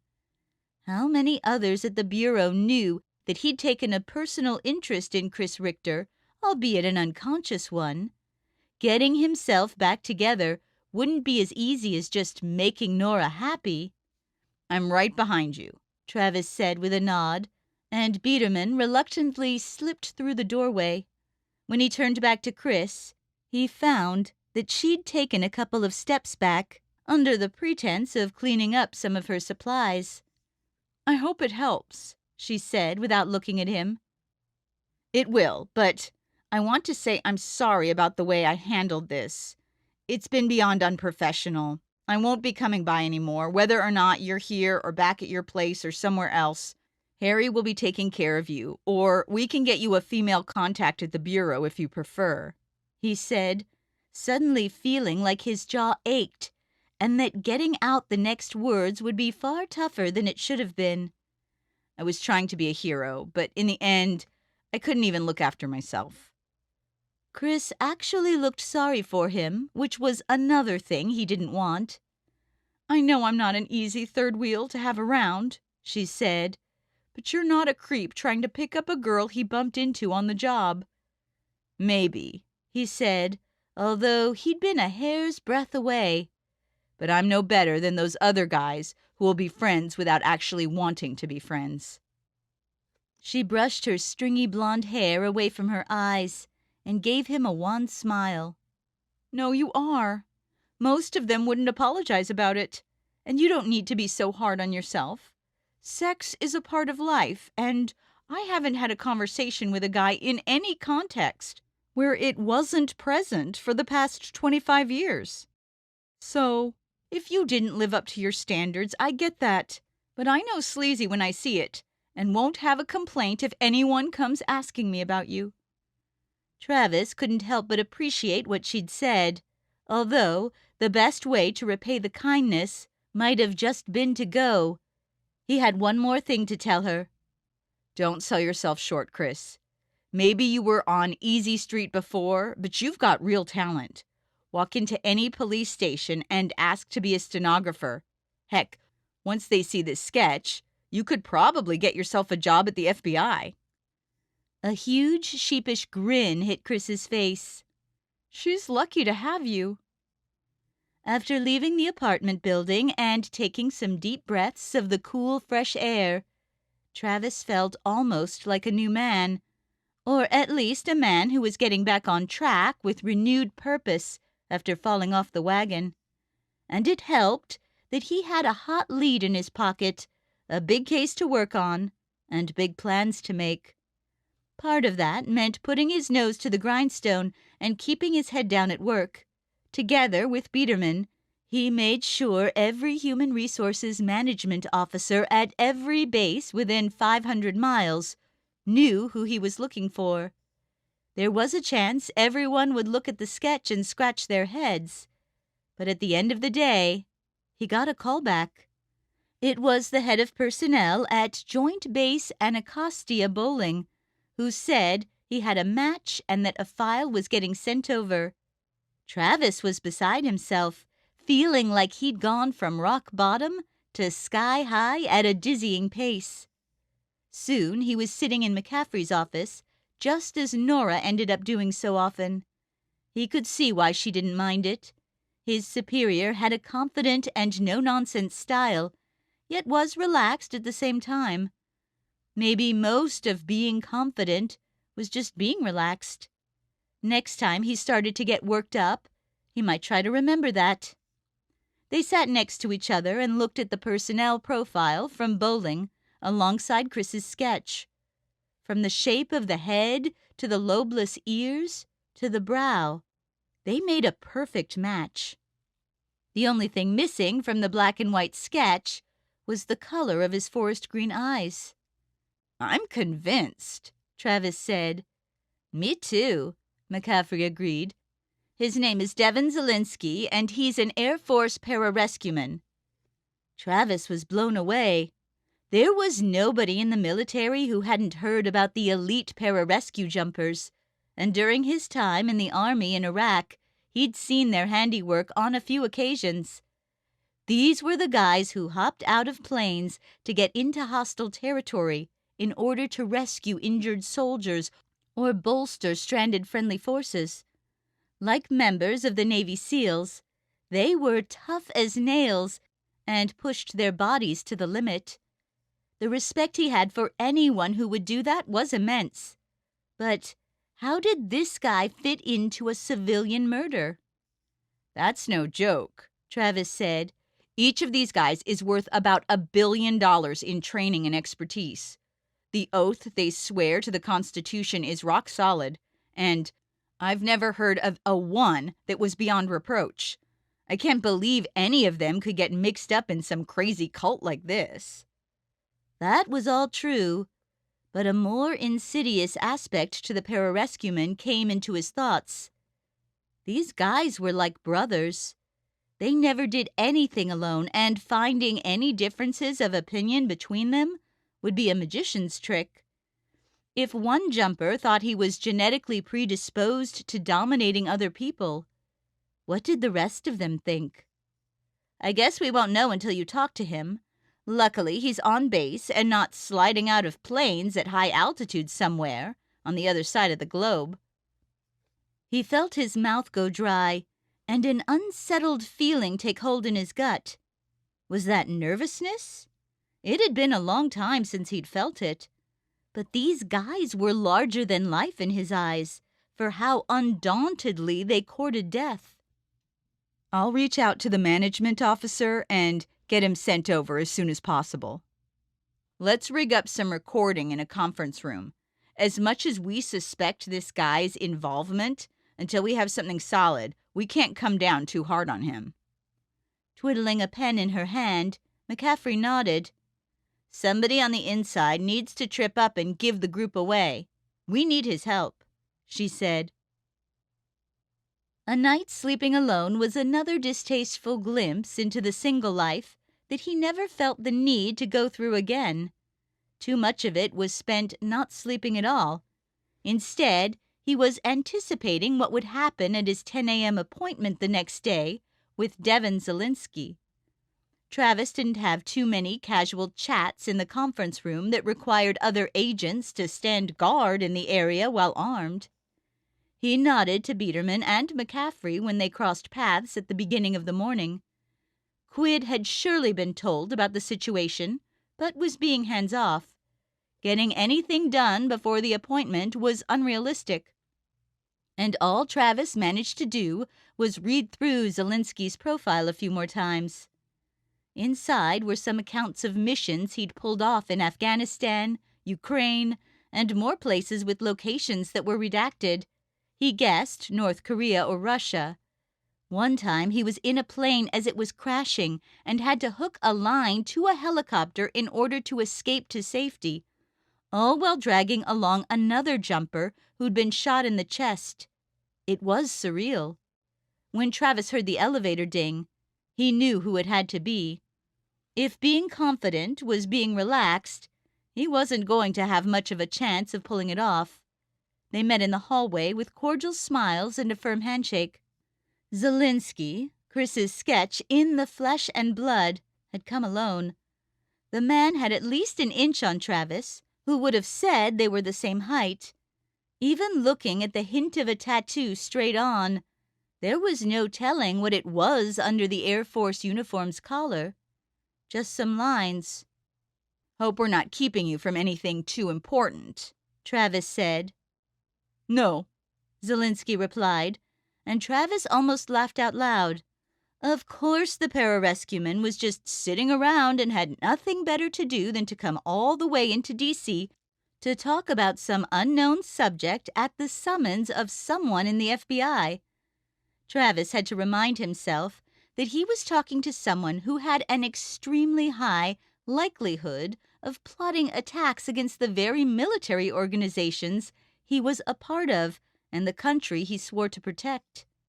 As they sat down in the conference room, the two of them made the furniture seem like it was intended for children. Zelinsky appeared very comfortable, looking around and running his hand over surfaces. He took it all in, and did so with fluid motions that seemed uncharacteristic for such a big guy. "Nice place you got here," he said. "Thanks. We can get right down to it if you'd like," Travis said. "Where did you serve?" Travis was caught off guard by the question. Either Zelinsky had looked him up or just knew from his appearance. "I was in the 26th Infantry, 2 tours in Iraq, and making it up to Sergeant First Class." Zelinsky's lips widened in something resembling a grin. "A decent stint. You can take the man out of the military, but you can't take the military out of the man. What made you leave?" Out of all the possible scenarios that Travis had imagined, getting asked a bunch of questions by a pararescue man wasn't one of them.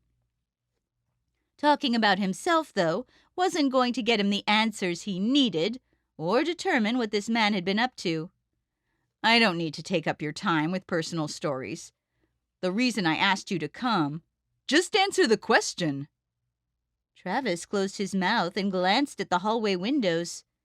It wasn't too long ago that Chris was in this very room, but he definitely had different company now. I was tired of being away from home, he said. And where are you from? Zielinski asked. Travis wondered how long these questions would go on. Washington State. I'd say you're still pretty far from home, Zielinski said with a grin. I'd say America is my home, and I'm glad to be firmly right in it. But let's move on to why we wanted you to come in. I'm not sure if you're aware, but there's been a spate of violent activity lately. I'm aware, Zielinski cut in. And we're hoping to gather as much information as we can to figure out the cause of it. Have you ever met Gregory Daniels? Between the doctor's murder and the shooting at Andrews, Travis had decided his best bet was to start with the one that had the most tenuous connection to Zielinski, who might let something slip before his guard was up. I might have, but I don't remember. I know he was with the 316th Wing. There are so many of those guys, and I don't bother trying to get their names most of the time. Travis cleared his throat, taking on a thoughtful posture. Do you have any idea why he might have done it? Heard anything around bowling that might be good for us to know? Travis asked. What makes you think I know anything? Shaking his head with a slight smile, he tried to put Zielinski at ease. Perhaps it wasn't surprising that a pararescue man would already have his suspicions. We're casting a pretty wide net with this one, trying to talk to people from a lot of different units just to see if they have any ideas. You have a reputation for being talkative, and we thought you might have caught wind of something.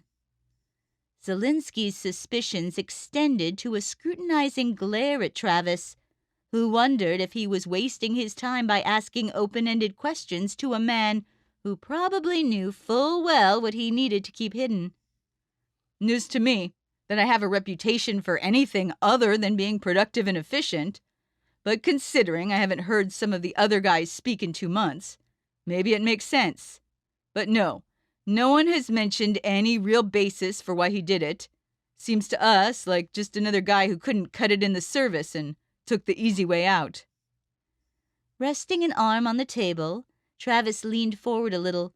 He'd grown tired of the unhelpful answers, and it was time to press the issue. One theory we're working with has to do with some notes of Daniel's that we found describing some beliefs that he was genetically superior to other people and authorized on that basis to kill them. Have you ever heard of anything like that? As Zielinski stared at him with an intense but calm demeanor, it struck Travis that his counterpart in the meeting could have been a very good actor. No doubt all kinds of calculations were running in his mind, trying to assess how much Travis knew and what he should say to get through this in the quickest way possible. No, that sounds ridiculous. But there are people in the service who come up with all kinds of crock ideas. Half the guys believe they're living in a video game. When you do that and don't see people as real, it becomes really easy to kill them. Travis nodded, appreciating the flavorful details as an attempt to appear helpful, despite playing dumb. It was time to bring the matter closer to home for him. Can you tell me if you've ever been to the office of Richter Counseling? A flicker of recognition passed across Zielinski's eyes. Perhaps a flash of fear that he'd been caught. Yes, I have, he said. And did you get your genome sequenced there? Travis asked, much more comfortable now that he'd gotten his target on a track he couldn't escape from. Yes. Why did you do that? Devin Zielinski sighed and looked down at his lap. A couple of years ago, my dad died, and it turned out it was Huntington's disease. He didn't know he had it. None of us did. He made it to his late 40s, which is pretty good for that. It meant that I needed to find out if I carried the same defective gene. So I went to Dr. Richter to go through all of that. And do you? Travis asked, having to mask his annoyance that Zelinsky had a plausible explanation other than being in a group of gene fanatics. "No, it was a 50-50 chance, and I won the coin flip," he said. Travis set his jaw and tried not to appear too perturbed that his track had been derailed. Asking if he had any secondary reason for going was sure to result in another empty answer. In truth, this was another mistake on par with the stolen computers. If Travis had more time, he could have looked into Zelinsky more and perhaps learned all about this ahead of time. Now he felt like he was running on fumes. "Are you aware that Dr. Richter was killed?" he asked. "Yes. And how did you know that?" Travis asked, knowing that the story got minimal press, and that seemed like a stretch that Zelinsky would have been digging into newspaper back pages every day. With any luck, he'd say he heard about it online or in a forum. "The office sent a notice out that he'd passed away and that they'd be closing." Travis nodded as he butted against another brick wall. This one he should have seen coming as well. He was out of moves, out of ideas. The last thing he wanted for this was to end and walk away empty-handed. "Great. You mind if I take a minute and just check to make sure we're all set?" Travis asked. "Sure," Zelinsky said, completely monotone. Travis got up and left the room, grimacing as soon as he was facing away from the man in the Air Force uniform. He knew he didn't have long until he had to go back in there and wrap this up, one way or another. McCaffrey and Biederman were waiting in a next-door office where they'd been listening in. They gave him a long look. "I'm not sure what else I have to go on," Travis said. "You could bring up the website," Biederman suggested, but Travis shook his head. "No, he'd deny knowing it, and then we'd never get anything out of it again," he said. McCaffrey had some of her gray hair in her hand and was tugging on it as if trying to turn on a lamp. "He's right that we don't want to give away anything more. But do you think he's really in on it, as we suspect?" Travis raised his eyebrows and took a deep breath. "Oh yeah, he had all the right answers and kept himself in check. But I don't have a shadow of a doubt that he's knee-deep in all of this.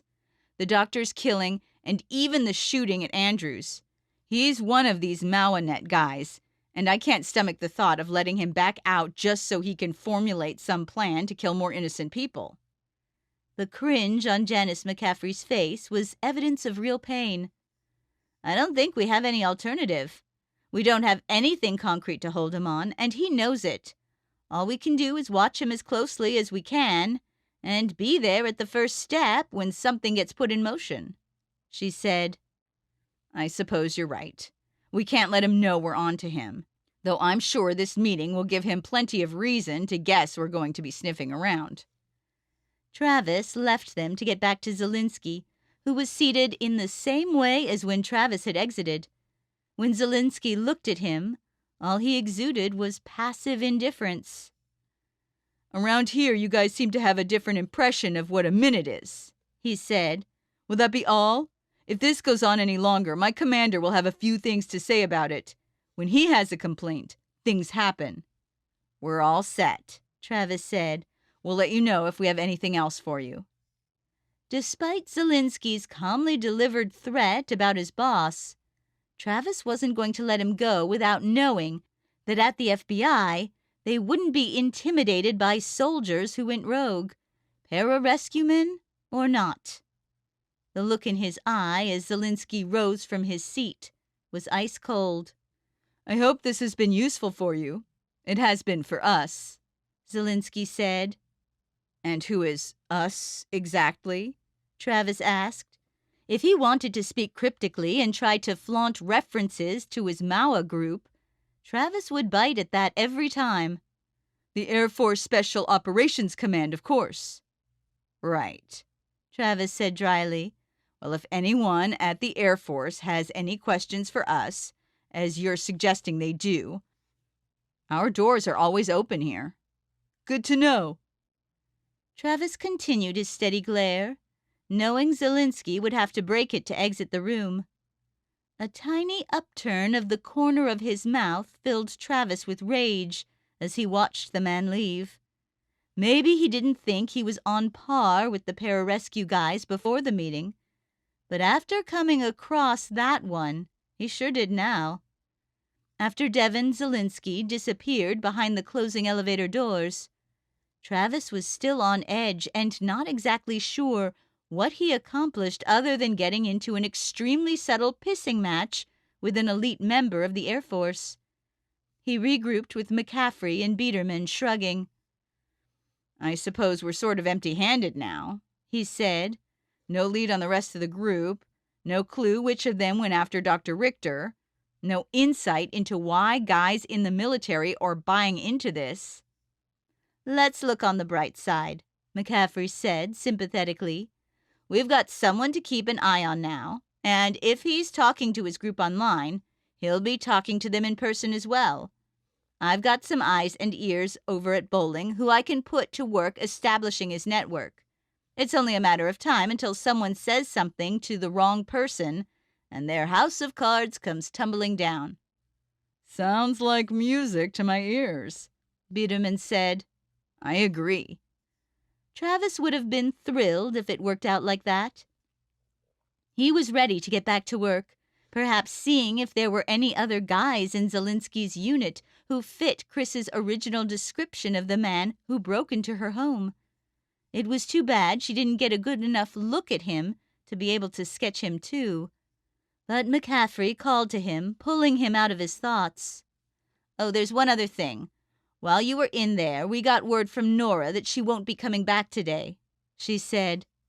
"Oh, really?" Looks like he was in for another night of scrounging in the refrigerator for food and sleeping alone. "She's taking a flight into Canada, apparently." "Canada? I wonder what that's about."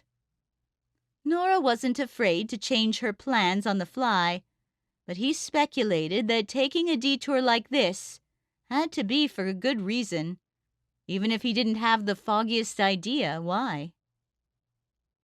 Chapter 8. 801 Edwin Street, St. Louis, Missouri. "Jonathan Fisher, I'm Agent Nora Wexler with the FBI. I'm here to talk to you about Mawinet," she said, while flashing her creds when a young man with long bangs opened the door. His look of alarm caused her to hastily add, "You're not in trouble." He was roughly her height, which was to say not tall at all, and had on skinny jeans and a band t-shirt. Although his dress was modest, the apartment he was standing in was impressive, even from the vantage point of the hall. Large windows with views of the city, expansive living spaces, full of quirky decorations. It all made Nora feel like she lived in a closet. "I knew one day somebody would come about this," he said in a light voice. Shutting his eyes, he moved to the side and let her enter. When she walked in, she almost forgot what she'd come to talk about. The urge to peruse everything was so high, and considering the hotel room she was in, she wondered if he had an extra bedroom, or even a couch for her. It quickly became apparent that despite all of this stuff, he touched almost none of it, and had no one to share the space with. "Where can we have a seat to talk?" she asked. "Just past the astrology room is my law enforcement interrogation room," he said, causing her to jerk her head at him. "I'm kidding." Nora hadn't come expecting jokes, and she managed to locate her sense of humor in time and laughed before it got too awkward. "You know, I've met a few people who really could have used one of those," she said. "Right here is fine," he said, pointing to a couple of chairs set up next to a floor-to-ceiling window. As Nora sat down, she could peer down to the street below. A half-inch of glass separated her from a 5-story fall. "But has anyone come to talk to you about this before?" she asked. Fisher got into his seat, but never let his back touch the backrest. He appeared twitchy with his hands, always seeming to make barely perceptible movements. No, but like I said, I knew that someday someone would. So you know what's going on there, then? For a moment, Nora wondered if she'd spoken too soon, saying this guy wasn't in trouble. It's been a while since I visited the site. I don't need to read that nonsense, but I know the kind of stuff they talk about. Nora weighed mentioning the shooting that had been streamed on there, but decided against it. One would hope that a guy like this, who was aware of the site but not a participant, would call the police after seeing something like that. But parsing what he could have done wasn't why she'd come. My understanding is you're the original owner of Mawinet, and that you built the site. Is that right? Yeah, Fisher said, not sounding too happy about it. Can you tell me about how that came about? Uh-huh. I was a sophomore at the time, about 2.5 years ago, taking a course on evolutionary biology and genetics. The Mawa gene was something that I read about and that stuck out to me as a good name. I noticed there really weren't any popular science forums for students to talk about science as scholars, or even just with homework help. So I registered that and slapped up some basic forum software. It took no time flat to do. But it felt like a flop just as fast. I couldn't get anybody to go to the site, he explained. A pained look came across his face, and Nora could tell this was something of a personal story for him. But it didn't stay like that, right? She asked. No, it didn't, he said, distaste seemingly making it difficult for him to get the words out. I got a notification one day that a new user had joined, so I went over to check it out. He seemed like a nice guy, and we chatted about a few things over the course of a few days. Then he asked me if a friend of his could join, and I said sure. The friend was a cool guy, too. 3 users, of course, is nothing for a site, but we had some interesting discussions. Then a couple more guys they knew joined, and they were all right. Sometimes they'd talk about things that I didn't care about, or that were a little weird, but that's going to happen. Anyway, eventually the first guy starts sending me messages saying that he has some ideas about how to grow the site and get more people in, but he wanted to have it. I said sure, since I had 20 sites at the time, all doing way better, and this one was never going to make me any money. I transferred the site to some email address blind, and the registration passed to a foreign company that I assumed was made up. As soon as it was out of my hands, it went downhill fast. Users started streaming in at a steady clip, all of them claiming to have the VNTR2R Mawa gene. Early on, there were some conversations about what it meant that I participated in that could have maybe passed for scientific in the vaguest sense. But within days, it hit me with full force that this was becoming a vehicle for hate, and these people were trying to find a way to claim that others were beneath them and deserved to be their victims. I see, Nora said, trying to imagine how things could spiral out of control like that. That the first user had found a way to take advantage of this site owner because of his passing interest in what he'd created? Don't get me wrong. I'm disgusted by all of this and couldn't disavow it more.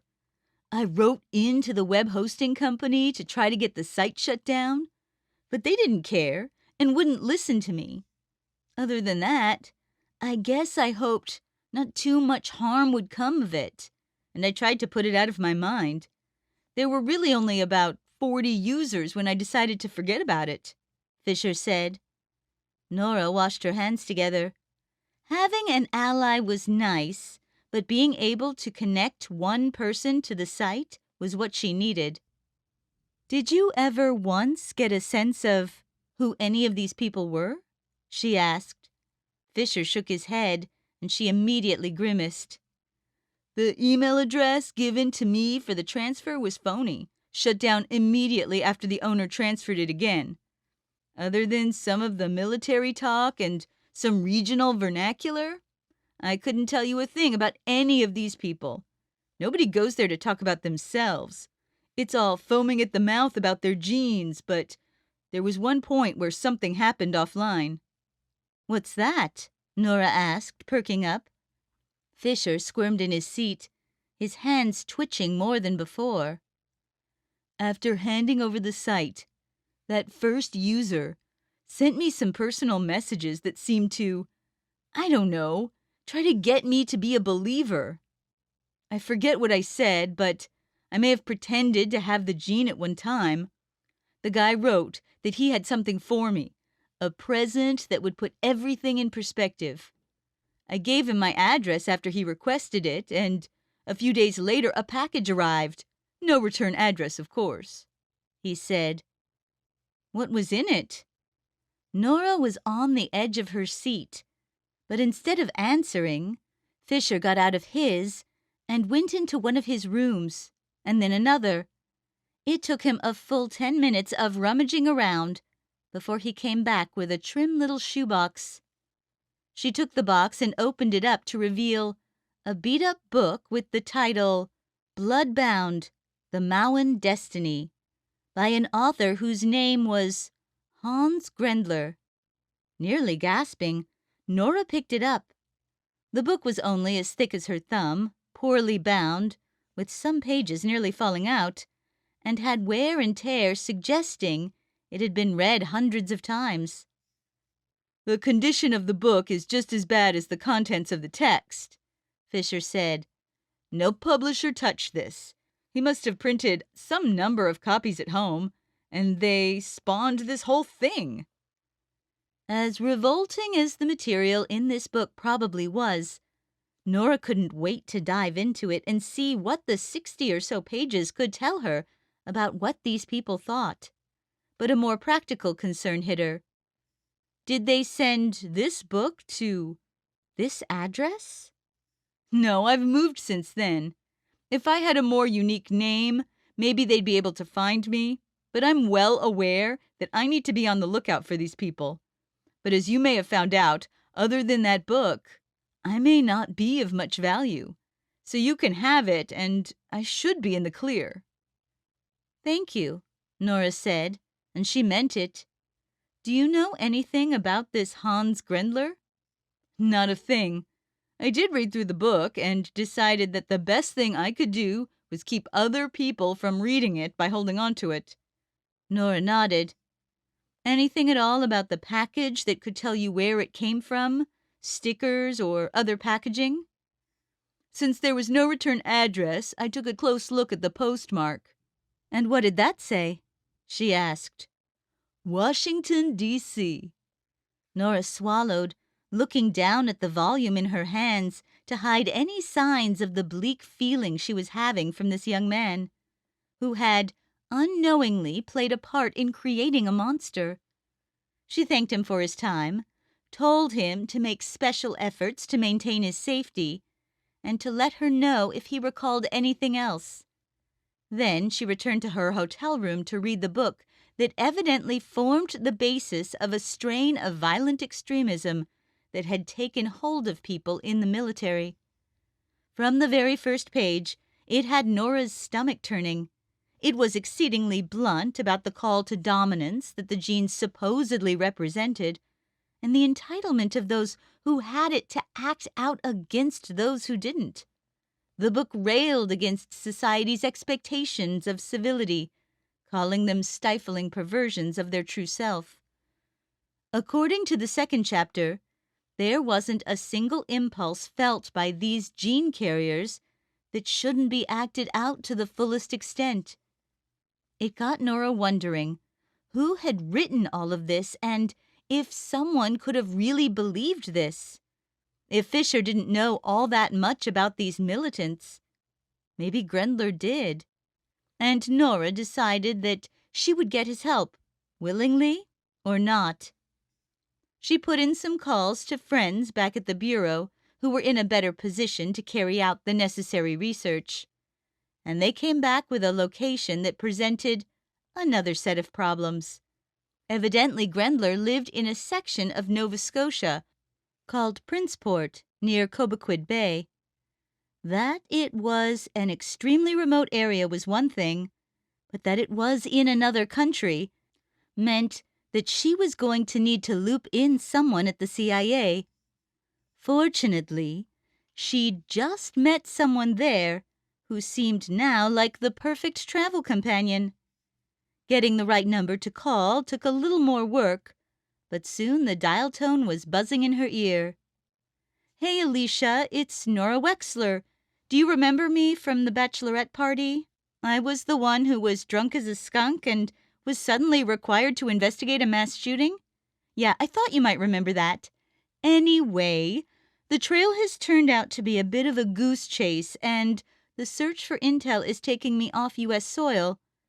How'd you like to take a break from those tax shelters and hitch a ride up to balmy, beautiful Nova Scotia? No, you probably won't need your swimsuit." It took a little more convincing than that, particularly the mention of an emerging extremist group using genetics to justify committing mass atrocities, but Alicia was on board, and the plane tickets were hitting her email. They had a date to meet at the Halifax airport. But getting there was going to be no easy feat, and as Nora stared at the flight itinerary, she started to feel nauseous. It required flying from Springfield to Chicago to Toronto, and then on to Halifax, with hours sucked down the tubes for layovers. That, plus she had to beat feet quickly, or else she wouldn't get to her first flight in time. One of these days, she'd have to get a hold of a private jet.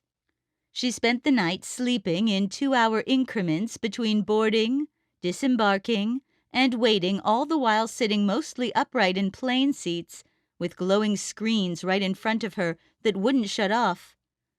By the time she reached Halifax and saw Alicia, she felt like her brain had turned to jelly. Calls of "hey" led to a perfunctory hug, and soon they were walking through the corridors together with little pieces of luggage in tow. Alicia looked as fresh as rain, one of the benefits of a much shorter trip originating from D.C. It turned out they'd even shared the last leg of the trip together from Toronto, and Nora hadn't been with it enough to notice. At least, with a CIA agent, they were able to get through customs like it wasn't even there. "Now, what do you think the best way to make it up to Princeport is?" Nora asked. Alicia gave her a look. "Leave it to me. I'm an expert in the local language here," she said. This is Canada and they speak English," Nora said. "Shh," Alicia said as she approached a rental car checkout counter and went through the process of getting a pair of keys from the clerk. "I'm pretty sure I could have done that," Nora said, catching some side-eye from Alicia. "If you're feeling irritated, it's probably culture shock setting in. Try to take some deep breaths and remain calm. It can be very disorienting for Americans who aren't well-traveled to deal with being in a foreign country." "I've been to Canada plenty of times." "You can thank me later," Alicia went on. "Not everyone is so lucky to travel with a CIA escort when looking into things outside of the country." "Did you just call yourself an escort? And what kind of things are you looking into in that line of work?" At this, Alicia started laughing, and Nora laughed right along with her. In truth, a little bit of snarky talk was only going to make the trip more fun. As they got in the car, and it turned out their drive up to the bay wasn't that long, Nora was almost disappointed about it. If only meeting with Grendler turned out to be this pleasant. Nora had imagined she'd be dozing through the drive, but between the beautiful scenery and Alicia's fascinating stories, there wasn't a dull moment. Of course, Alicia insisted on driving to make sure that the car remained on the proper side of the road, even though Canadians drive on the right side, just like Americans. The drive took them through some dense pine forest that seemed only broken up by lakes and rivers, and as they kept going, the area around them seemed increasingly remote and isolated to the point where Nora wondered how they could possibly be going toward anything. Although Princeport was purportedly a seaside town, the roads to Grendler's place took them out along an open plain of rock and grassland that couldn't have been farther away from anything. A sole house jutted up above the landscape, with a barn not too far away. A handful of sheep roamed in a penned-in area. Nora noted a well, too, but not a single power line or even a car. She had a feeling she was in for a meeting with someone who didn't have much contact with civilization, and if he died in the intervening years, no one may have come by to find out. As they pulled up outside of the house, Nora noticed a slight swish of a window curtain. Alicia lost most of her jovial spirit and took on a seriousness that all agents had buried somewhere within. She took a few minutes to read a few of the pages from the book before they got out to approach the homestead, leaving the book behind. For all Alicia's jests about the advantages of being in the CIA, there was one that had gone unmentioned that Nora really couldn't deny. She got to freely carry a gun into another country, and Nora took a little relief in the Glock hidden at her side, since they were approaching the residence of someone who openly fomented violence and may well practice what he preaches. Nora knocked on the rickety wooden door.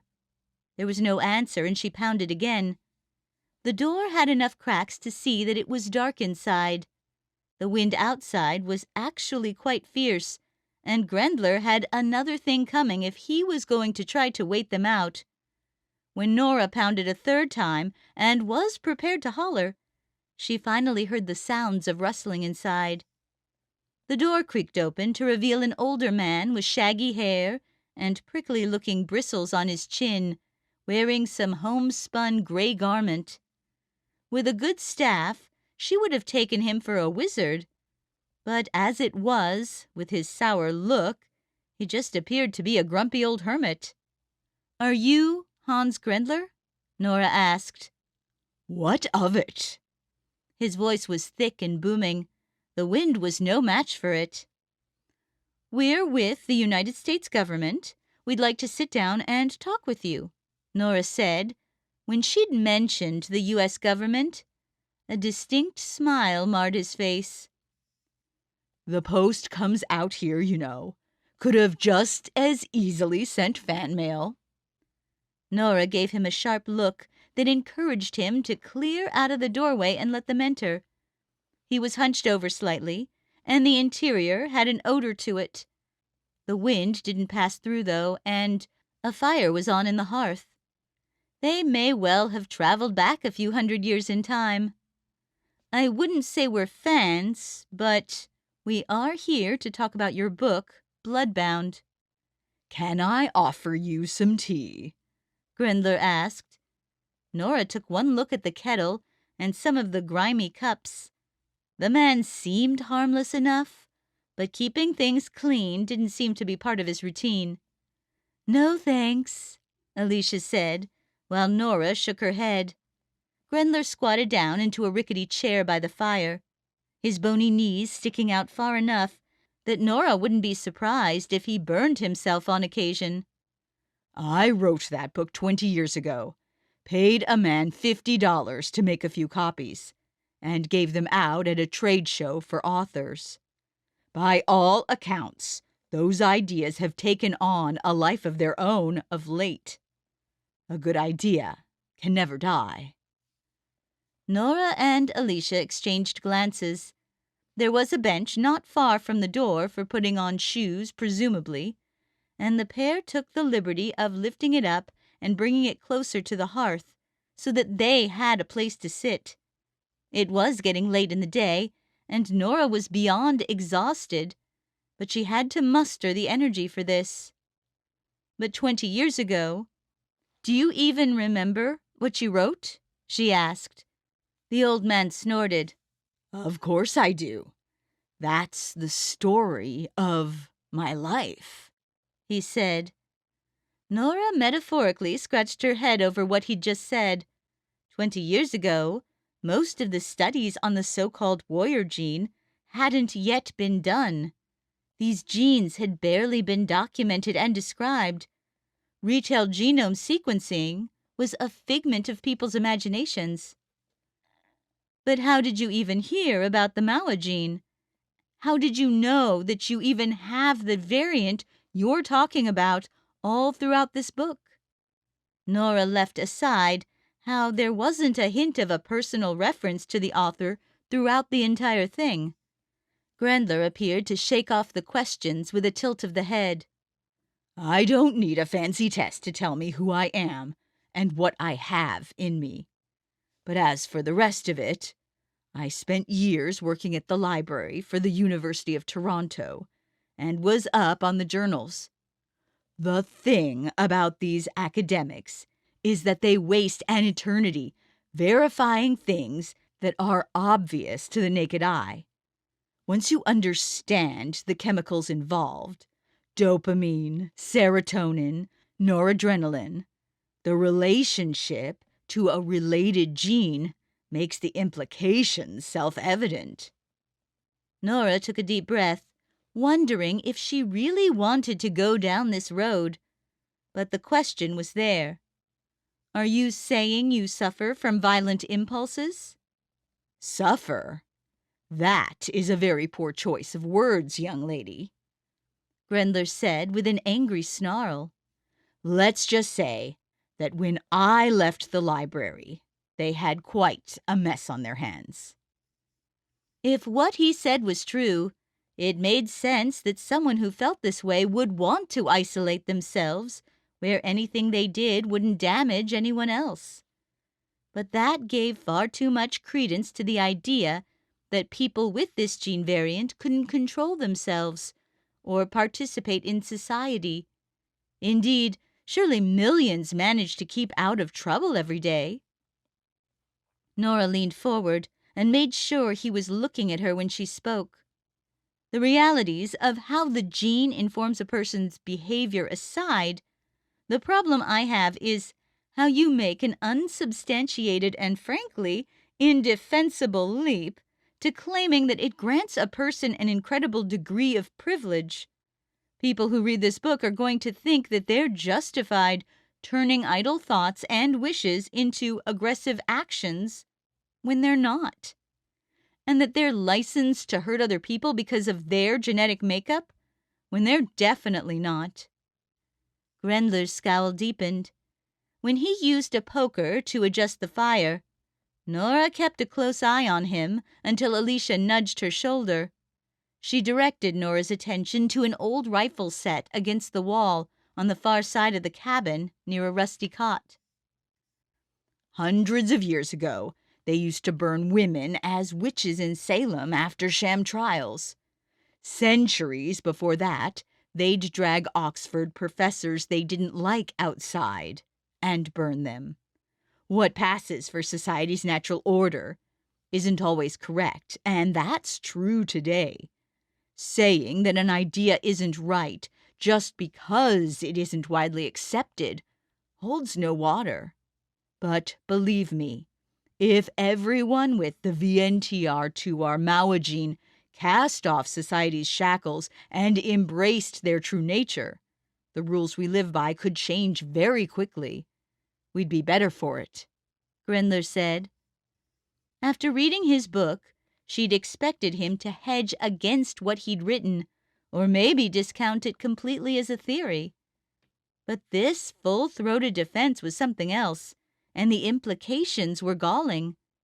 To be clear, you're saying that because of this gene, someone should be able to go around and hurt and even kill other people as they wish? And that stifling that impulse is cruel even at the cost of another person's life? He didn't even flinch at her statement, which chilled her even to say. It was hard to accept that there were people out there who now believed this. "You say it like the society we have is some great accomplishment. People die of starvation, needless accidents, negligence, racial or ethnic hate crimes, and inhumane work conditions every day. Not in some third world countries. I'm talking about Canada and the U.S. Untold masses are executed by the indifference of others. At least my way doesn't allow the killers to pretend they're not doing it.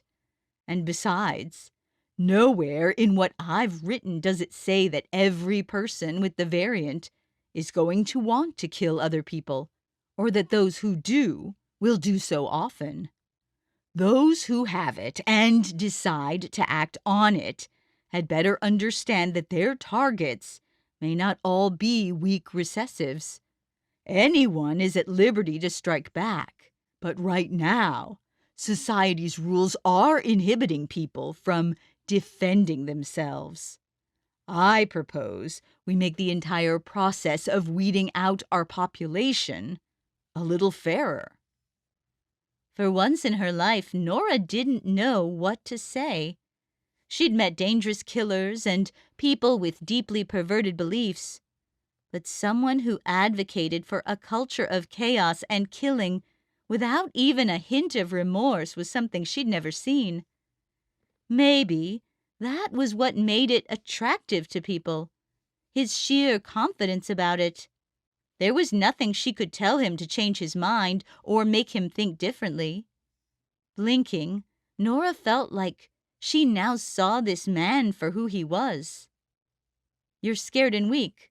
You feel powerless, shunned. So you created an ideology that made you feel strong, made you think you had something over other people, even if you don't even know for certain that you have the thing. You're banking it all on. And look at what it got you. A desolate shack in the middle of nowhere with only sheep for you to act out your fantasies on. I've run into criminals that I've feared, some who've made me doubt myself, some who've impressed me with their ingenuity. But you, I only pity. Grandler grumbled audibly, a rumbling in his throat that filled the room. His hands clenched to the fire poker. Nora felt her friend's hand on her knee as a warning, but she wasn't afraid. As soon as he'd said the book was a story of his life, she knew what was coming. It was only a matter of when, and the only risk of sustaining injuries was if she shied away from it. "Maybe it's time for us to go," Alicia said, rising. But Nora wasn't nearly done. "We haven't even gotten to why we came yet," Nora said, never taking her eyes off the man. Now they were all standing, with Alicia seeming like the only one who wasn't happy being there. "Then arrive at the point," Grendler said. "I've just got one more question to the man holding the fire poker like a weapon. Do you have any urges you'd like to tell us about? Is there something you want to do to us? Come now, don't hold yourself back. But if you do, make sure you tell yourself it's not a natural part of the decision process about what to do that people engage in 1,000 times a day. It's society stifling your true self," Nora said, full of sarcasm. "I can think of a few things," Grendler said under his breath. His eyes were getting red, and he was swaying slightly, as if the agitation of it all would overcome his balance. "Take a swing," Nora said. "We won't hurt you, but for a certainty, you won't hurt us." Goading an old man into attacking wasn't something to be found in the FBI handbook, but exceptions could be made for ones who created a blueprint for acting out on any impulse that occurred between their ears. Just when Nora thought he might do something, the tension in him seemed to crack. A smile broke across his lips. "And just like that, the system works," he said. "No, the point I'm making is that your system is a sham, and anyone else foolish enough to act on it will pay the consequences, as you would have." But Grendler's smile persisted. "You're one of us, you know. I can see the variant in you. What is your name?" She thought she had him pinned down, but it didn't matter that he found a rationalization to paper over the black hole in the beliefs he'd created. "It's Nora." His smile widened into a toothy grin. "Are you feeling the noradrenaline, Nora? This is almost too good," he said. But now it was time for her to exercise the upper hand she'd won. "Now that we're on a first-name basis, Hans, you can drop the fire poker, sit back down, and tell us everything you know about anyone who has contacted you about your book or these theories." He stood defiantly for a moment, until the poker slipped from his grasp and he returned to his seat. Hands free, he clasped them over his thighs. "I'm afraid I don't have a single recollection to share with you," he said. Nora spotted the obvious lie, and it made her angry. "Don't make me ask you again. Have you been getting any fan mail lately? I want names," she said. "I don't have a single one for you.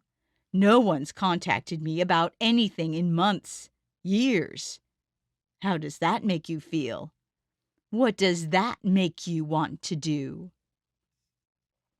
Nora stewed, weighing what lengths she would go to get what she wanted. Not particularly far, it turned out. If she had the variant, it wasn't doing much for her. "It makes me feel disappointed that you won't lift your smallest finger to help after doing so much damage. And it's making me want to search your home to find out what you're hiding, which we're going to do now while you sit there and remain silent," Nora said through her teeth. Despite reaching into every cupboard and checking over, under, and between everything, they weren't able to come up with anything. One drawer had some papers and books, some tax bills, and philosophy texts he'd probably stolen from the library. Then Nora stalked closer to Grendler in his chair and prepared to bid him adieu, when she happened to glance into the fire. So many bits of paper had been burning the entire time they'd been there, in between the sticks and logs. Letters, envelopes, postcards. Everything burned down to the tiniest scraps. Nora didn't consider herself an angry person, but considering how many of those messages were from people capable of being unrepentant killers, it filled her with rage. "Go ahead, Nora. Don't hold back. If thwarting the purpose of your journey here comes at a cost of my life, I'm prepared to pay for it. Knives by the kitchen and plenty of farm tools around to do the job. Considering your profession and your employer and my history, any lie you care to provide will suffice to help you evade responsibility," he said. Exchanging glances with Alicia, Nora conveyed that they were out of moves, except for the one to the door. It went without saying that she wasn't going to hurt the old man in his hovel. She didn't feel like she was walking away with nothing, though.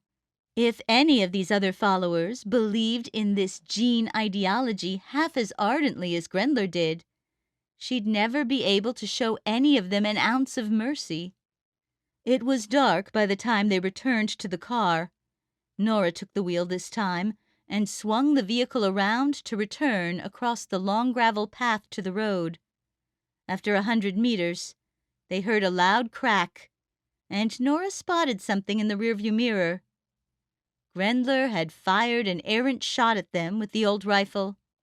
She caught his eyes again with Alicia, who appeared plenty alarmed. But Nora didn't even tap the brake. "That was really something else," Alicia said. Nora sighed. Whatever it was over. "Yes, I'll give you that. Next time you want to call me, I don't know if I should tell you to find someone else, or definitely call me," she went on. Nora had to remember that she was a younger agent and that the part of the CIA she worked in wouldn't leave her used to being shot at, even if it was in the least dangerous way possible. "I won't be offended if you want to say no," Nora said. If Alicia had seen those bodies in the theater up close, she may have better understood why she was willing to push this so hard, even in the unlikeliest of places. She'd find another way to get those names. "I'll tell you one thing, though. It makes me want to get my genome sequenced. Can you imagine if little bits of code in our DNA actually influenced how we behaved?" Nora jerked her head to Alicia, who for the first time had said something that made Nora think she was wading a little too far outside of her area of expertise. Of course, individual genes helped make them who they were, but between an alphabet soup can full of genes and a lifetime of nurturing experiences, pointing to any one gene and saying it made someone act in a certain way on a particular occasion was impossible.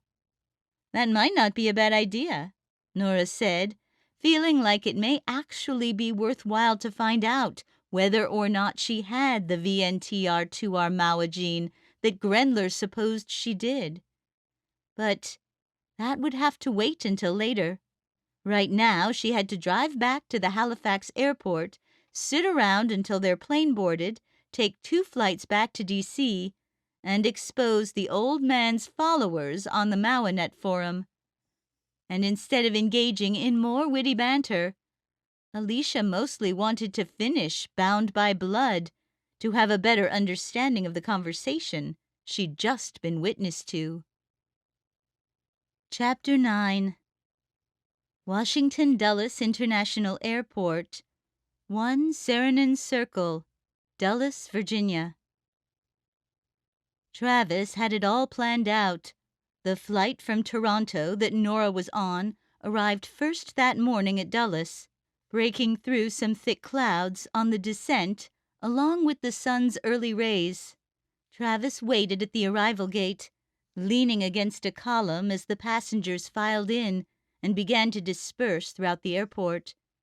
When Nora saw him, her eyes lit up. After all these years, he still loved the way she looked at him. "I thought I'd be getting a ride home," she said, her heavy eyelids giving away the extent of her fatigue. "You are." They grabbed her luggage and made it out to the parking lot. She pulled out her phone, but then put it right back in her pocket. "I think they know I'll be a little late today. At least it's Friday. I can make it through a few hours in the afternoon and then crash all weekend," she said. Starting the truck, Travis didn't say anything, but he knew the day wasn't going to be anything like that. When they arrived back at the apartment, Nora promptly passed out in bed, leaving Travis plenty of time to make the necessary arrangements. When she got up shortly after noon, she was even more surprised to see him than she was at the airport. "What are you still doing here?" she asked. "Just looking out for another agent," he said.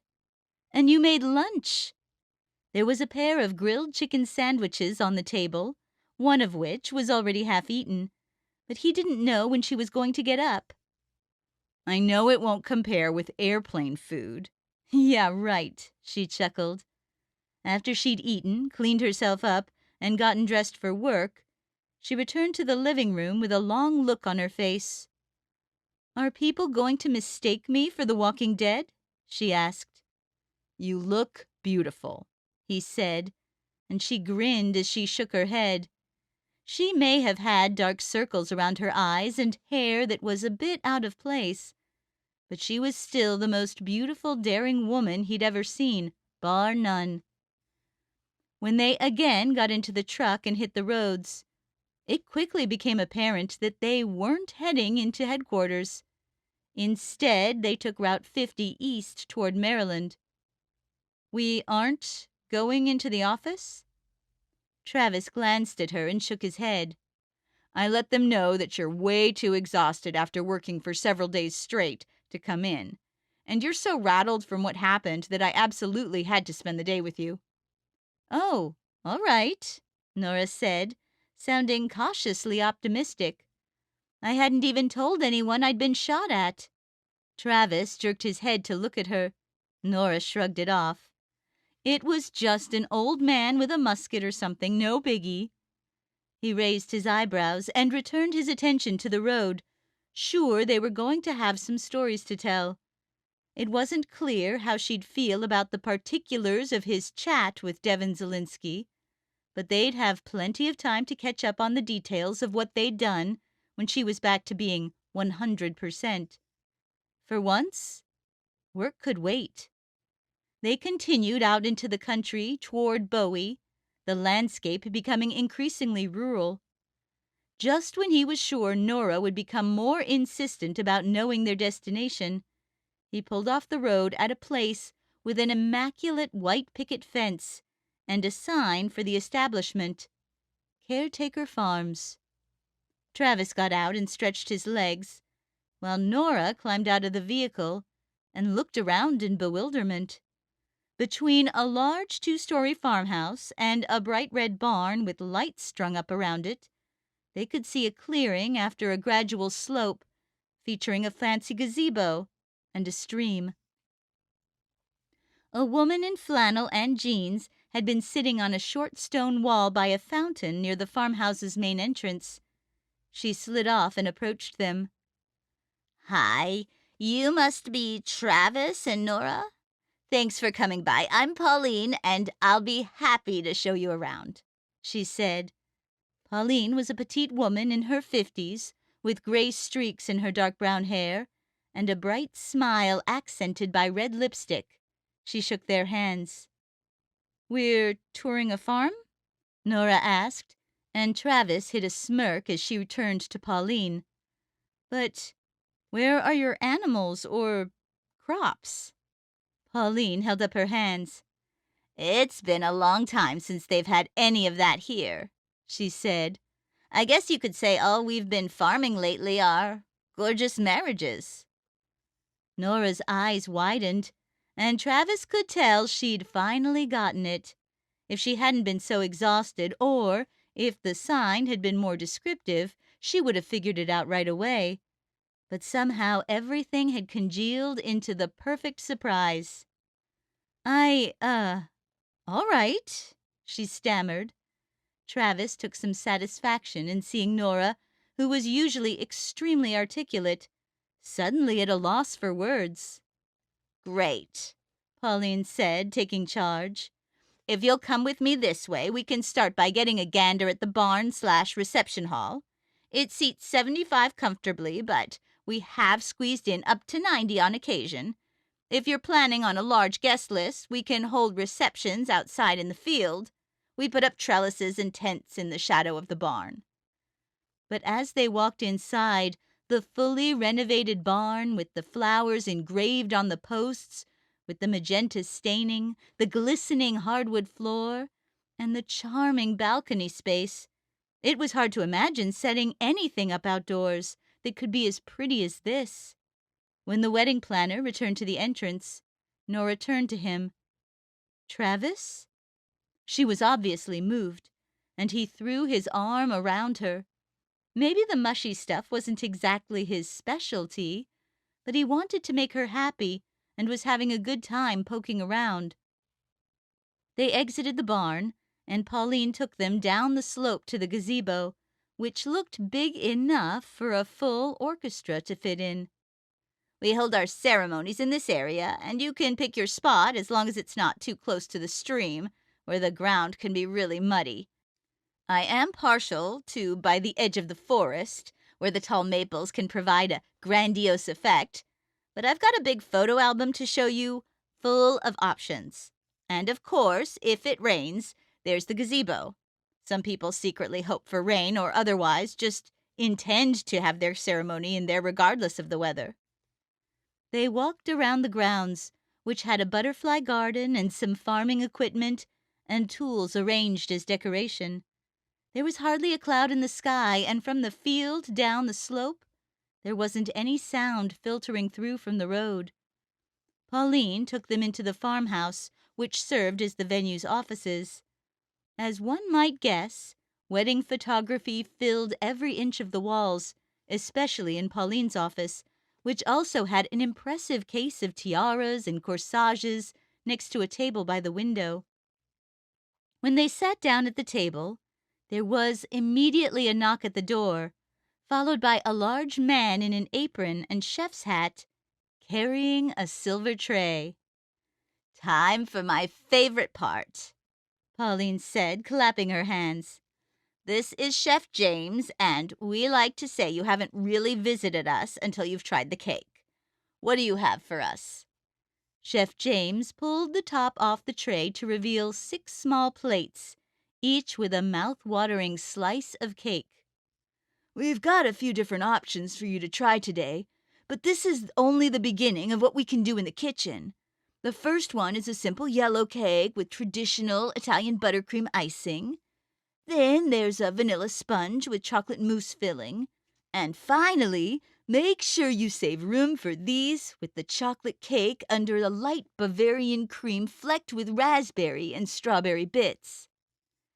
Travis took one bite of the yellow cake and was convinced it was the best cake he'd ever had, only for it to be outdone by the others in turn.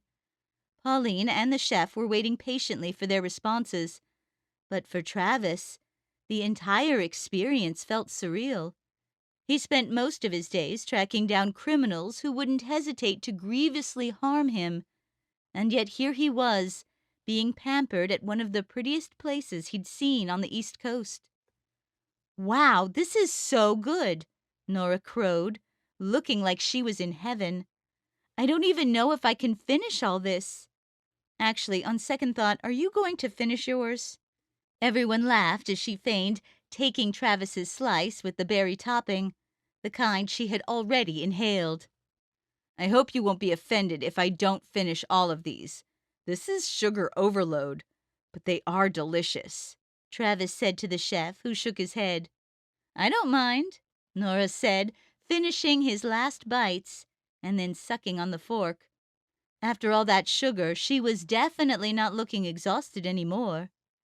The chef cleared away the tray and exited the room, leaving Pauline to go over more of the particulars about the pricing and the options with them. Finally, she leaned back in her seat and extended a hand. "Well, what do you think?" Travis caught eyes with Nora. It felt like what he was actually sampling was how she would look on their wedding day, with cheeks pinched from big smiles and a bedazzled sparkle in her eye.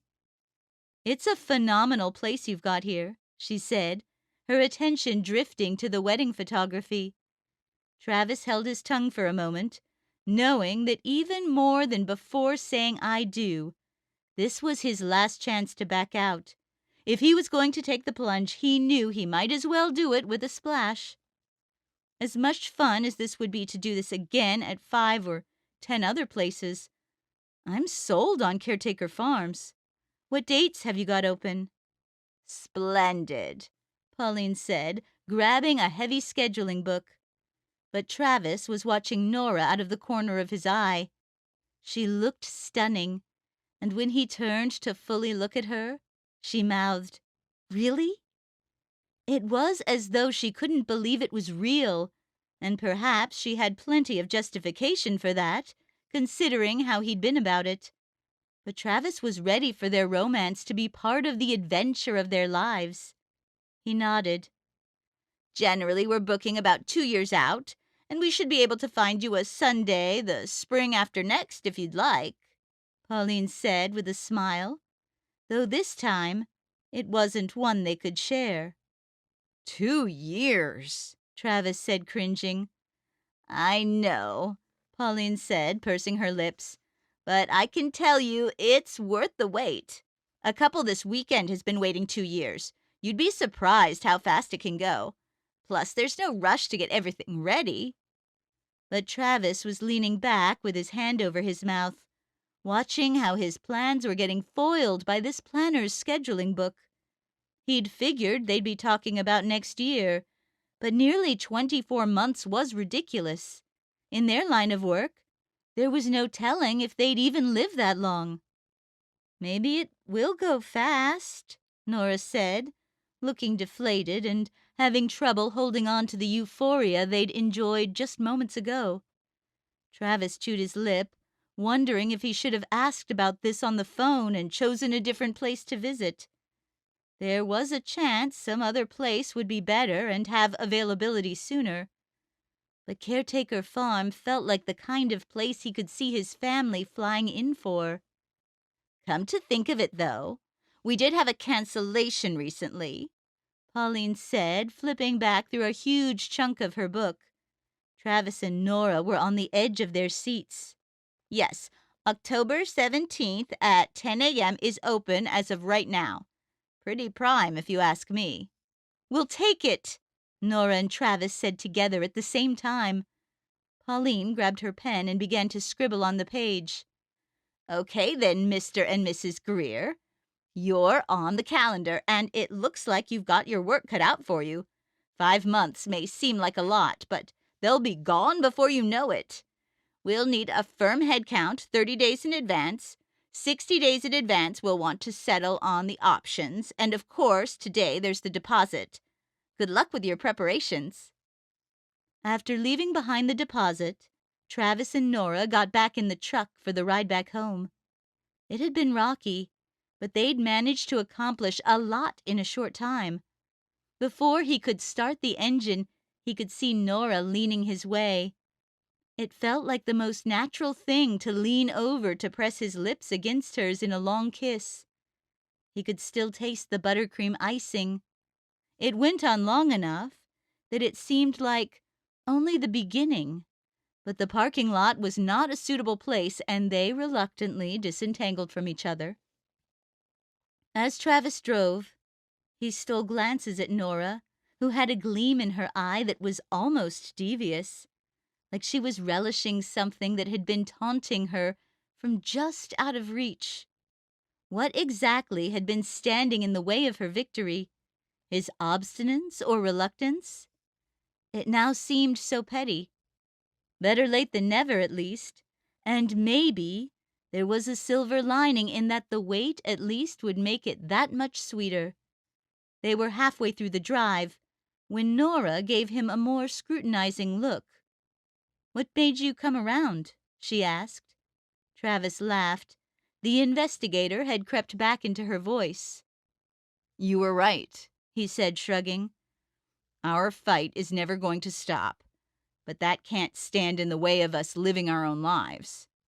Now, I guess we've got a new case to work on. The case of the Greer wedding? It sounds like a murder mystery, she said. It better not be, Travis said, a plaintive note in his voice, and they both laughed again. Chapter 10. Apartment 302, 405 Irving Street, Northwest, Washington, D.C. It was a busy weekend, even though they never left the apartment, and for the most part didn't make it out of the bedroom. But by the time Sunday night rolled around, the practical realities of what they'd embarked upon were setting in, and Nora and Travis found themselves at the kitchen table with a notepad and some flyers from Caretaker Farms. Other than the light above the table, everything was dark. I don't know how much sense it makes to be deciding whether we want to pay extra for the rose-covered trellis at the ceremony point or the hors d'oeuvres on the deck prior to the reception if we haven't even figured out what kind of wedding we want, Nora said. Travis glanced at the papers and shrugged. I always thought my wedding would be small and simple, just some of the important people we care about, some family and friends to spend the day with, he said. Well, I think when we really get down to it, even something that seems small might be larger than you expect and could easily max out the seating at the venue. Think about it. There are your parents and brother, your grandparents, at least some of your cousins, and then you've got your army friends, your work friends, friends from back home.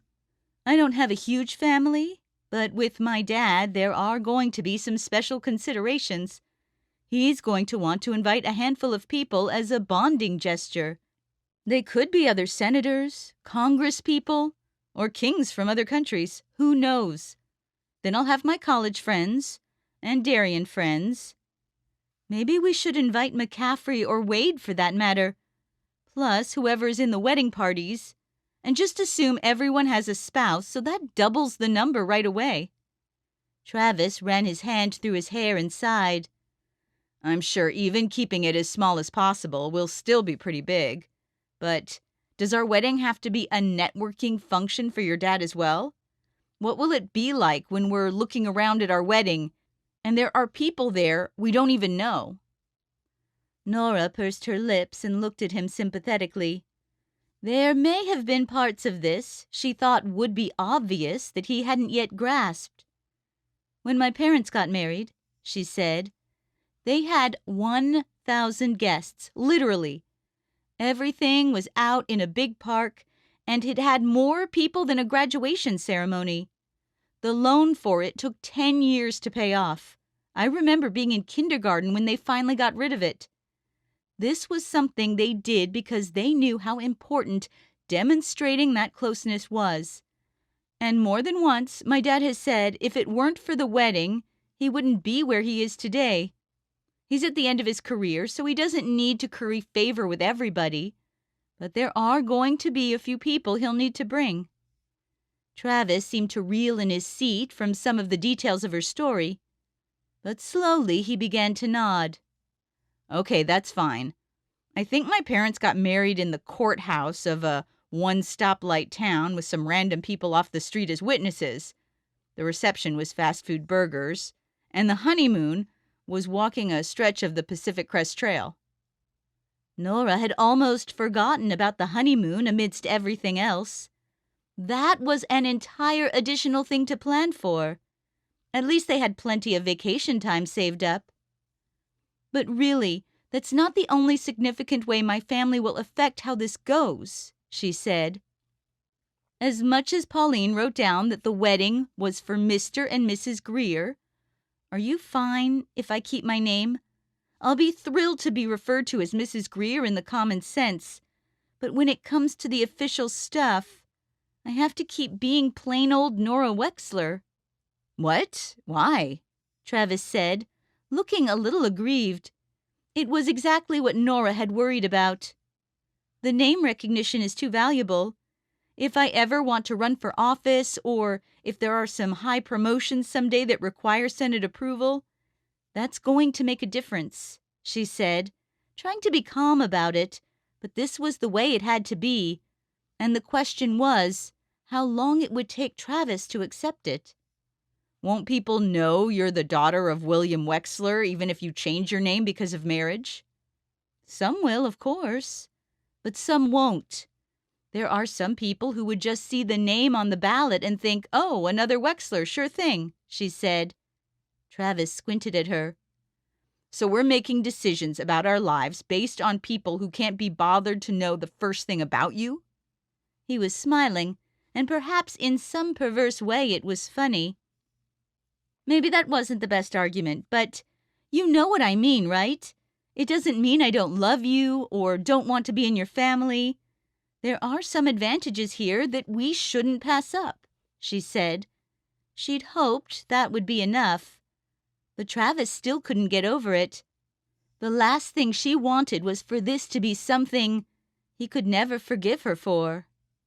I thought your whole thing, the reason you got into the FBI, was to make a name for yourself and get out of his shadow. Nora furrowed her brow out of concern. This was getting painful, and she needed to find a way to give him something to fix it. I did, and I think I succeeded in that, but let's be honest about the way things work. This kind of history and connection is what can make it an easy walk into some of the Bureau's top-level jobs, and not just for me. You would benefit from this tremendously, too, she said. I'd like to think my work and the cases I've closed would do the talking. Nora shut her eyes, hoping that this would be the worst of it, and everything else would go smoothly. There are thousands of successful, hard-working federal agents who will go their entire careers without getting anywhere near a deputy director's chair. Travis exhaled deeply, staring off into the shadows and the darkness of their apartment. I didn't know you had your eyes on some of those jobs, he said in an even tone. It wasn't an attack, and she was thankful for that much. I don't want to close off any doors. But you mentioned a honeymoon. What should we do about that? Nora asked. She'd been thinking about Hawaii, or maybe South America for something more exotic, anywhere with a beach. Her fiancé took on a brighter outlook, returning his attention to her. I've always wanted to go to Europe, he said. Nora grinned, immediately picturing the Eiffel Tower and the Louvre, maybe the streets of London or Venice. Yeah, there's something about the Black Forest in Germany that has always captured my attention. And it would be Oktoberfest. What better time to go? Nora's smile suddenly required a lot more work to maintain. It wasn't that she didn't like Germanic culture, and in fact Wexler was even a German name. There would just always be places she'd much rather go to. Sounds great. I can't wait, she said. As far as she could tell, her entire honeymoon would be beer drinking and wooden shoes. Not exactly what she had in mind. But why not start off married life with a nice big compromise? For all the enthusiasm she conjured, though. Travis still settled back into a somber mood rather quickly. Hey, I just want to say one more thing about the name. Yes, Nora said, wondering if agreeing to his honeymoon of choice would be for naught. He took on a more thoughtful expression. Being a Greer isn't just about the name. It's about doing the right thing and living according to your beliefs. The words written on the pieces of paper don't even matter compared to that. As far as we're all concerned, you've been a Greer for years, and it won't make a jot of difference if it still says Wexler on the taxes or the campaign advertisements or whatever. Thank you, she said, relieved. She hadn't doubted she'd wanted to marry him since he proposed. But it was nice to have a fresh reminder of why she was making the right choice. Back at the office the next day, they caught each other up on what had gone on, and Nora spent the morning lurking around on MauaNet. She posted a couple more comments, just chiming in here or there to make it seem like she was a regular. But it didn't take her long to realize that the conversations going on had shifted. There was the usual fantasizing about Day X and what it would mean for the helpless recessives. But the group definitely felt more aggrieved and threatened than usual. Mentions of pockets of resistance, those who stand in our way, and standing up for ourselves and the like, captured the sentiment. But Nora couldn't figure out why. All she could do was echo what others were saying and hope it fit. Then, around 11 a.m., there was a new post that made her do a double take. Even before she clicked on it, she picked up her phone to call McCaffrey and set up an emergency meeting. Nora couldn't take her eyes away from the screen, too afraid that what she was seeing would disappear and become even less traceable than an anonymous user on an unregulated and untracked message board. "Can you go to the site and see what just came up?" Nora said. The phone was propped between her head and hunched shoulder while she fumbled to record the post. She felt like there was too much of a chance that the creator would take it down and keep this a secret even from the other Maua members. When it had all been saved and a few minutes had passed, Nora felt like she could finally analyze what she was looking at without fear that part of it would disappear. Responses were rolling in, and the message was already getting out to the group. "Yeah, that's what it looks like to me, too," she said. "Somebody is announcing, bragging really, that there's going to be another mass shooting in exactly 1 week."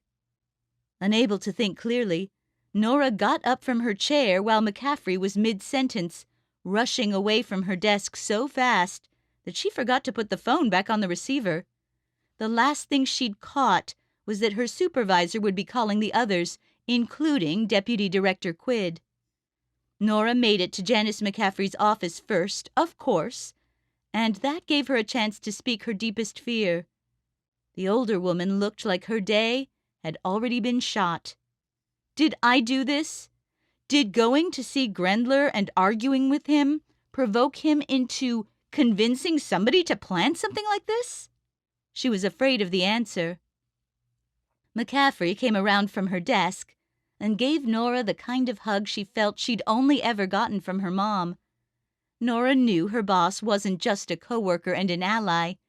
She was a friend who cared as well. "We'll figure out what's going on, and we'll stop it. This attack will never take place," McCaffrey said, insistent. Nora wanted to believe it. "But you can't blame yourself, no matter what pushed someone to write that. That's what extremists do. They feel the heat and then try to take it up a notch. This is why we're going to shut this whole thing down for good." Nora took a deep breath, trying to keep control of herself. She'd felt like she played the Grendler meeting perfectly, and Alicia had even set it up to keep an eye on any mail to or from him. But now, he must have gotten word to someone that their time was running out, and that they had to do something. Travis and Biederman arrived moments later, neither of whom had been aware of what she'd been looking at. Nora looked at her fiancé in anguish, but couldn't find the words to tell him. The monitor would have to say it all. When the message got through, it was obvious when the ton of bricks came down on his shoulders. Biederman became angry, but Travis took on that old steely look of resolve she'd had to count on so many times. There'd be no more mistakes from him. The three of them settled down in the chairs around McCaffrey's high-tech office, with Nora and Travis taking two right next to each other to the left of the desk, with a good view of the screen. "Looks like we weren't the only ones picking a date," he whispered. Biederman couldn't stay in his seat. "I mean, what's the target?" His voice rose. "We'll get to that part," McCaffrey said. "What's the target?" he said louder.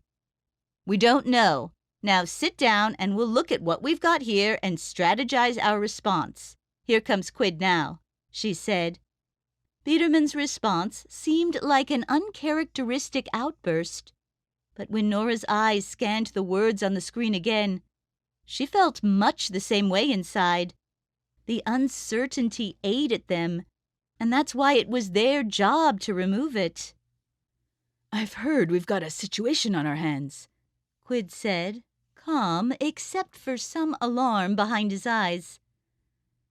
"Why don't you go ahead and read it, and then we can figure out what we're looking at and get to work," McCaffrey suggested. Quid nodded at the others in the room, and then rubbed his throat. "Post titled, 'Accepting the Mission. 7-day countdown. It's time for me to show that I'm not just all talk. The truth is reaching the troops. We're almost at critical mass. Every day people are realizing the power of Maua. But no one is willing to crack open the sky and usher Day X into reality. That's because it's my destiny to do so. I will be the leader who brings the movement of truth into the light. Soon everyone will know the variant's undeniable advantages. It will be known by the blood of the recessives. Next Monday we'll usher in a new week, a new life, a new era. And unlike in Before Death, I will get away clean. Are you ready for the revolution? Will you take a stand with me?" Nora felt her teeth grind as hearing out loud what she'd already read so many times made her anxious. This was putting them all on a dangerous path, and there was no way off. Either they found this person, all of them really, and put a stop to this, or untold numbers would die in the next mass shooting to rock the nation. It goes without saying that our team is going to be growing exponentially after this, McCaffrey said to nods from Quid. This is no longer an idle investigation into a disturbing group, but rather an active search to stem a credible threat. Our digital teams will be stepping in, as well as our military liaisons. We'll be keeping tabs as much as possible for any communication or activity that seems to corroborate this. Don't forget to alert the congressional and White House security details, Quid said. We can't be too careful, and if they're trying to make a statement, there's no telling what kind of splash they intend to make. Of course, McCaffrey agreed. Now let's see what we have to go on. Do we know anything about this poster? Young Sneezy? Nora nodded. This is one of the group's most prominent members, a founding member, really. Other than claiming to be in the military and being a fervent believer in the Maoa movement, personal details or identifying information is non-existent. The username is a takeoff of the rapper Young Jeezy, possibly, for all we know, a reference to the Seven Dwarfs. But it's hard to say how useful it'll be to know that the user may be a rap listener. If you scroll down a bit, the most significant reply is from another heavy user by the name of Hide in Army that says simply, I'm in.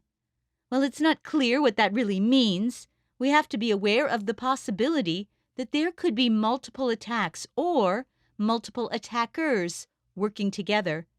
At least with this user, we have the obvious indicator that he is in the army, but where he's serving or in what capacity is unknown, Nora said. This may inspire others to take action at the same time, even if they don't announce it explicitly, Biederman said.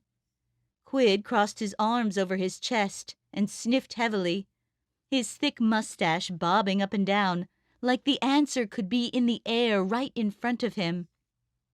And do we have any idea where any of these people are or what their likely target is? McCaffrey looked for an answer to Nora, who felt bitter regret that she had so little to give them. We know that MaoaNet doesn't record any info about its users, but it's actually pretty sophisticated in how it's run, despite its cheap, bland appearance. You would think we'd be able to keep tabs on military servers to see who is accessing the site, but the IP address changes on a daily basis. By the time we'd rig up a trace, it would be completely ineffective because the site would technically be somewhere else. And that's aside from users who know how to cloak their activities through free virtual private networks. But my point is, there's an unknown administrator who's putting in a lot of effort to protect these people. I've actually joined the site and have made a few posts in an attempt to get in position to encourage users to identify themselves. There hasn't been enough time for me to build up a reputation as a leader, but we may need to try anyway, considering the costs of waiting. If we can even get one user to reveal himself, we can physically reach that person and get info about the rest. It could work if we couch outing yourself as a brave act of defiance. This time, Quid and McCaffrey exchanged glances. Let's do it, the deputy director said. Other agents will be creating dozens of additional accounts, so you'll have more than enough appearance of support and participation when the time comes. One thing, though, Nora said, sucking on her cheek as she thought. I can't imagine asking people to reveal their identities and having it work without the asker doing so first. I'll need a picture and a name of someone in the military I can use to kick things off, and it could put that person at risk if they're actually near any of these other people. But Quid brushed away her concern. We'll find someone who won't mind posing for you on this.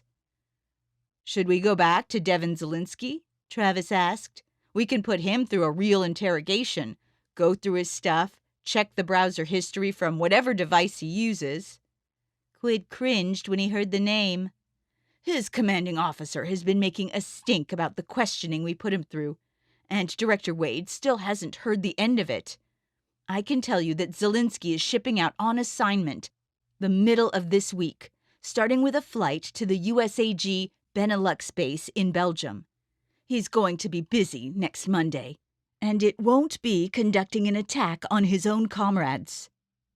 Travis sighed, and after what he'd told her, Nora was glad this guy was out of the picture. Have there been any leads on the missing computers from the genetic counselor's office? Or tips about who the doctor's killer might be? Why don't we take some of the biggest guys from the local bases and put them in a lineup so that Chris can see if she can recognize any of them? Biederman asked, though from the tone of his voice it was clear even he knew his suggestion was unrealistic. They'd need the Great Wall of China to line up all of the big guys from these bases. McCaffrey looked at him for a moment before returning to the screen. What about this part, about how he says he'll get away clean, she said. Is he boasting? Just trying to top the other guy? Travis scratched the stubble on his cheek. He's suggesting he'll get away with whatever he has planned, or at least that it won't end in suicide, he said, while McCaffrey went back to her desk and began twiddling her pen. I know it would be cold comfort, but if an attack were to happen, I'd be very pleased to take him alive so he can expose the others before spending the rest of his life in jail. But let's make sure it doesn't get that far. Anything else, Deputy Director? Get to work, Quid said to them, sticking a finger at the screen. And foil this guy. As much as the prospect of another atrocity disturbed her, the clarity of purpose and the chance to focus were comforting. They had one job to do, and there was only one acceptable outcome. The full weight of the FBI was going to come down on this poster. They'd locate the tiniest tear in his cloak of anonymity, and then pull the entire thing apart. Or at least they'd try. Early that afternoon, Nora met with the digital team who'd be working on Mawanet with her, and they had a few tricks up their sleeves beyond Nora's attempt at what might most accurately be referred to as forum trolling. Other agents would be sprinkling the site with links that sent users unknowingly along pass-through web pages that triggered unnoticeable spyware downloads before delivering them to the destinations the links described. If any user clicked on it, they'd immediately have the ability to view the activity on the device in real time, which could lead to identifying their location or name in any number of ways. But they also decided that trying to push for users to divulge their personal information directly on the heels of the attack announcement would be too much of a coincidence and might lead to a backlash. Waiting until Wednesday seemed better, though there was no guarantee of success if the prospect of a law-breaking incident kept personal prudence at the top of everyone's mind. That left Nora with roughly 2 days on her hands without much to do other than compose a draft of the post she'd eventually share and fill in new teammates as well as she could about what she'd learned. Then they could create a net thick enough to pick up any personal communication the attacker made, or pinpoint where a plan was being set in motion. Opening the doors to Georgetown University Hospital and heading to the genetic counseling offices, she decided the best way to spend her time was to pursue more places where these guys could have gotten their genetic testing done. Plus, it gave her a chance to find something out about herself. It wasn't often that she pulled rank places to get a quick appointment, but this seemed like it was worth it. I'm Nora Wexler, here to see Dr. Harding, she said to the receptionist, and then was directed to the waiting area. She'd asked Travis if he wanted to find out if he had the variant, and he said he didn't care to because the whole theory was baseless. But Nora thought he wouldn't have been so against it if she hadn't brought up the cost. It would be $1,000, and even their health insurance wouldn't cover it, since it was being done in a rush on an elective basis. Their wedding guests would survive without hors d'oeuvres, she hoped. When a doctor with deep tan skin and frizzy hair called her into an office, Nora explained what this was all about while a nurse drew some of her blood. "I guess, even though this is indisputably crazy, I'm curious to know if I have the VNTR2R MAUA variant," she said. The attention the doctor had paid to her explanation seemed more typical of how patients probably listen to her. "After hearing that, I'll have to check and see if I have it," Dr. Harding said. "I vividly remember reading about how there was a link between this variant and juvenile delinquency in some of the literature, but that was only for children with significant stressors such as abusive parents or exposure to other criminal elements. But the tendency toward aggression is real, though, albeit buried within a host of social factors." Nora nodded and rubbed her arm, glad the needle was out of it. The little vial of her blood was on the desk with a label wrapped around it. She'd gone through enough situations where she involuntarily saw her blood that seeing it always made her heart race. What I'm really trying to find out, though, is if in the last few months or years even, you've had patients who've come in that represented an influx of military people without any clear need to have part or all of their genome sequenced. The doctor had a long face. "I'm extremely sympathetic to what you're facing, but we're both well aware that I'd need a court order to hand over any individual records. But I don't think I've ever had anyone come in here and directly ask me if they have the variant for this gene. That doesn't mean someone didn't, but no one has said so. As for the reasons people have, this is a new technology, and there's a cool factor about it. We get people all the time who just want to do it for fun to see what it says. Were any of them in the military? Nobody was wearing a uniform, and other than that, I'm not able to make any assumptions about anyone." Nora nodded, coming to the realization that the answer to her problem was not here. The doctor would have had a much freer tongue about anything that had happened in the office, such as theft of devices or records, and yet neither of those came up. It was only a wasted hour, but every hour seemed precious on the cusp of an attack. "How long will it take you to turn around the results?" Nora asked. "We should be able to get you a call by the end of the week, and that's only because some of the labs are backed up. The advances in this area have been stunning." Nora thanked the doctor and left. Although it was the end of the day Tuesday, and she was headed home, the clock was always running in her head now, and it felt like she was never able to leave work behind. Travis was already at the apartment, and it looked like he was able to go about normal business without too much trouble. He'd taken out the garbage and from the papers on the counter had been going through the mail. It was her night to cook, and she was feeling like his burritos last night would be a tough act to follow, so she dawdled by flicking through the mail.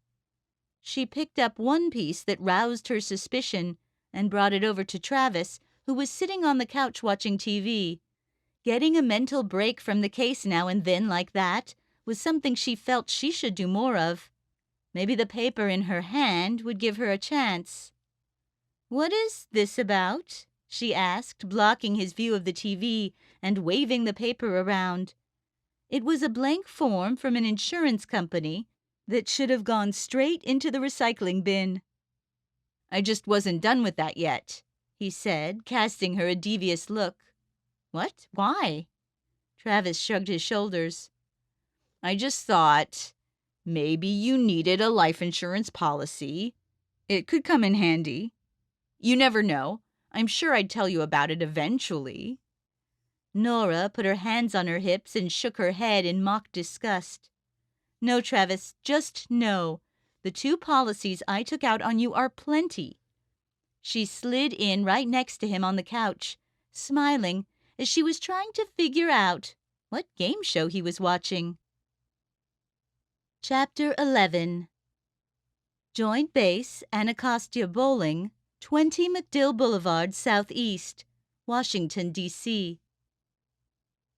Travis had been working with military liaisons to make sure they were able to properly communicate the nature of the coming threat. But on Wednesday morning, he had an idea that could lead to cracking open the case and identifying the person planning to carry out the attack. He pulled into the gate at Bowling and flashed his creds to the guard. Travis Greer with the FBI to see Senior Airman Devin Zielinski with the 82nd Expeditionary Rescue Squadron. First left, and then the third right, the guard said. Travis drove along, firmly aware that Quid had poured cold water on the idea of going back to Zielinski, specifically because of how it caused trouble for Director Wade. But Travis knew in his heart that it wouldn't be an issue if it led to foiling the attack. He had to take that chance because he was sure the pararescuemen had a link to this group. It took a few minutes to find the right building, a stout brick structure with some white painted trim. Stepping inside felt like a blast from the past of his basic training days. Just bunks and trunks from one end to the other. There was only one occupant at the moment, a man Travis knew was scheduled to ship out in just a couple of hours. Zielinski had on nothing but his jockeys and an undershirt, revealing toned arms and legs, with a few scars and even burns. His clothes and personal effects were set out on the bed, along with a half-full duffel. He was getting dressed and preparing to leave. Travis let his footfalls echo throughout the building to give warning of his approach. Zielinski eyed him warily. "Didn't think I'd see you again so soon," he said, his voice low and gravelly. "We didn't get off on the right foot with our last conversation, and I'm here to take another crack at it," Travis said. He was feeling the tension, sensing the opportunity right in front of him. "I thought maybe you were enlisting. We could use another good man," he said, pulling on a pair of slacks from off the bare mattress. Judging from his belongings, it looked like he had a thing for designer watches. Nearly a dozen glittery timepieces were set out in a long row. "Maybe I am, in a manner of speaking." Travis removed a few folded pieces of paper from inside his jacket and dropped them casually on the bed.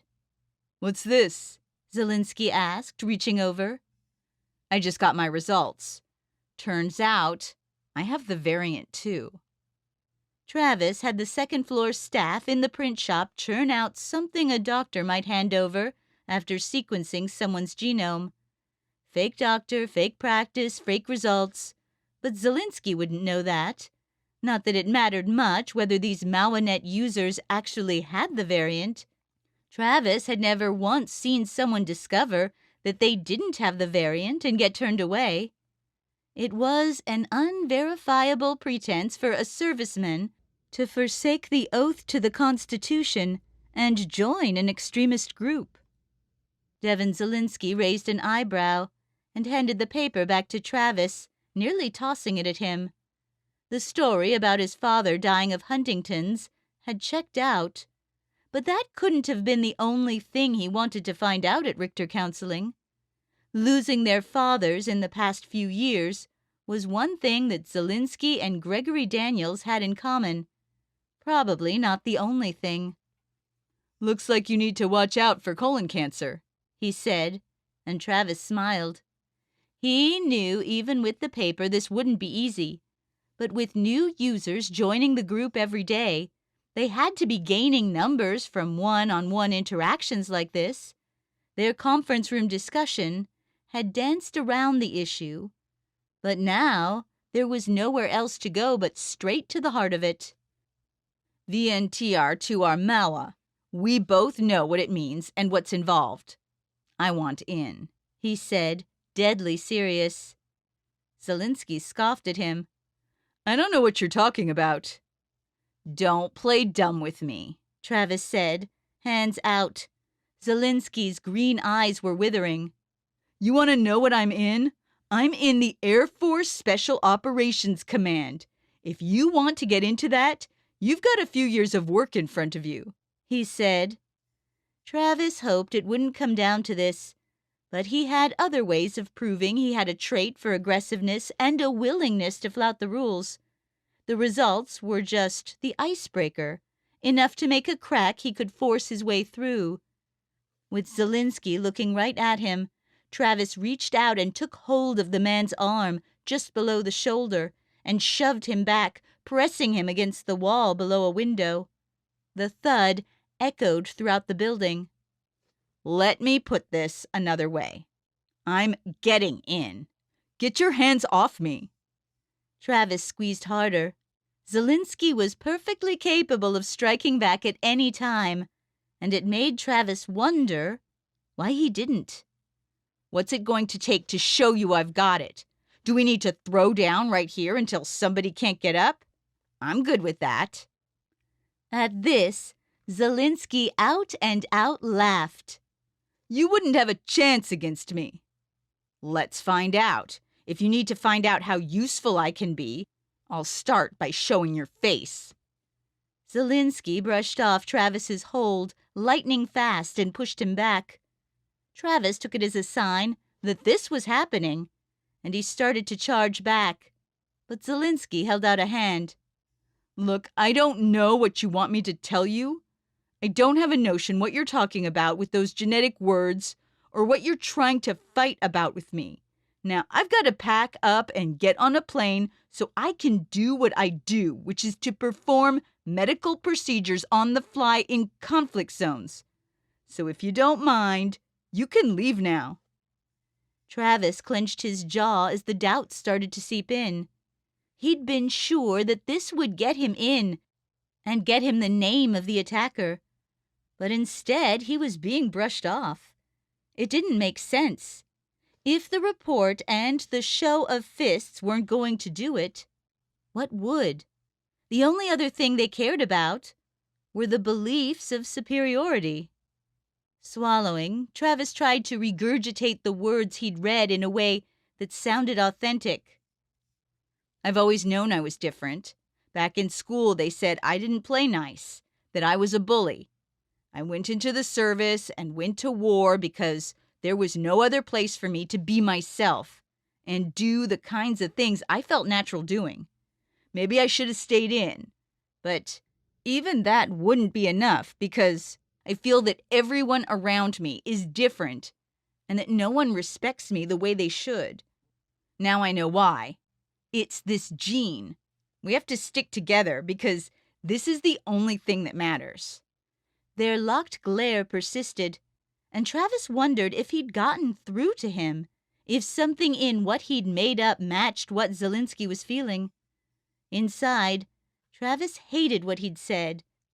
It was the worst kind of caricature of a service person that he could imagine, one with nothing of the honor and duty that drove him and so many others. But these people had turned away from all of that. Nothing in Zielinski's eyes broke, but Travis could sense from the pause that he was wrestling with it. Travis couldn't blame him. If they let one wrong person in, their entire group would be destroyed, and the careers of everyone involved would be in serious jeopardy. On the verge of saying something, his lips parted the tiniest bit. The door at the other end of the building creaked open, snapping them out of their moment. It was another man just going about his business. But the interruption seemed to allow some of Zielinski's confidence and swagger to return. I can't help you. Not a clue what any of that means, he said. Sounds like you have some issues to work through. Might want to see a psych. Now, are we done here? Either you're leaving or I am, and they're sure not going to let you on my plane. Travis clenched his jaw as Zielinski began tossing his clothes and things into the duffel at an accelerated pace. No longer paying him any mind, the other man was changing his socks at another bunk, and Travis knew that talking more about Maua with someone else present wasn't going to happen. Back at the truck, he slammed the butt of his fist against the steering wheel, angrily twisting the key and letting the vehicle back out of the parking spot with a harsh jerk. There was no guarantee that the pararescueman was going to open up to him, but Travis felt like he'd convinced him. Then it was all snatched away in an instant as Zielinski changed his mind about it, keeping Travis on the outs. Wisely from his perspective, but it was a tragedy for anyone who wanted to stop this shooting. He'd given it his best shot. It was up to Nora and the other agents now. Travis returned to headquarters with a sandwich in time to watch Nora make her forum post, attempting to coax users into revealing their identities. Instead of at their desks, they were in one of the command rooms, and she was sitting in the middle of a bank of computers with other agents from the computer crimes unit flanking her. Sitting in the back allowed Travis to avoid any scrutiny over what happened or even where he'd been. The best-case scenario was that it had never come up, and it would be like the conversation with Zielinski never happened. Or, if it somehow did get back to Quid, he'd accept the consequences. The last thing Travis would do was allow people to die without trying everything to stop it. The 6 dead at Andrews could easily be a fraction of the death toll of this next attack. "Is everybody ready?" Nora asked. She looked excited, in her element, and overflowing with optimism. "It's time for our fictitious Navy operative serving out in Hawaii, Vince Nadiros, to make his debut."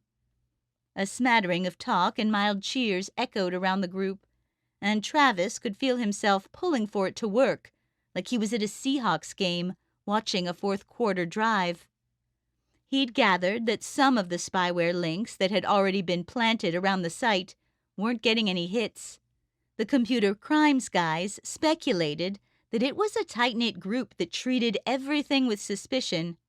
News articles, linked pictures, and memes weren't doing it for them. Nora uploaded the doctored picture of a young Navy cadet and pasted it over the post text they'd worked extensively on, introducing the person and calling on others to share their own information. Most of what Nora and the others had collaborated on in the text made the argument that Vince wasn't going to be afraid of putting his name to what he believed in. Of course, if anyone else did, they'd have plenty to fear very quickly. "I hope this works," McCaffrey said, leaning over the shoulders of those on the computers. "The post is live," Nora said in a whisper that somehow seemed to echo loudly around the hushed room. 5 minutes is a reasonable amount of time for our first planted response. It would seem fake if someone else just instantly followed up with pictures and all of their info. A few minutes passed, and the post had a view counter that displayed a few hits. They could only hope that young Sneezy or Hide-In Army were among them and prepared to share. There were people out there who were active on the site. "Let's go ahead with the first supportive response," McCaffrey said. Travis could tell she was anxious and probably not too thrilled that this was seemingly the best shot they had. The FBI expended plenty of effort luring perverts online. But this extremist group, made up of service members, was something else entirely. The screens flashed to update the forum page, now showing a second picture with a name and a few sentences of text. It was short, something that someone could presumably slap together in a jiffy with whatever they had on their phones. The hit counter rose appreciably. Nearly 10% of the users had viewed it. Probably almost all of those were around at the time. Most of the rest they'd need to wait to visit the site later. "We got a user reply," one of the guys said from the end of the bank. Everyone rushed to refresh their screens. "BS?" Nora said. "BS, just 2 letters. And this was from a user who had never posted before." Travis felt his heart sink. The fourth-quarter drive had already reached a 3rd down and long play. "Let's follow up again to cover that up," McCaffrey said. Within 2 minutes, there was another picture posted. This one with some more details and an avowal of belief in Maua. They waited 5, 10, 15 minutes without another response or even without the view counter budging all that much. Some other threads were getting commented on and burying Nora's thread. She actually ducked out to go to the bathroom for a few minutes because, evidently, nothing was happening, rushing by Travis with a glance. He'd stepped into the hall as she was coming back in. Her head was down, her face full of concern that it wasn't going to work. "It's going to be okay," he said, but she wasn't in much of a mood to be comforted. "I know," she said, passing him to re-enter the command room. Travis stepped back in, just as some others who'd been watching decided to exit. The silence became uncomfortable. Another 10 minutes dragged on. In some ways, Travis was glad that it was his job to be here as long as it took. But seeing Nora squirm and stress in her chair didn't make it fun. It was like she was taking the SATs and forgot to study. "They're just not going to bite," McCaffrey said, now leaning against some shelving. She was no longer twiddling a pen. She'd been doing it for so long that her hand had probably developed a cramp. "Do we have any other moves here?" Nora asked, pushing her chair away from the desk. "Somebody might reply later, maybe tomorrow or the next day," another agent said hopefully. "We don't have that kind of time," Nora said, frustrated. "And I'm already getting a strong impression that some of our main targets aren't going to touch this with a 10-foot pole," McCaffrey said. Travis didn't know all the ins and outs of these web chat forums. His first impulse was always to think these places were a pointless way to reach other people. But sadly, for some people with dangerous viewpoints, they were the only way to connect. "Maybe we should try to create phony accounts that are identical to the big players, or even one claiming to be Gregory Daniels and argue that claims of his death were part of a conspiracy," said another agent. Nora listed to the side in her seat. Travis couldn't see her face, but he could tell she was dejected. "No, that's all just trying too hard. People are going to be interested in knowing who the other users are, even if they don't want to reveal their own identities," she said, straightening up, some excitement creeping into her voice. "Why don't we try combining our two strategies? Instead of making forum posts with pictures and details, have someone post a spyware link that just says, 'You can check out my Facebook profile. Friend me on Facebook,' something like that. Who wouldn't click on that? People are going to bite without even thinking about it." McCaffrey was smiling, and Travis came closer to the team, which was murmuring in agreement, to put his hand on Nora's shoulder. She put her hand on his. It wasn't a complicated plan, but it seemed like a sure thing. "Let's see how it works," McCaffrey said. It took the team a couple of hours to set everything up the way they wanted, mostly to create a Facebook profile that didn't instantly seem like a fake because it had no friends and no posting history. But soon enough, they were ready, and one of the computer crimes guys signaled he was making the forum post with the link. "Here goes nothing," he said. Travis stood over Nora's shoulder as she refreshed the screen, now showing the new post that was mostly the way she'd imagined it. "Easier to just share my Facebook," was all it read with the link. "We've got an authentic click," an agent to the right said. "Program is downloading. Installed. Running." Everyone shifted over to his screen, which had a window that displayed and recorded exactly what was appearing on someone's phone. It looked like magic to Travis, who smiled widely as the phone shifted from text messages to websites to games at the whims of its owner. They were able to see all of it. The agent, a larger man with a beard who Travis hadn't seen before, swiveled in his chair to face them. "It's only a matter of time before we have an ID," he said. By the time Nora and Travis left the room, the link had 5 clicks, and they were actively tracking 3 users. The other 2 had evidently set down their devices or otherwise became inactive as soon as they clicked. But despite that, there was plenty of room for optimism. After spending hours and hours in front of the screens, they were definitely in need of a break. The pair took a short stroll on the street and even hit the gym for a while. But even more good news was in store for them before the workday ended completely. They stopped into McCaffrey's office, where she was looking over some papers with the bearded computer crimes guys. "We've got a firm lock on 3 different users," she said, waving the paper like it was a winning lottery ticket. "Where are they?" Travis asked, blurting out his question. "San Diego, Fort Carson in Colorado, and Norfolk Naval Base in Virginia," she said. "I'm getting ready to alert the local offices and make plans to get these men questioned. The one in San Diego is a major general." Although it was disturbing someone so high up was taking part in this, Travis had another issue to raise. "But we could make it to Norfolk ourselves," he said, nodding to try to get Nora to show some enthusiasm. She picked up on what he was getting at quickly. "Are you sure?" McCaffrey asked. "The Virginia Beach and Richmond offices are some of our most reliable. They don't make mistakes." "We'll handle it," Nora said, casually teasing out one of the pages McCaffrey had and giving it a quick look over. "And Ensign Timothy Weiss won't know what hit him.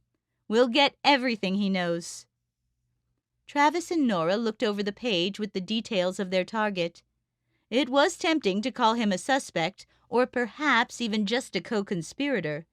But simply being a user on a website where people were discussing doing illegal things was not necessarily a crime. They'd need to find out more. And with the week winding down, they couldn't get there soon enough. It was a 3.5-hour drive down I-95 and I-64 to get to Norfolk Naval Base, which put them almost all the way down into Virginia Beach. It was a beautiful day, and the massive aircraft carriers and other warships towered over everything. Travis didn't regret being in the Army, but the Navy did have some cool perks. Even though it was a long drive that would eat up the entire day, Travis felt like he was on the front lines of the investigation and was part of the effort that could stave off the attack. By the time they pulled into the base, they got word that agents were closing in on the other identified users as well. The question was whether an inexperienced young naval officer who didn't have much affinity for the armed services yet, or much to lose, would opt for joining a group like this. And just because he had only been in the service for a few months didn't mean he couldn't be one of the leaders on Mauanet. But finding Ensign Weiss was far from straightforward.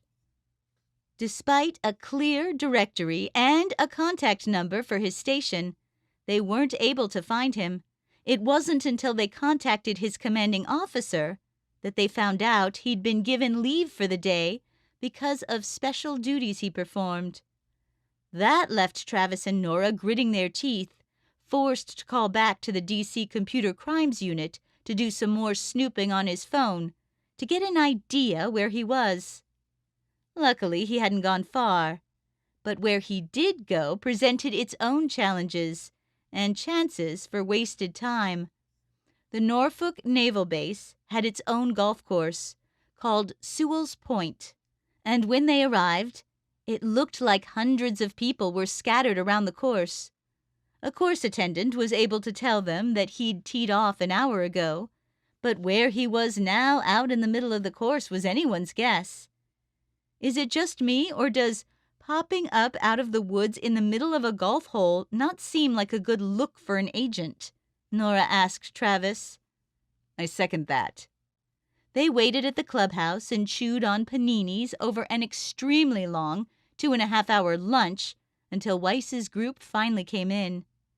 He almost slipped by amidst a foursome with a painful-looking sunburn that didn't square up exactly with the picture on file, but his glasses gave him away. Travis and Nora got up in a hurry to head him off at the parking lot before he drove off. "Ensign Timothy Weiss?" Travis called, with Nora right next to him. The young man in the group stopped and turned, while the others popped the trunk on an SUV and started loading in their golf bags. "Yeah?" he said after a notable pause. His glasses made it difficult to see his eyes. "We're agents Travis Greer and Nora Wexler, and we'd like to talk to you," Travis said. Weiss's head tilted back to the others. "Let's make an appointment for that. I'm a little busy," he said. Travis didn't miss a beat. It wasn't often someone resisted, but he could see the signs already, and considering what they wanted to talk to him about, there was no telling where it would lead. "That's not how this works. We'd like you to come talk with us inside now," Travis said, keeping it civil and knowing this would be Weiss's last chance to avoid making a scene in front of his friends. The young man grumbled to himself and threw his bag into the vehicle's rear with a marked degree of frustration. "I'll get a ride later," he said to the others, who had wide eyes and stunned faces. Weiss walked between them back into the clubhouse. "Right over here," Nora said.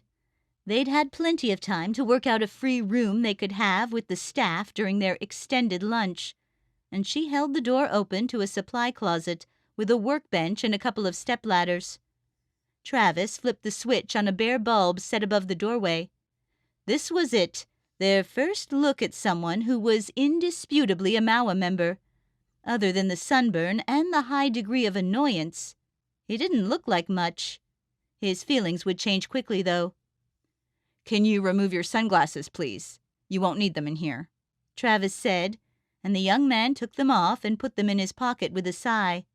He had pale blue, almost cloudy eyes. "We're here to talk to you about a website called MAUAnet that you participate in," Nora said, though the details of that participation were still unknown to them. All they really knew was that he'd viewed a particular thread and clicked a link. But with a site like that, there was no accidental traffic. Even without the glasses, Weiss was good at keeping his expression in check. "I've never heard of that before," he said. Travis put a hand over his mouth to cover a grin. "Ensign Weiss, you have two options here. You can be completely forthcoming about everything you know, and after this conversation, you might be able to continue your day and go on with your life until the next time we contact you. Or you can be evasive and we'll have to take you in. Everything about what you do or plan to do will be gone, and you'll be sitting in a holding pen at an FBI office until we get the answers we need. You have one chance to decide which route you want to take right now." Weiss looked at him skeptically, and Travis wondered if he'd lost his touch. He didn't want to scare the boy too much, but he had apparently left some room for doubt. "Is this for real?" he asked Nora, who flashed her creds like she'd done it 10,000 times. "We're not playing dress-up," she said. "The topic is MAUAnet," Travis said. The young ensign in his collared golf shirt held a firm look until he shrugged and shook his head. "I hardly even visit that site," he said, until Travis cut him off. "Another mistake. We're not at all interested in how much or how little you use the site. The only thing that matters is that you disclose every last detail to the fullest extent of the truth right now, because the tiniest deviation or omission could saddle you with a charge of obstructing a federal investigation. Is that clear? They can't help you now. You can only help yourself." With a harsher glare, Travis made sure he got the message. "Yes," he said, and Travis eased up so that Nora could do her thing. "Are you a user on MAUAnet?" she asked, but Weiss kept his lips sealed, though a sense of anxiety appeared. "Should I wait until I have a lawyer?" he asked. Nora exhaled through her nose as Travis's frustration grew. "Ensign Weiss," Nora said, "we're not intending to accuse you of committing a crime from a supply closet in a golf course clubhouse.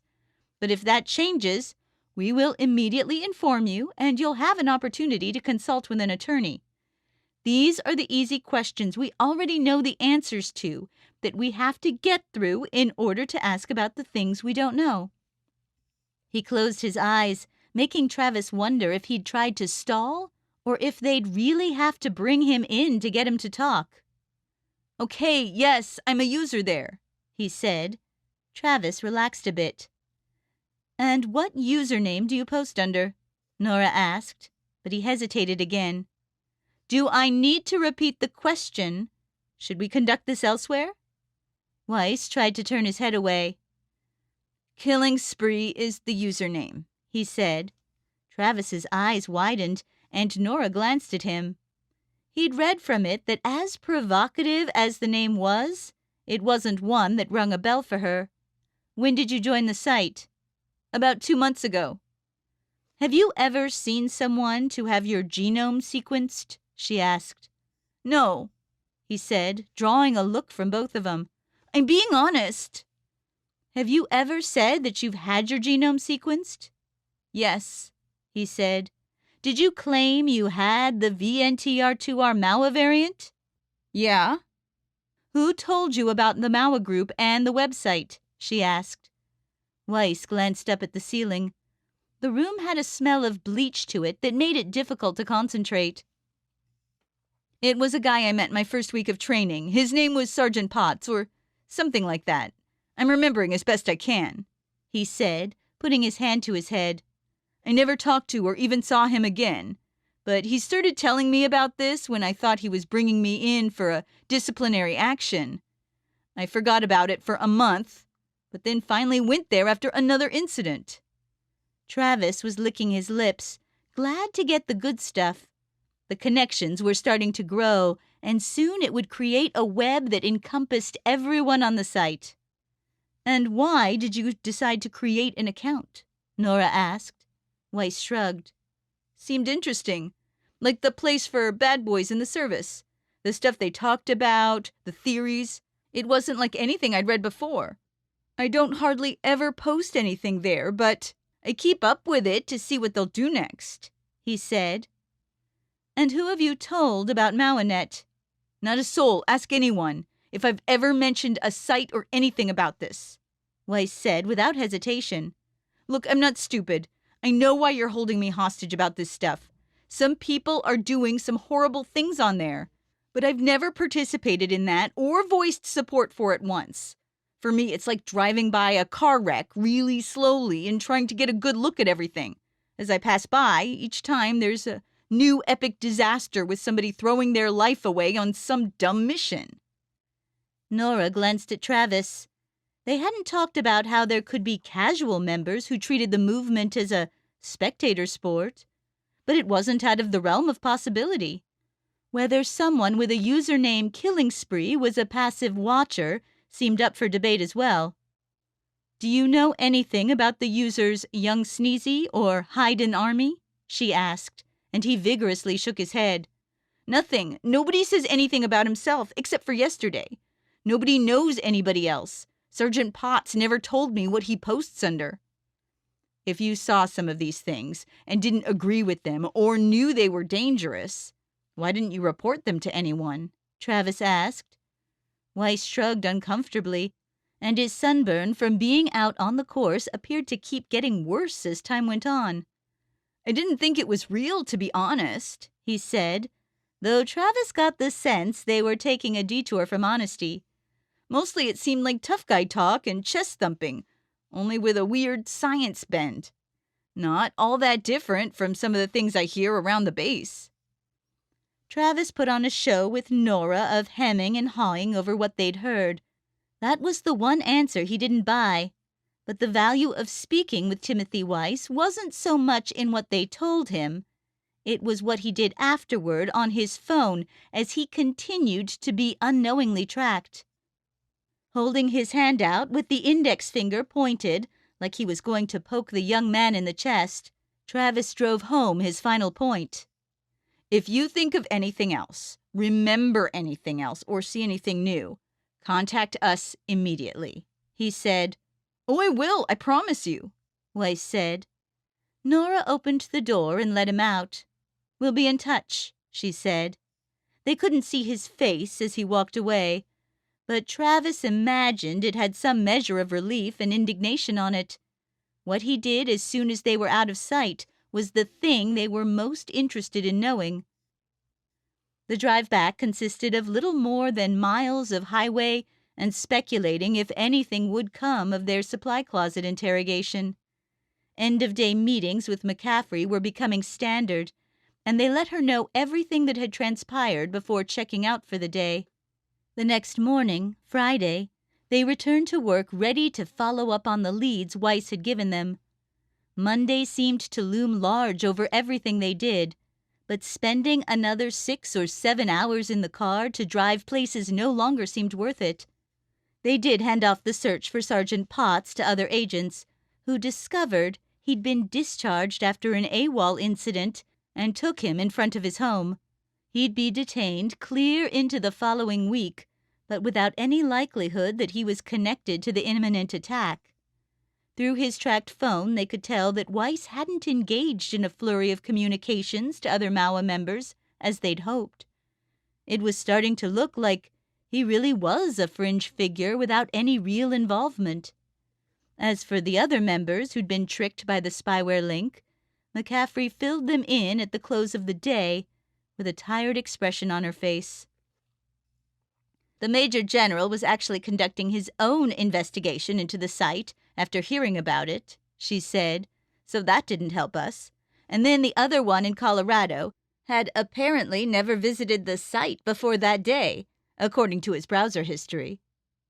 The link had a few more hits from crawling web bots, but no one else took the bait. The thread didn't get any more replies and has sunk out of sight. Neither Young Sneezy or Hyden Army have made any more posts since the initial threat.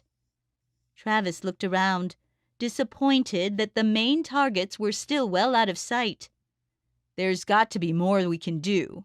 After the weekend, it's Monday," he said, stating the obvious. McCaffrey winced.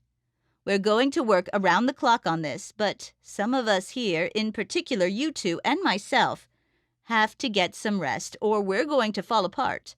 You both look like you've been sleeping on a bed of nails. Our best teams will be on this, and then we'll come back fresh on Monday to step in and get the job done." "I'd much rather we left a little more time to spare," Nora said weakly. "So would I," their boss agreed. "But the threat didn't specify that the time would be bright and early in the morning, so we'll keep fighting until we find the culprit. If nothing happens Monday, we'll make sure nothing happens Tuesday either. Given enough time, we'll be able to wrestle control of the site and get information on the users that way, but that could take weeks." Travis sighed in disgust. He knew the feeling settling in his gut that he'd failed again, and there was a good chance that people would lose their lives as a result. "I'm sorry, but hoping the attack just doesn't happen isn't good enough for me. This should have been over by now. I'm not sure how I'm supposed to just sit through the weekend," he said. Nora put her hand on his knee, and he knew what she would say, that he was taking it personally and that it wasn't over. A part of him felt like he was letting her down by not solving this. "Nobody's telling you to sit and stare at the clock until you have to come in again, Travis," McCaffrey said. "But I don't need to remind you that coming back in nerve-wracked and exhausted when we may have a lot to do isn't going to be helpful.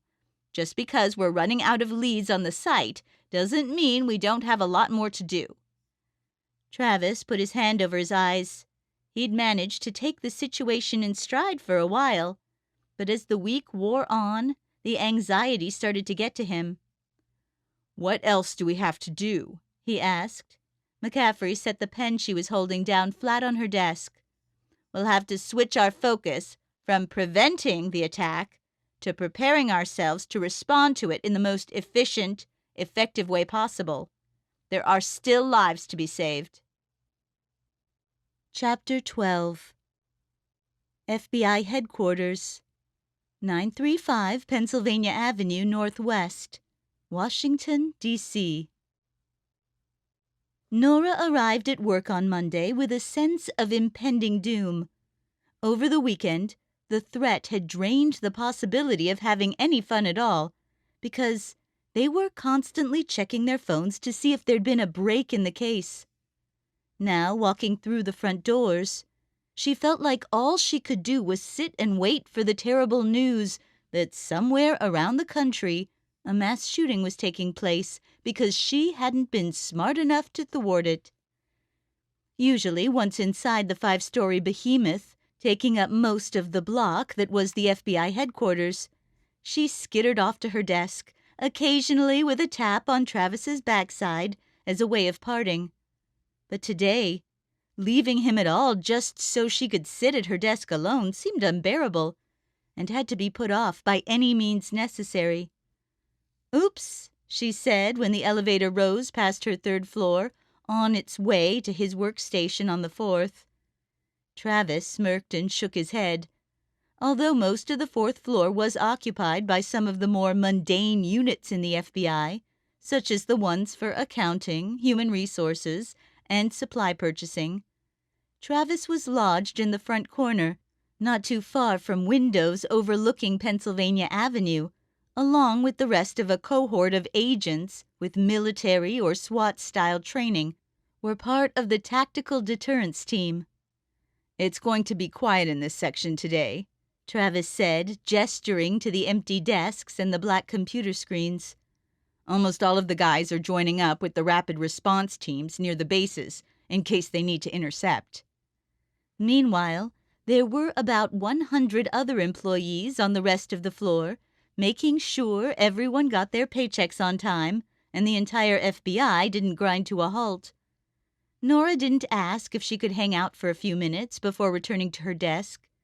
She dreaded checking in with McCaffrey and the computer crimes team to once again hear that they had nothing to go on. Weiss had been very quiet lately, and Nora suspected that he'd somehow figured out his phone had been hacked. "This is where the magic happens," Travis said as he sat down at his desk. He had a 25-pound dumbbell nearby and his special Whisper Series custom pistol created by the guy who tried to kill her father. For him, the gun had long ago replaced the Glock most agents carried around. He reached down to hit the power button on his computer and bumped a folder on the corner of his desk with his elbow. A few papers spilled onto the floor, including a longer white one that wasn't a typical 8x11 printer sheet. Nora reached down to pick it up. "Is this the sketch that Chris made? I don't think I ever got around to looking at it because I was gone," she said. "Yeah," Travis muttered, not paying any attention. Nora was about to set it back down when she felt a jolt. It wasn't just the quality of the image, which was truly impressive. The contours of the face were very lifelike, and the shading captured a sense of his neck tattoo in a way that Devin Zelinsky's standard uniform military picture didn't. He was easy to look at, and it was hard not to imagine that Chris was hit by a sense of attraction that stayed with her all the way through to the last time she pressed the pencil to the page. Beyond all of that, she felt a surge of recognition. "I've seen this person before," Nora said. Now she was sure. The lighting of the sketch better matched the last time she saw him. Travis swiveled in his seat. "Really? You weren't here when he came in?" "It wasn't then. It was at the bachelorette party. He was there dancing," Nora said, intentionally leaving out how they'd been dancing together, and quite closely at that. "A para-rescueman dancing?" Travis mused. "I wouldn't have guessed, but he does seem to have sort of a rhythm to his movements." Nora wasn't listening to him. Something was forming in her mind that fully absorbed her attention. This was at the same time as the shooting at Andrews, which means he couldn't have been commenting on the live stream. Everyone was commenting on the live stream. That means... Nora turned around. Her body started to run seemingly of its own accord before her brain could process what it needed to do. She had to get to her desk as fast as possible. "Wait!" Travis said, jumping out of his seat. But she couldn't wait. It was all right there. She wouldn't know it was airtight until she could check. The stairs were much more convenient than the elevator, and she burst into the stairwell and thumped her way down to the 3rd floor, bumping against the wall and nearly tripping as she turned the corner for the second set of stairs. When she exited onto the floor with its sea of cubicles, she broke into a dead run for her desk at the other end. Travis was somewhere behind her, and so were others, as she created a natural wake that caught people's interests and got them moving in her direction. When someone was running that fast across the investigations center at the FBI headquarters, something was happening. She slid into her chair and sucked in air to catch her breath. It hadn't been that long of a sprint, but the emotion of having it all in her head seemed to weigh on her cardiovascular system. Her computer came on, and she went straight to Mawinet. "What is it, Nora?" Travis asked from over her shoulder. There were about a dozen of them hovering around. Nora thought she heard McCaffrey in the distance. She went to the threatening post by young Sneezy, and then clicked on his post history. He'd made hundreds of posts that spanned several months. When she could see for a certainty that this username hadn't made one post during the live stream, she buckled and collapsed on her arms over the keyboard. That was it. The poster who announced that he is going to perpetrate an attack today was the only prominent forum user not to participate in the discussion on Gregory Daniels' mass shooting livestream, because he was at the Ultra Bar where I could see him that night. His name is Devin Zelinsky. Gasps rippled through the crowd, and it didn't take them long to take the next step. Zelinsky is at the Benelux base in Belgium, and the attack could take place there. It's much later in the day there than it is here. They could have just minutes to spare if it hasn't happened already, Travis said, standing up straight. "I'll make the call," McCaffrey said from the back. She raced away from the group as some of the others dispersed. That gave Nora and Travis enough breathing room to share a cautiously optimistic smile. There was still a chance they could get to him in time before he could do anything. But as McCaffrey reached out to the base, and presumably the military police there leapt into action to close in on Zelinsky, it gave Nora and Travis time to wonder. Is an attack on a foreign base really the day X moment these Maoa guys are driving toward that starts their revolution? "It doesn't seem to fit," Travis said. Nora shook her head, her eyes drawn to the screen, even though nothing there could give her the answers she needed. "I know what you mean. It sounded like he wanted to make a huge splash. And maybe there's the possibility to do something in Belgium we don't know about. But I would have bet my life the group is trying to break out in the open here," she said. A few minutes later, McCaffrey called them back into her office. She was holding her head in her hand, a couple of fingers over her mouth. Something had startled her. "He's not there," she said. "What?" Nora and Travis said together. "Zelinsky isn't at Benelux. He was signed in as he arrived after the flight, but he never checked into his quarters or was present at his briefings." Nora's face scrunched up in shock and confusion. "But how is that possible?" she asked McCaffrey, but Travis had the answer. "He never got on the flight to Belgium," Travis said, in almost a snarl. Nora could see him balling his hand into a clenched fist. She felt like her head was spinning. But how do you get signed in after a flight you weren't on?" "He had help," Travis said. McCaffrey released an exasperated sigh and nodded. "So that means Zelinsky is..." "Still here," McCaffrey said. Nora shook her head and began pacing around the room. Identifying him as the user was cut and dry. But all of this stuff about skipping flights and disappearing out of sight while in the military didn't add up. How much help do you need to have for people to think you're on a foreign base for nearly a week when you're actually not?" she asked in frustration. "I don't know, but my sense is that the close-knit nature of the pararescuemen was part of it. They're not going to rat each other out no matter what, McCaffrey said. Nora admired her boss's steady hand and calm approach.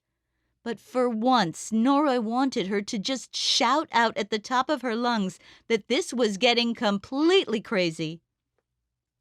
The next move, then, is to find Zelinsky, Nora assumed, and McCaffrey nodded. Quid and Director Wade will be locking down the Capitol buildings. I've already sent Biederman over to Bowling to assist with the search there, she said. We're going too, Travis said, and Nora stood up a little straighter in eagerness. But McCaffrey shook her head. No, I need you two here to help me administer the manhunt.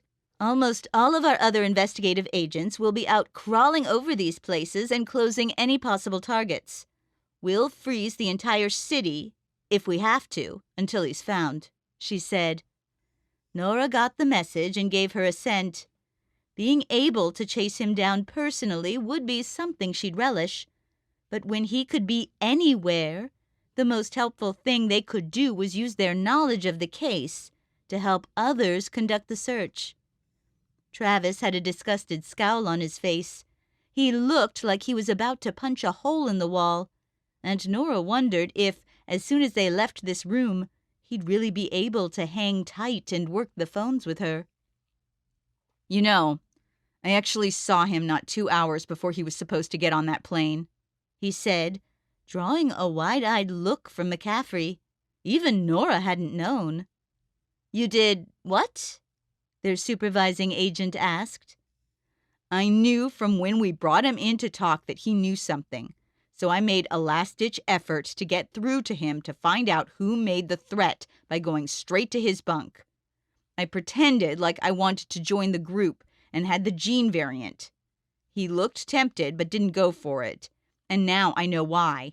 It would have disrupted his own plans. Rather than looking angry, McCaffrey actually had a look of wonder on his face. You may actually be the last person to have legitimately seen him, she said. Do you have any clue at all where he might have gone? At that, Travis sighed and scratched the back of his head. That I don't, but he was nearly packed up and was definitely going somewhere. But these bases are big places with probably 1,000 spots he could have comfortably kept out of sight. Only real thing I noticed is that he has a thing for expensive watches. McCaffrey shook her head. They didn't have much to go on beyond the promise of big news in his forum post. Well, let's hope he spends the day going shopping. Figure out where he is and get somebody after him. I'll let you know if I hear anything. They left her office and returned to Nora's desk in time to speak to some of the other agents who were on their way out into the field. In no time flat, they'd have hundreds of agents crawling over these bases and working with the military and D.C. police to locate Devin Zelinsky. But for now, once again, Nora and Travis were mostly alone in the sprawling office floor. Travis bounced his foot a bit as he sat in a chair, looking antsy. Are you going to be okay here, keeping track of everybody with me? She asked. He stopped tapping his foot. Yeah, I'll be fine. Are you okay? He asked. She could tell he wanted to get right smack in the middle of it, and that's where Nora worried they would end up, even if they rushed out to respond after shooting broke out somewhere. This is starting to feel like some of those early cases we had, the ones that got really bloody. I don't know how I managed some of the things I did to make it through. I don't know if I still can, she said. Travis looked her straight in the eyes, firmly, but with kindness. She knew he understood, but that wouldn't make it any easier for them. You'll be able to do what you have to, just like I will. The one thing we should count on is that these guys will show no mercy. They'll kill us at the first chance if they can. Guys like Zelinsky, don't let the rescue part fool you. There's no hesitation when it comes to brutality. They're not there to bring honor and respect to the service like everybody else is. It wasn't a truth Nora wanted to hear, but she supposed she'd be better off for it. I'm afraid the Maua thing is going to be contagious. It already has been, she said. Travis shifted his head to look out the windows, where thick clouds blotted out the sky. Everybody serving has those questioning moments. Some of my early days in Iraq were really hard, and it feels like everything you know about right and wrong dissolves. Some guys seem to be doing their own thing in a way that definitely was not helpful to the overall effort. I'd like to think I'd never see them as the enemy or start to think I had special rights because of something a genetic counselor told me. But the world is a different place now, and I don't know what new guys like Ensign Weiss have going through their heads. Maybe they just see the military as a way to get themselves ahead. The mobilization effort got underway quickly, and at least now they had some target areas to work with. Zelensky could have gone a long way in 5 days if he wanted to, but judging from his posts, they felt that the capital and the nearby bases were the most at risk. What he wanted to do was project strength that would attract new followers by making it seem like there was open conflict with two equal sides. By the end of the morning, they'd turned up something else. But it wasn't Devin Zelensky. A call came in from Ethan Kish, of all people. Nora, we've been turning Joint Base Andrews inside out looking for the suspect, and in the process, our head counts have resulted in another MIA. I'm emailing you the details now. His name is Alexandrios Kittimbosh, part of an army detachment stationed at the base with a background in demolitions. Nora perked up, immediately trying to fit this into her perception of what was going on. That's good to know. I'll take a look right away. Is there anything else? She asked. Heavy breathing came over the line, and Nora could just imagine the military police investigator rolling his eyes behind a big stack of papers. Okay, you were right about Gregory Daniels. Nora cleared her throat.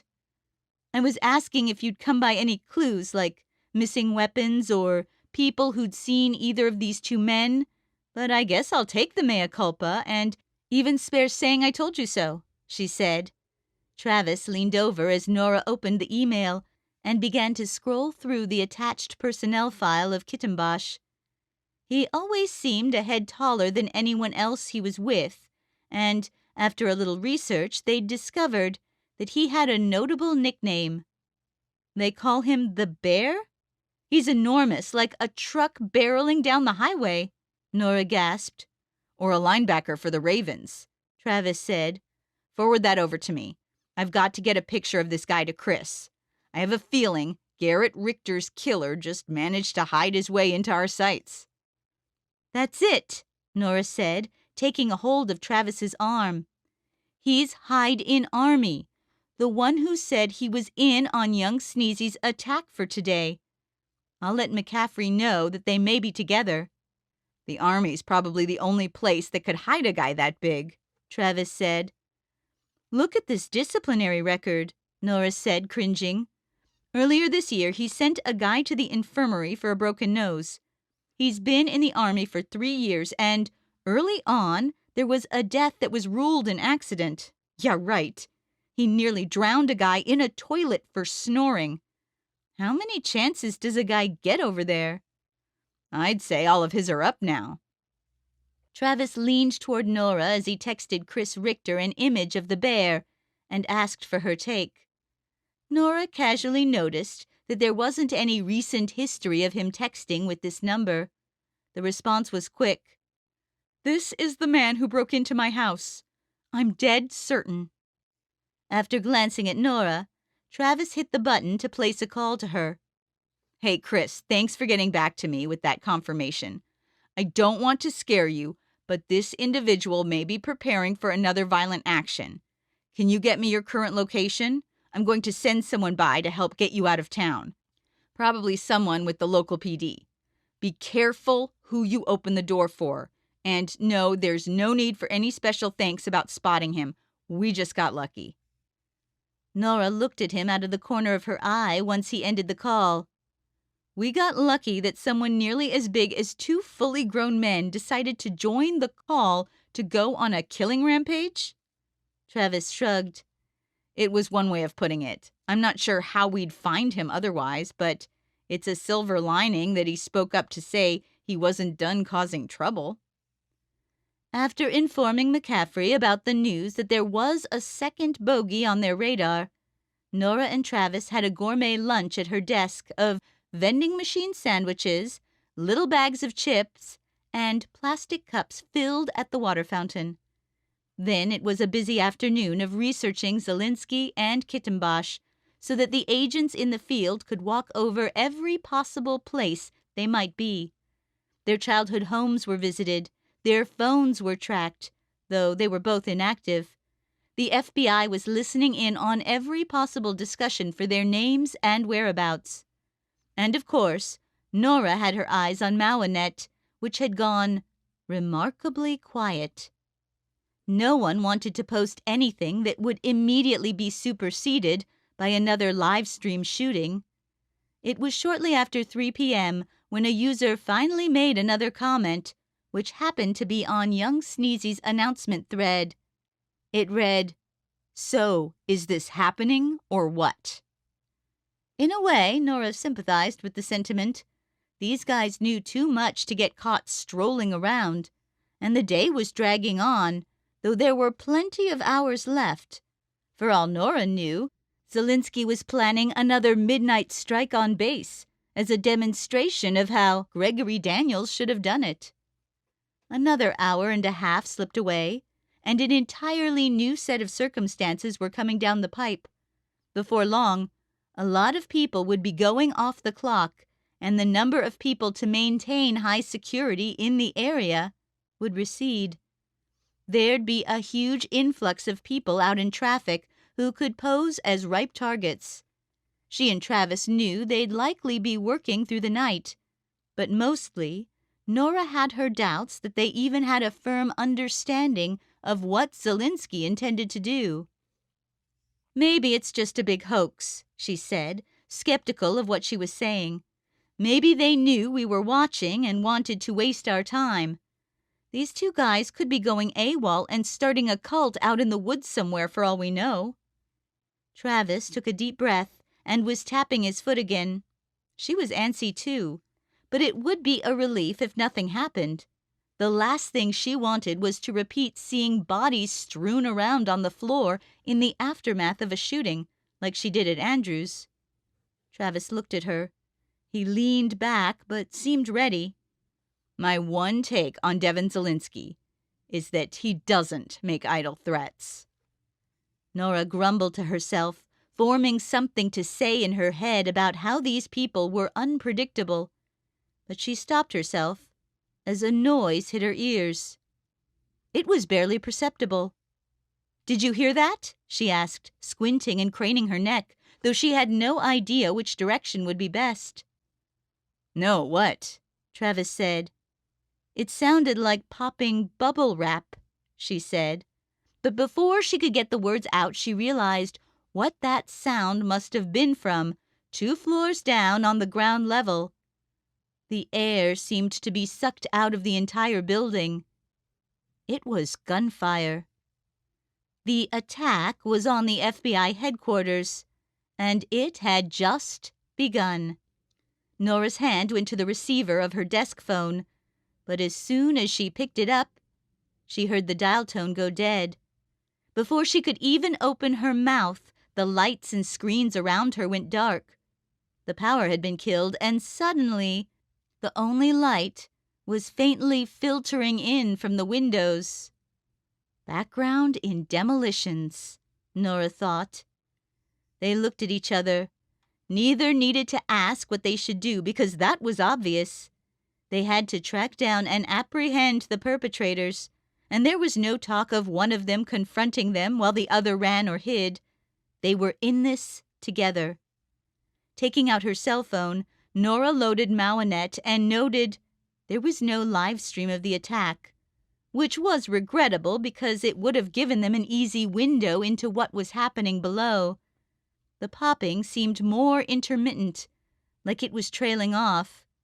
Travis had his phone out too, which he was holding to his head. Harry, the attack's at our headquarters. Get the word out and get back here as fast as you can, he said before ending the call.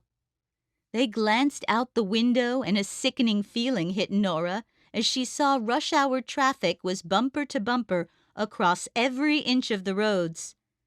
Biederman would have to mow down dining tourists on the sidewalk to get to them. In the distance, the other way, far across the third floor's bullpen, they saw McCaffrey wander out of her office. Nora and Travis had already started moving, and she called out to them with her arms raised. "What on earth is going on? What happened to the backup generators?" "This isn't an accidental outage," Nora said. Evidently, her hearing was better than either McCaffrey's or Travis's. "We're under attack." Somehow, the dismay and confusion on the gray-haired lady's face disappeared instantly, rather than increased upon hearing their workplace was being transformed into a war zone. A hardened, serious look replaced it. "Kittenbosch might be trying to blow the building," McCaffrey said. "The fourth floor is full of untrained staff." The pair were nearly at the stairwell now, which was much closer to their boss's office, but still required elevated voices. "You take care of the director. We'll neutralize the threat," Travis called out. They caught a nod before slipping into the stairwell, but instead of heading down to where their attackers likely were, Travis started heading up. "But," Nora began, causing Travis to glance over his shoulder. "We're not ready. My desk," he said, and Nora understood that he meant he needed to get his whisper gun with the arrow strike bullets. Almost all of the weaponry and ammunition in the building were enclosed in a secure section on the first floor, and Nora was having trouble recalling if they'd even be able to get in there at all without electricity in the building, and that was aside from if they had an unfortunate run-in with the pair of military rebels currently shooting the area up. Getting to the fourth floor suddenly became a lot more difficult, though, because as soon as they got in sight of the door, it opened and a mob of people were attempting to rush through it.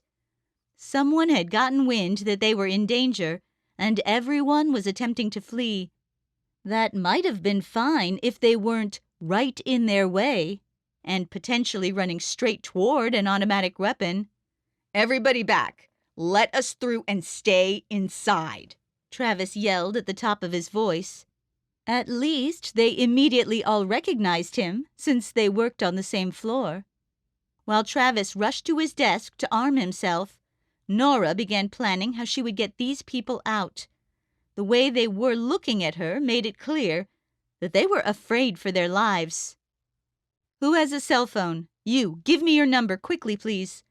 "You can't tell me? That's fine. Okay, how about you? Once we leave, barricade the exits. I'll call you when it's safe for everybody to come down. Until then, hang tight here.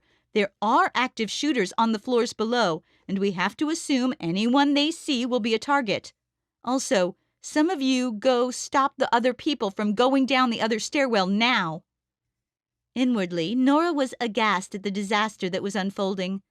There was no telling how many people were heading down the other stairwell and, if they'd be slaughtered, stuck somewhere in the building, or able to successfully escape. Telling people to stay on the fourth floor had the potential to be devastatingly wrong if Kittenbosch had explosives to threaten the stability of the building. From the first shot, they'd missed their chance to save everybody, and already there was a serious risk of not successfully saving anyone.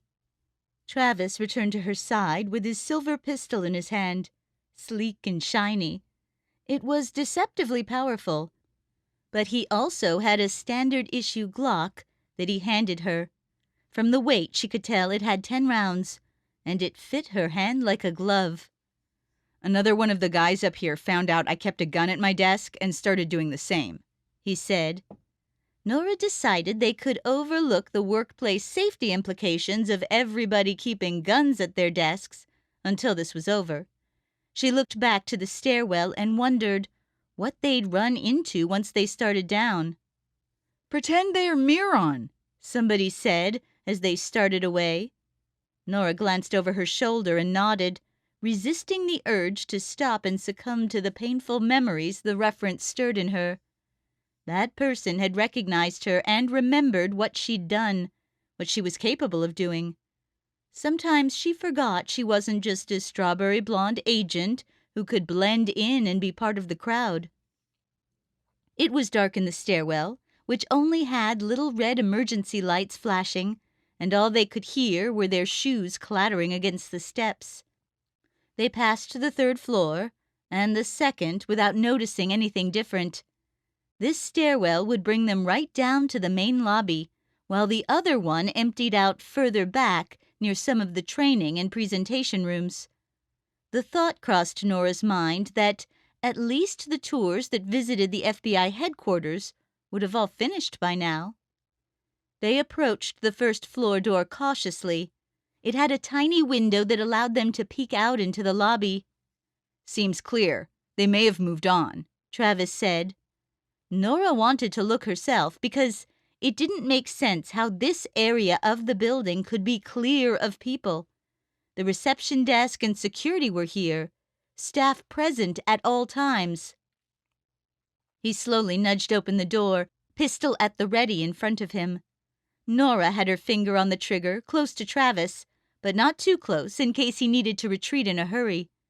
The door swung open fully, and, after some careful glances, they stepped out into the open to get a full view of the wreckage and carnage around them. The main entrance was nothing like it had been just a short while ago. While the tall metal detectors that people walk through were still standing, the nearby tables and accompanying monitors were overturned and strewn about. The neat reception area was a mess of papers.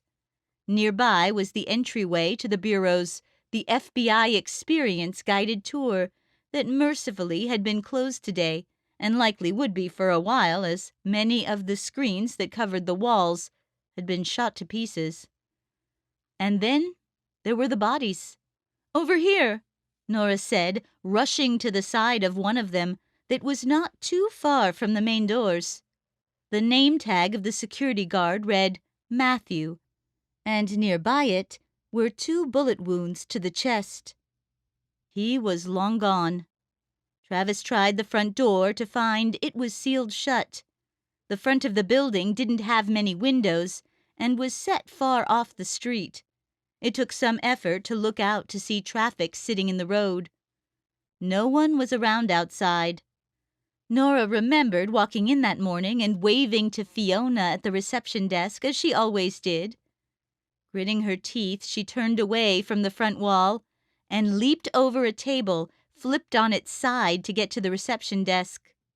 Their stalwart greeter had taken a gunshot to the head and was on the floor next to her chair. Nora closed her eyes, the incensed feeling in her growing. "Nora, the other security guard," Travis said, and Nora's first thought was how shameful it was that neither of them even knew his name.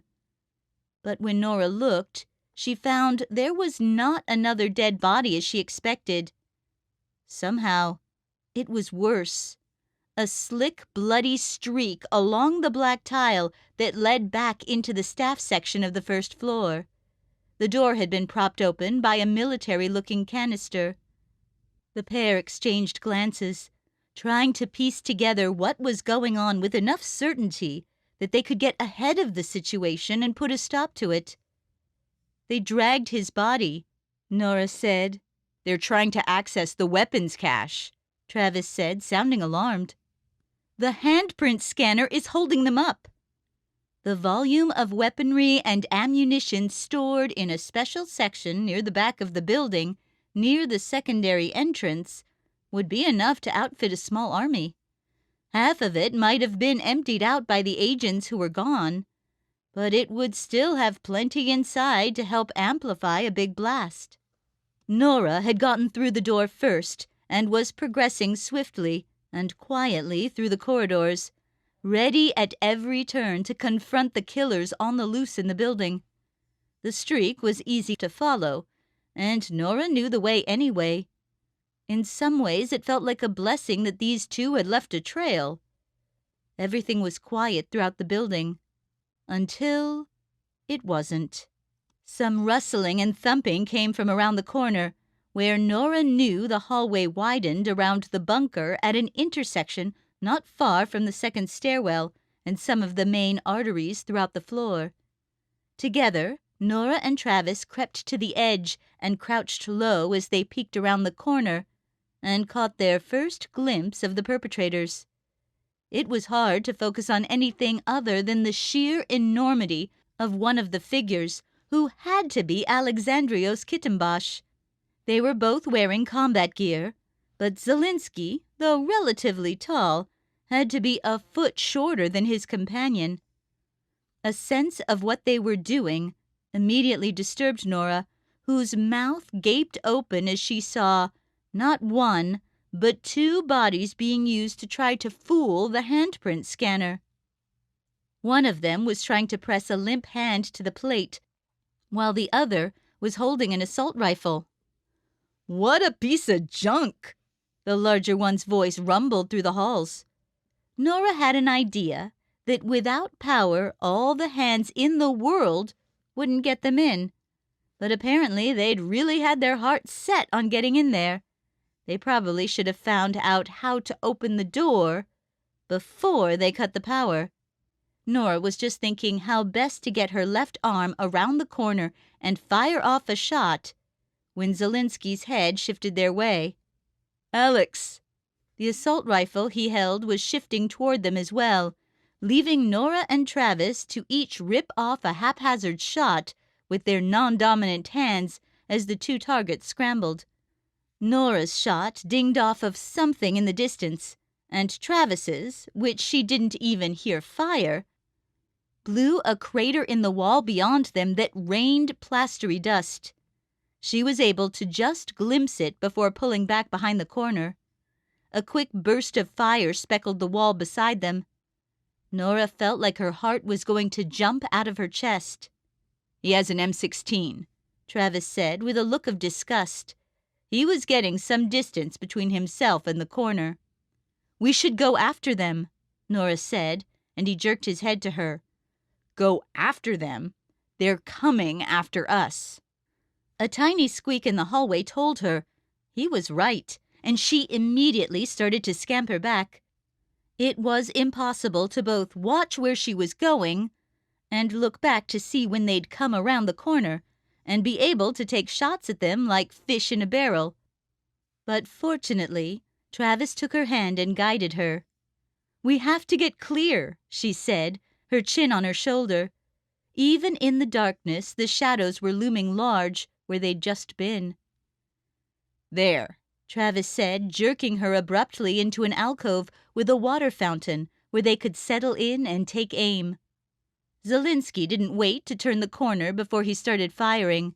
His shots flew down the hall, forcing Nora and Travis to take cover. The firing stopped when he evidently gathered that the hallway was vacant, and now it was a matter of waiting for him to continue down the hall far enough for them to get a clear shot at him. Nora couldn't move a muscle. She couldn't even breathe. If they came out too early or too late, they would just get blown away. Travis was right next to her, and they were crammed into this tiny space. The next hallway was another 5 steps away. She felt his left hand on her shoulder. They only had on their jackets and slacks, no protective armor. She would have to be the first to jump out. They were getting closer. Though they were being stealthy, they couldn't mask the sound of their footfalls completely.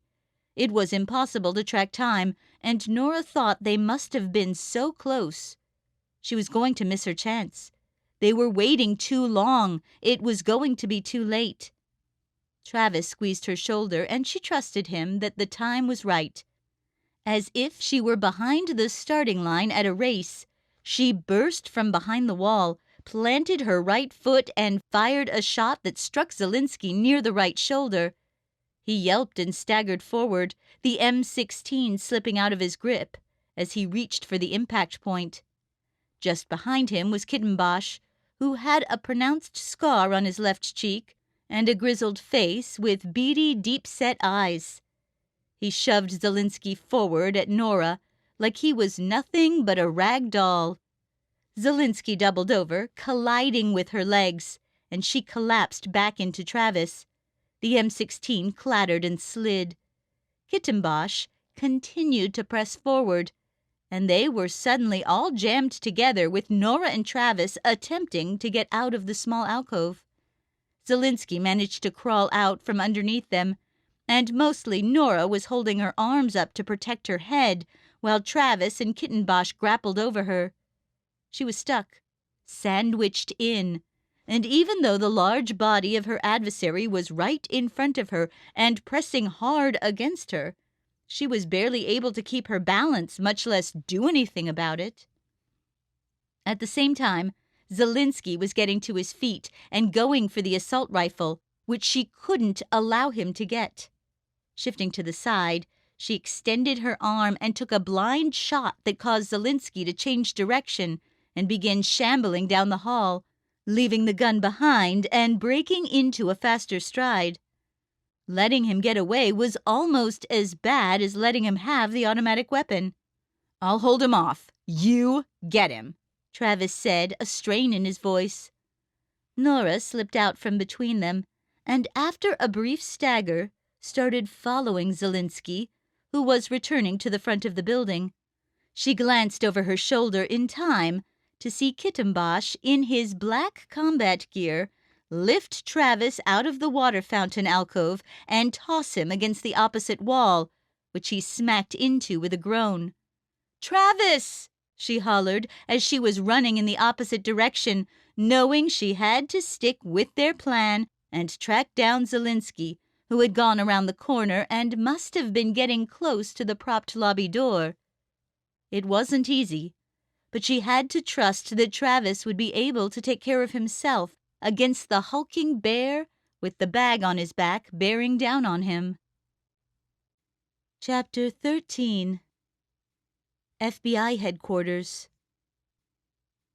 Travis hit the wall and buckled, straightening up as quickly as he could before the onrushing bull hit him. He lifted his right arm and took aim with his whisper pistol, which blew apart the water fountain because Alexandrios Kittenbosch had deftly strafed out of the way. The broken fountain started spraying water into the air with enough force that it nearly reached him on the other side of the hallway, and it was collecting on the floor in thickening pools. Kittenbosch collided with the wall next to Travis and reached out to grab him.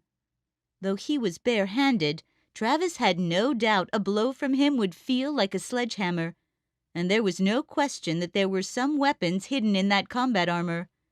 Knives seemed to be this man's preference. That put Travis in an advantageous position. Even the combat armor wouldn't be a match for the whisper pistol, but holding it with one hand while someone was trying to grab hold of him with two wasn't working out.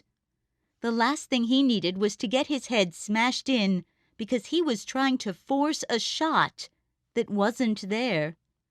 Reluctantly, he stowed the undersized gun in his rear pants pocket in time to fend off another grasping extremity. The water was quickly turning the hallway into a pond, and Travis thought he could put an end to this if he got Kittenbosch off of his feet. When the grunting man reached out again, Travis grabbed hold and yanked him hard, but he wasn't able to get clear in time, and Kittenbosch didn't slip. It just sent them both careening a few feet along the hallway until they reached a pair of doors, which Travis popped open and slipped through to avoid a fierce downward swing of his opponent's fists. He spilled into one of the command rooms, which was even darker than the hallway. The room usually was aglow with brightly lit screens putting all kinds of information at the agent's fingertips. But now it felt cold and lifeless, with nothing but black boxes on the island-shaped desks set around rounded columns. The army rogue came barging in right behind. and Travis turned to face him with his fists ready. There was so little to watch for, just shadows and shades of blackness. Travis managed to dodge a heavy-handed fist and deliver a stiff jab to his opponent's face. But because he was reaching up and extending so far, he could feel how little force he generated. Kittenbosch shrugged off the blow like it was nothing and came in with a lower jerk that drilled Travis in the midsection, making him gasp as a searing ache rippled through his body. Travis staggered away, trying to get some distance. He wouldn't be able to sustain many more shots like that. The soft rays of light coming in from the hallway gave Travis a sense that the army man in front of him was grinning, enjoying himself even. He leaned to the side and ripped one of the screens off the wall so he could fling it at Travis, who struggled to avoid the flying dark object. It hit him in the thigh, creating another sting. All Travis needed was a chance to steady himself and take a shot, but it never came. Despite his size, Kittenbosch became like a phantom in the nearly pitch-black room. Travis tried to play too, listening and watching as best he could while he attempted to get out of the light from the hallway and blend in. He thought about fumbling around to find something on the desks that he could throw as well, but sending a keyboard against that combat gear wasn't going to do much. Finally, he saw something that wasn't black, though it was still plenty disconcerting. A small silvery blade seemed to catch the light for an instant, giving Travis enough warning to dive out of the way before he was run through. Kittenbosch followed him onto the ground with a hard thud, grabbing Travis's side and pulling him closer. Soon that blade was coming into position over Travis's chest, with the dim, grisly face not far behind it. He reached out with both hands to grab hold of the wrist and prevent it from coming down on him. Straining, it seemed like both of his arms were barely able to hold off just one of the larger man's, who fortunately needed the other to prop himself up. The knife point inched closer and closer as Travis felt his burning muscles begin to fail. Time was running out to do something. He needed to move, needed to find a distraction. "This is for Chris and Garrett," he said, rolling to the side and kicking Kittenbosch's supporting arm out from under him. Travis reached into his back pocket as he lurched onto his knees and produced the whisper gun. He pointed it at the writhing mass and fired. A harrowing yell filled the room, but Kittenbosch didn't stop moving. Travis supposed he'd gotten him somewhere in the side, but before he knew what was going on, the man was coming at him fast, with hands swinging and swatting every which way. A hand clamped down on the wrist holding the gun, fingernails digging in like claws. Travis was in disbelief that this Hulk could keep going, and could only assume that the protective clothing he wore had absorbed much of the impact. But soon the blood became evident even in the dark, and Travis felt the strength diminishing from Kittenbosch's efforts. "You'll go just like they did." Possibly the bear was not even lucid enough to realize that Chris was still alive, or didn't care to be accurate. Travis struggled to shove his adversary away from him, but he kept being driven backward until he felt the edge of a desk dig sharply into his hip. It didn't make sense how this man could keep going even though he had a chunk blown out of his flank, and even though he was moving slower, the power he could generate was almost impossible for Travis to handle. He'd been pushed off the floor in a seated position on the desk, and he swung his legs around until he was standing on it. Kittenbosch had evidently dropped the knife, but he was trying to get at the gun with one hand while swinging the other at Travis's head. To get some more leverage, Travis took a risk and set his foot back against the column and shoved hard, getting Kittenbosch off balance to the point where he was tipping over. But the grip on his wrist was too strong, and Travis realized he was going to fall as well. They both toppled over, and Travis heard the other man groan as he landed on his back, with the pack strapped to it. Travis was on top of him, and even though he risked not having a steady position on top of the big man, he ripped the hand off of his wrist and aimed the gun at the dark mass in front of him. The sound of the gun was more like a whistle than a bang, but at this range, not even the combat gear was able to withstand the piercing arrow-strike bullet with the spiral grooves. Travis felt a hand grab his side, alarming him, but it fell flat on the floor just as quickly. A shuddering groan emanated throughout the room.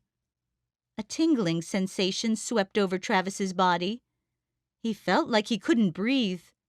Exhaustion was overtaking him, as such an enduring period of intense struggle had left him drained and lethargic.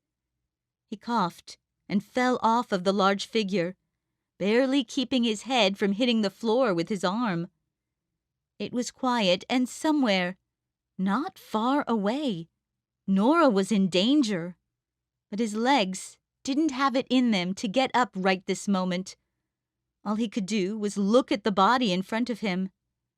Travis had been in longer fights, but this one still would have been a lot shorter with anything resembling the capabilities of a normal human.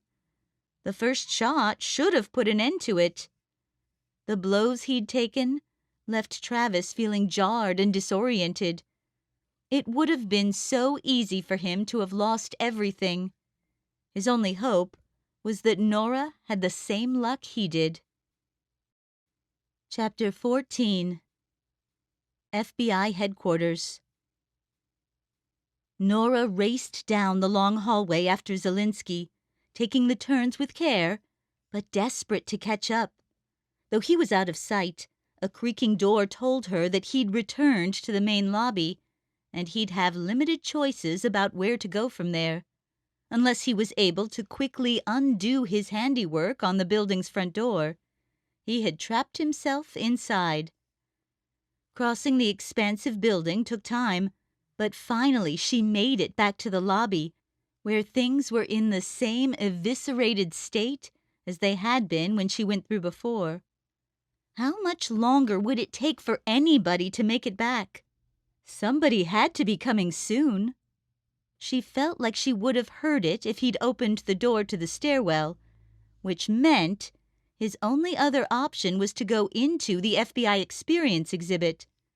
As she viewed the gaping entranceway, it seemed like it would have been the right way to go if she were him, but he wouldn't know that it was a dead end. Oh, he was going to get an FBI Experience, all right. Creeping forward with her hands firmly around the handle of her gun, she approached the tunnel slanting off to the right. Normally, the walkway was nothing but colorful screens from floor to ceiling, giving tourists an idea of what working for the FBI was like. But now, all of the screens were black, and many were in pieces. It was hard to avoid having her shoes make crinkling sounds against the bits of broken glass. While it was dim in here, plenty of light still streamed in through the building's front and the exhibit's large opening. But shadows were all around, and the irregularly shaped walling created nooks to hide in on both sides. Her ears were peeled for any signs of him, but she couldn't hear a thing. Since he'd been shot in the shoulder, she would have expected some visible amount of blood, or at least a hint of whimpering. Nothing. She passed the screen that displayed her favorite part of the exhibit, a recording about fidelity to the nation and serving with honor. It was dark like all the rest as a result of the power outage Kittenbosch had created. Nora couldn't help but let her mind wander to Travis with thoughts of how he was faring. That guy was huge and merciless, and even though Travis was her man of steel, she had doubts about if it would be enough. Her reveries were snapped by a shape moving out of the corner of her eye. Something exploded from her left side, bumping up against her as she braced herself for the fight. Zelinsky reached for her gun, got his hands around her hands, and, in an attempt to get herself free, she jerked it upwards. But his fingers reached around hers and began working the trigger.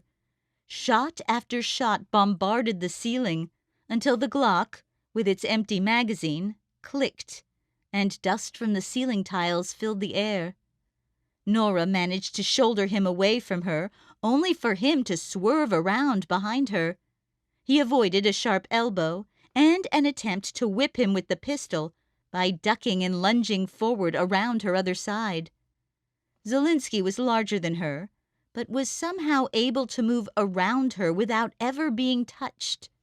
When she tried to pistol whip him again, he grabbed hold of the gun and yanked her forward, pulling her across his shoulder and lifting her up. That left Nora's legs flailing in the air and the gun slipping out of her hand. The next thing she knew, she was being dropped off of him for a nice 5-foot fall onto the hard floor. She grunted at the impact and looked over her shoulder and up at him. It was all too much like it had been on the dance floor. His movements were too smooth, to the point where it was like he knew what she was going to do. Seething as she glared at him, she noticed something that gave her pause. A section of his combat gear had been pulled down to reveal his shoulder. The bullet wound had been sutured up, and with so much of his upper body bare, she could see the entirety of his tattoo. What appeared like a claw on his neck was actually the very top of a double helix that ran down onto his chest.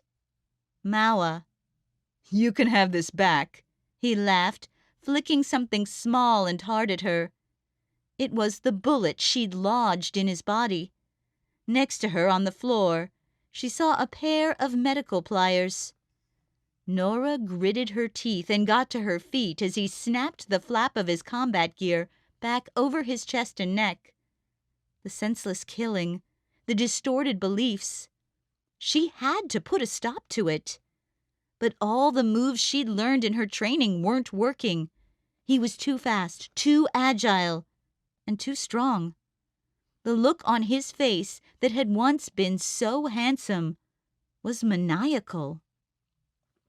She stepped toward him, light on her feet, bouncing inches closer and inches back.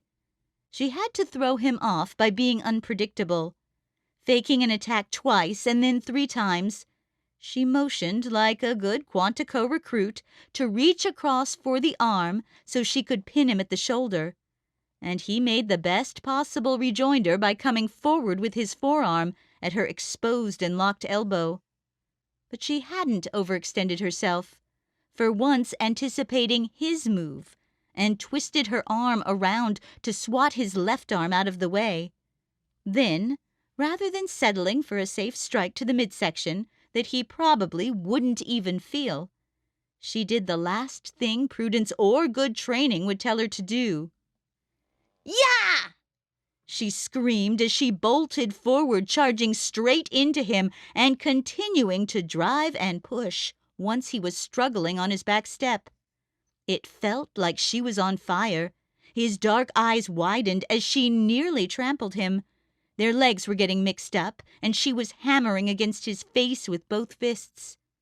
Eventually, he managed to double over and hold himself in place, reaching out and grabbing a hold of her midsection to again lift her up. She was nearly able to knee his head before he threw her off of him. Zelinsky was breathing heavily, but peering at her curiously. "You're like we are." "No," Nora snapped back as she crab-walked back a few steps before pushing herself up onto her feet. "I'm not a cold-blooded killer or a traitor." "You have the Maua variant. I can see it in you." "All you can see are your delusions," she said, wondering how long she could keep him talking. Even though he was closer to the lobby, she could hear some noise in the distance. Someone was trying to open the door. Maybe her hearing was better than Devin Zelinsky's, too. But instead of saying anything more, he leapt at her, swinging with his right and cracking his fist against her temple. She saw sparks and reeled backward. But he was on her again, and her attempts to push him away or deflect his blows were not working. After all she'd done to him, he didn't act beaten at all. As he pushed her against the wall and held her there, she realized she was the one in grave danger. Zelinsky put his hand around her neck and began to squeeze, just as she heard a loud crack from the entrance. They were trying to break in.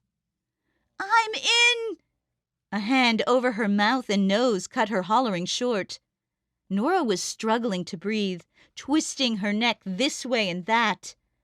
But the man who was holding her down was looking over his shoulder at the front entrance and grumbling to himself. It was going to be too late. He might have been able to kill her before they came in, but they would catch him in the act for sure. The pain was excruciating as he dug into her face with his gripping fingers. She just had to breathe and stay alive a little longer, but she couldn't get any air and her eyes were closing. "You need to work on your dance moves," he said. And just like that, the pressure on her face was gone, and she was able to take a sputtering breath as she collapsed to the floor on the bits of broken glass. The pararescueman was running away back toward the lobby. Nora hobbled after him, disoriented. He had something in his hand now, some black fabric that matched the rest of his combat gear. A mask. She watched him cross into the lobby, past the reception area, and open the door to the stairs. With her last glimpse, she got the sense that he was heading downstairs to the basement level, which had a number of egresses and stairwells. He didn't look back. She was unable to catch him. By the time she staggered into the middle of the lobby, he could have been anywhere in the building. She turned in a daze to see the crowd of agents and officers around the front door. They had a battering ram and were working through the pane of glass in the door. It was cracked and seemed to be hanging on by threads. After one more whack, it came off completely, flopping on the floor in front of her next to so much other rubble. A torrent of people rushed in, many of them carrying weapons. FBI jackets, police uniforms, and many with SWAT-style combat gear streamed by her like she wasn't even there. They were fanning out in every direction. She tried in vain to point to the stairwell and say something about the basement, but there was such commotion that no one was listening. Some were going that way anyway. Regardless, it was out of her hands. The urge hit her to try to call the people on the 4th floor, to let them know help was on the way. But she wouldn't even be able to get the message out clearly. All of her energy was taken up by standing. She turned around and watched everyone rush deeper into the building. To her surprise, someone was struggling against the tide to go in her direction. The messy brown hair with the slight curls at the tips. The beautiful eyes she would know from a million miles away. It was Travis, and seeing him was enough for her to feel like she could give out. The relief hit her as hard as any of the blows. Her feet drifted toward him of their own accord, but she'd only gone a few steps before his arms were around her. She blinked, the sensation in her body making her doubt that any of this was real. "Kittenbosch?" she asked. "Yeah," he said, taking a deep breath. She knew the important part. He was here. "Zelinsky?" Nora looked to the stairwell doorway. What was there to say? "He beat me," she said, and for some reason it was making her break down. She never lost her composure, but losing despite being so smart stung worse than anything. It made her want to scream. She was too tired to do anything other than whimper. A few more moments and she would have been dead. "It's all right. You're going to be all right," he said, and she had to again trust that he knew what he was talking about. When the onrush of law enforcement officers subsided, the pair carried each other outside to sit on the thick stone slabs alongside the building's front steps. The backed-up traffic was mostly a thing of the past, but there were a number of vehicles parked haphazardly all around on the sidewalk and even across the street near the Department of Justice building. The thick clouds had never rained, but they continued to blot out the sky above them. It started to get darker, and they realized they could probably leave if they wanted to. But neither of them could go until they knew what happened.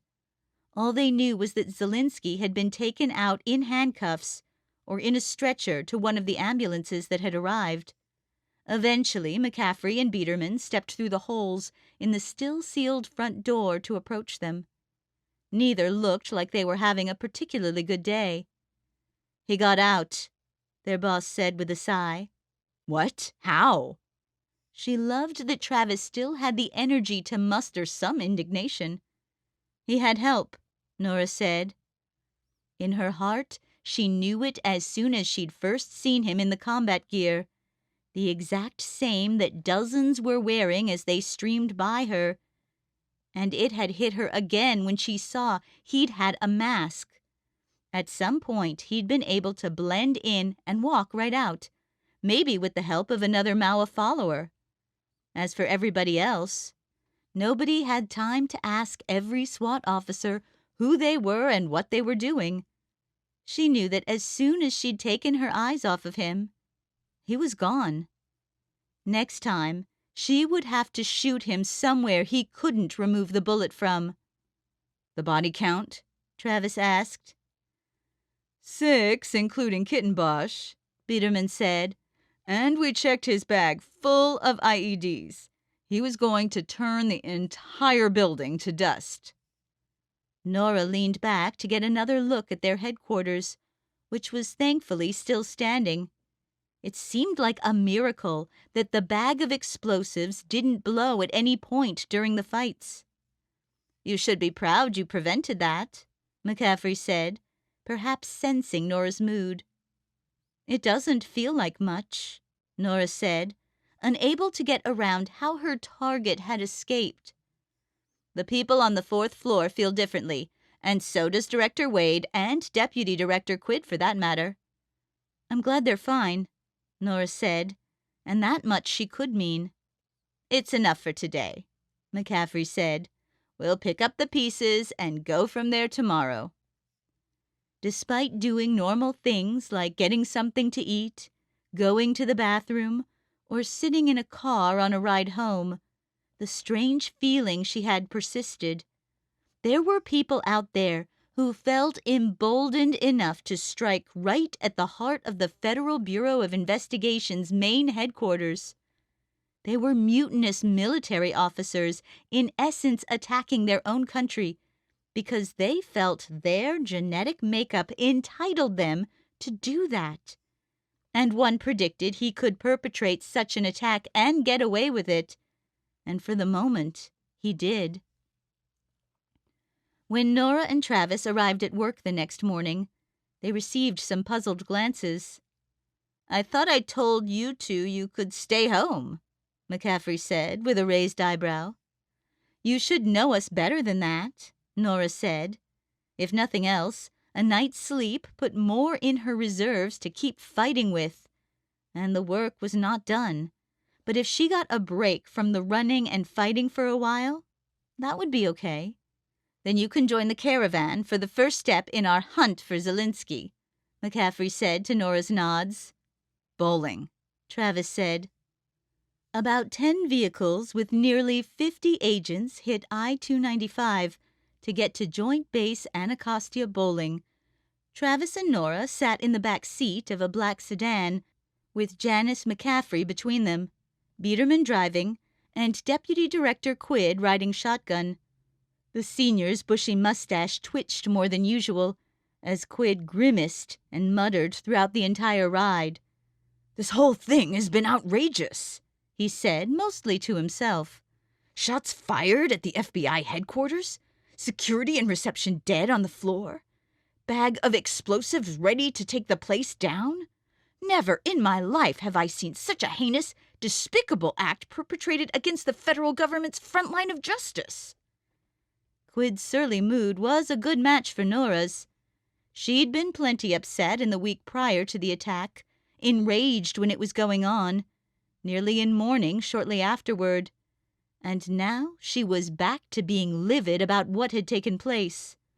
"I'll tell you what we're going to do," Quid went on. "We're going to find this punk kid and string him up by his toes in front of a grand jury. Every person at Bowling and Andrews will submit to question. Every phone. This ridiculous Mao thing is going to be stamped out right now. Director Wade is in a lather like you couldn't imagine." Nora expected him to go on and on about the black eye for the Bureau and the news coverage, which had gotten wind of the shooting, but hadn't figured out who or why. Making a household name of Devin Zelinsky was exactly what he wanted in order to bring his movement into the mainstream. Keeping quiet about him was the only thing they could do to prevent him from winning it all. They reached Bowling's front gate, which seemed a little more populated than usual. Biederman led the armada, but found that he couldn't even drive up to the booth. The crossbars were down along all of the lanes. "Did somebody sleep in or something?" Biederman said, rolling down the window and sticking his head out. Some members of the military were milling around with the guards and finally turned to the approaching vehicles. Quid looked like he was going to jump out of his pasty skin. "I never," he growled, opening the door and stepping out of the vehicle. "This is Deputy Director Quid of the United States Federal Bureau of Investigations. We're here to conduct a search for the fugitive Devin Zelinsky and anyone familiar with the gene cult Maua. Step aside, raise the bars, and let us through." A man in a blue suit with enough medals and accolades on it to cover his entire left chest stepped forward, flanked by armed guards. "This is Colonel Jared Kleiner, the commanding officer here at JBAB. Your request for entry has been denied. Nothing has changed since you were here yesterday. The individual you seek is not present. The group you reference does not exist. Your orders will be given no credence.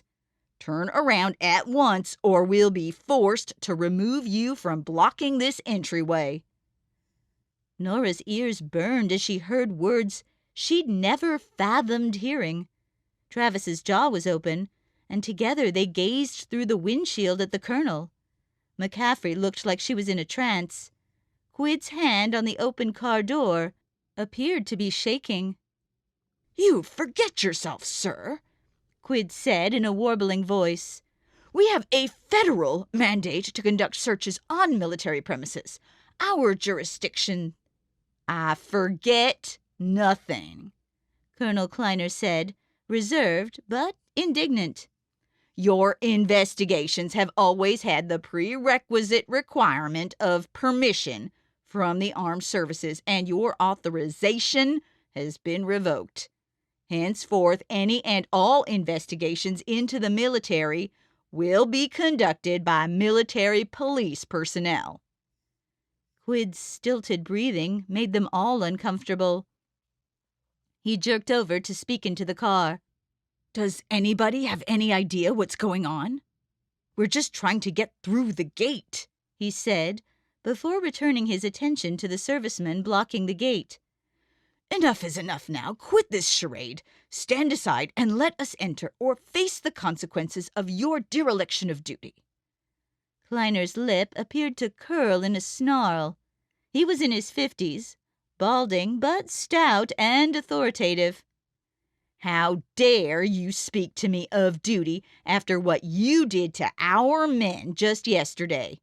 The blood of those who vowed to protect America is on your hands, and we will not be cowed into going along with your sham investigation in order to give you an opportunity to cover it up.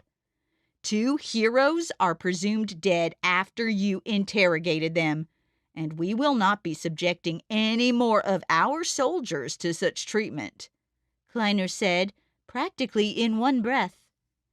Nora's head was spinning. Heroes? Kittenbosch and Zelinsky? Was Colonel Kleiner saying he was part of the Mao movement? Or was something else going on? Quid leaned against the back of the car. "Janice?" His face was red, and he seemed at a loss. McCaffrey shook her head, stunned. "I don't know," was all she said. Quid closed his eyes and straightened up. Nora noticed Travis looking disturbed and conflicted. He'd been in the army and must have known that the breach taking place here was far beyond the ordinary. "What madness is this you speak of? See reason, man. 2 members of the military came unbidden and armed to conduct a deliberate attack on federal property that resulted in a handful of innocent deaths. A rogue group of servicemen congregates on a dark web forum by the name of Maonet to concoct vile theories and plan attacks, such as the one perpetrated by Gregory Daniels just weeks ago. Your unconscionable failure to stem these threats is forcing us to take action, and we have the authority to do it." Quid was nearly hoarse at the end, his voice breaking. Kleiner was unmoved, and the men at his side with their assault rifles seemed more threatening than they did a moment ago. Were they really going to shoot federal agents if they attempted to approach? It seemed crazy, but Nora knew they'd long been living in crazy times. "Spin your fantasies and lies somewhere else. There is no website and no rogue group," Kleiner insisted. Quid shifted back toward the vehicle, but Nora was already on it. She had her phone out and was pulling up Maonet over her carrier's network. For some reason, it was taking a long time to load, making Nora frustrated. She just watched the loading circle spin round and round. Then it finally hit her. The site had been taken down, and not by them. Their entire window into the Mao movement had vanished. "It's gone. I was just looking at it last night. What happened?" She smacked her phone, as if that would help. Quid answered her questions with grumbles as he faced forward. "We have copious evidence that this group existed and was used to presage yesterday's attack. This is your last chance. If you won't relent for me, you will do so at the order of a federal judge," Quid said, though his threat drew no movement from Kleiner. "We'll happily expose your disgrace in any court you see fit," Kleiner said. Quid was a reserved older man, but he appeared nearly beyond his ability to control himself in the face of such unexpectedly harsh opposition. After some more angry muttering, he got back in the car and ordered Biederman to turn them around. Sitting on her side, Nora kept her eyes on the base as they drove away, waiting for some kind of sign that it was all a big joke. Back at headquarters, there was plenty of confusion about what to do next. Some wanted to ride over to Andrews to see if they could get a better reception. A few looked to Nora to lean on her father, who sat on the Senate Armed Services Committee. Director Wade didn't want to rush onto a foolish path that was going to take time to deliberate with the FBI's counsel, possibly reaching out to the Justice Department as well. Nora felt like she needed answers fast, and her methods of getting them weren't working out. There were countless ways the owner of the Maonet forum could have been tipped off that they were being snooped on, but it seemed like miserably bad luck that the plug would be pulled now when it could have allowed them to find Zelinsky. Back at her desk, Nora reached out to the one person who might have been able to shed some light on what was happening, but whether he would seemed like a long shot. The phone pressed to her ear. She waited to hear the nasal voice she'd already heard far too much of. "Hi. You've reached Warrant Officer Ronald Plicker with the Joint Base Andrews Military Police. can I help you?" The much deeper voice, not to mention the completely different name and person she was talking to, threw her off, and she stammered, I'm sorry, is Ethan Kish there? I was expecting to speak to him," she said. "He no longer works here," he said. Nora looked at her desk phone's receiver, like there must have been something wrong with it to make the person on the other end say these things. When she got off the phone, she looked around like anything else in the area could instantly fall apart in front of her eyes. What happened to that runty guy who'd shown her around after the Daniels shooting, who had finally been convinced about Maua? It took some sleuthing, but she finally found him under an alias on Twitter and told him to follow her so she could message him privately. When he did so, she asked him why he wasn't with the military police anymore and what he was doing.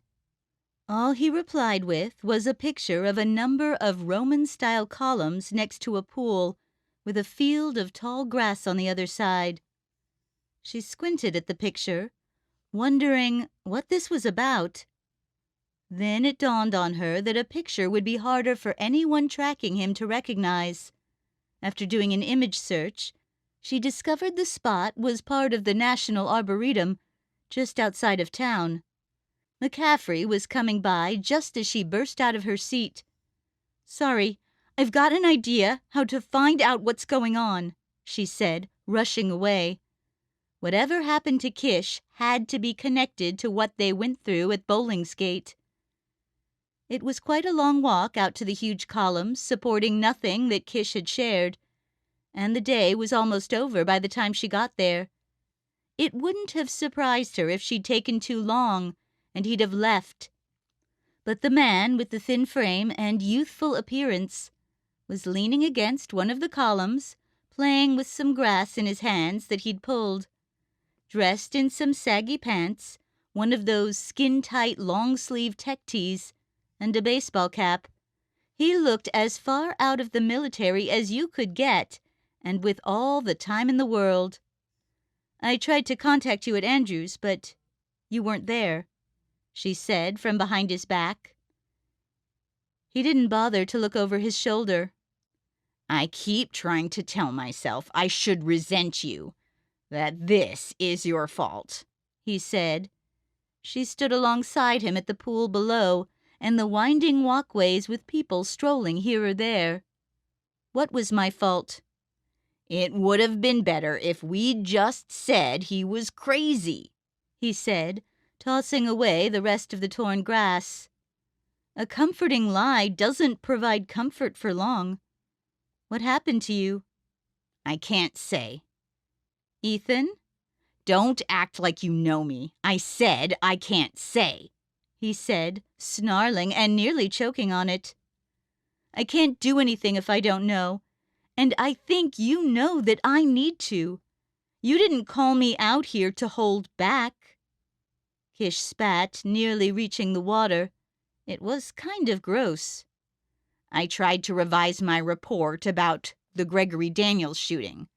Not long after we got off the phone, I got word that I was being court-martialed. Turns out they didn't like the idea that a bloodthirsty cult was swelling in the ranks of the armed services. They probably thought it would make them look bad. Instead of dealing with it, they're accusing me of lying and pushing me out." Nora's eyes widened, though she tried not to show it. Nobody wanted to take the fall for being in charge when rogue killers started running amok. Certainly not someone like Colonel Kleiner. Suddenly the military's problems were twofold. The Maua followers and the higher-ups who would do anything possible to avoid responsibility, like manufacture a ridiculous rationale to turn the FBI away from their bases. Kleiner had a comforting lie that would not provide comfort for long. "We were barred entry from entering bowling today and told that we had killed the man you revealed to us out of malice," she said. At this, Kish looked at her, and she glanced at him. There were times when she'd thought he might have been a part of Maua and was attempting to cover up the truth. But here, he was paying the price for accepting what really happened. It had cost him everything, almost. A federal agent denied entry to a federal facility? Sounds like a legal horror show, he said. Or a dream if you're a lawyer, she said.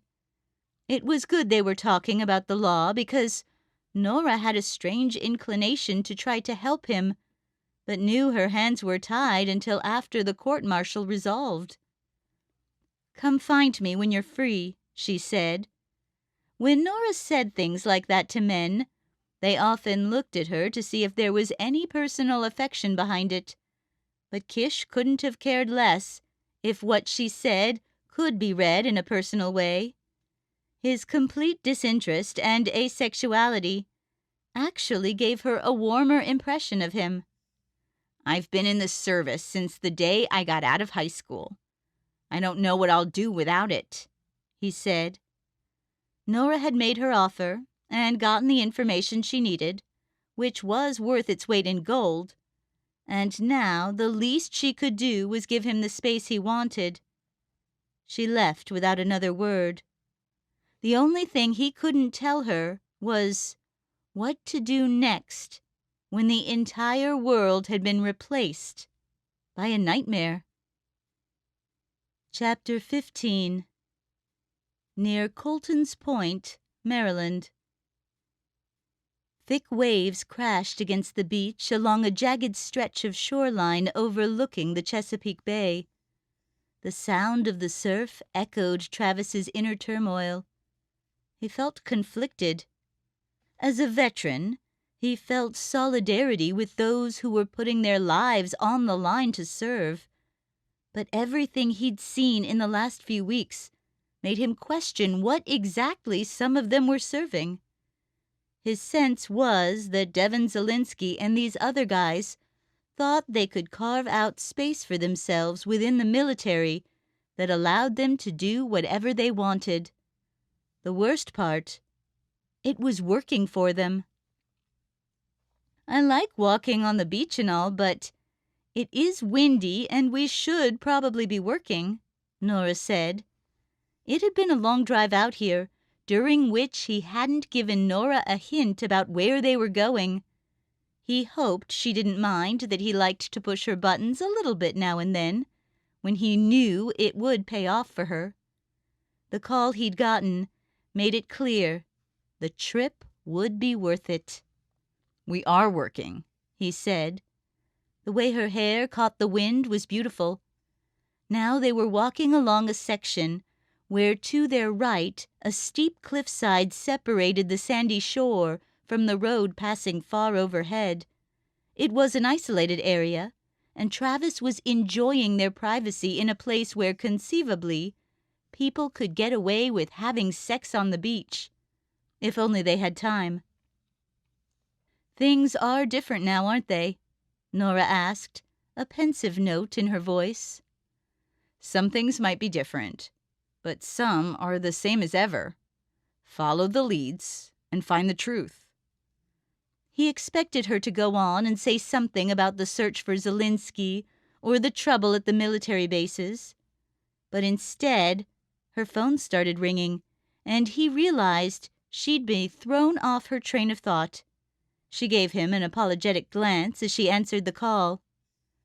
Hi, Dr. Harding. I'm having a little trouble hearing you. I'm way out here, but thanks for calling me back. I'm sorry about missing you before. Things have been a little crazy.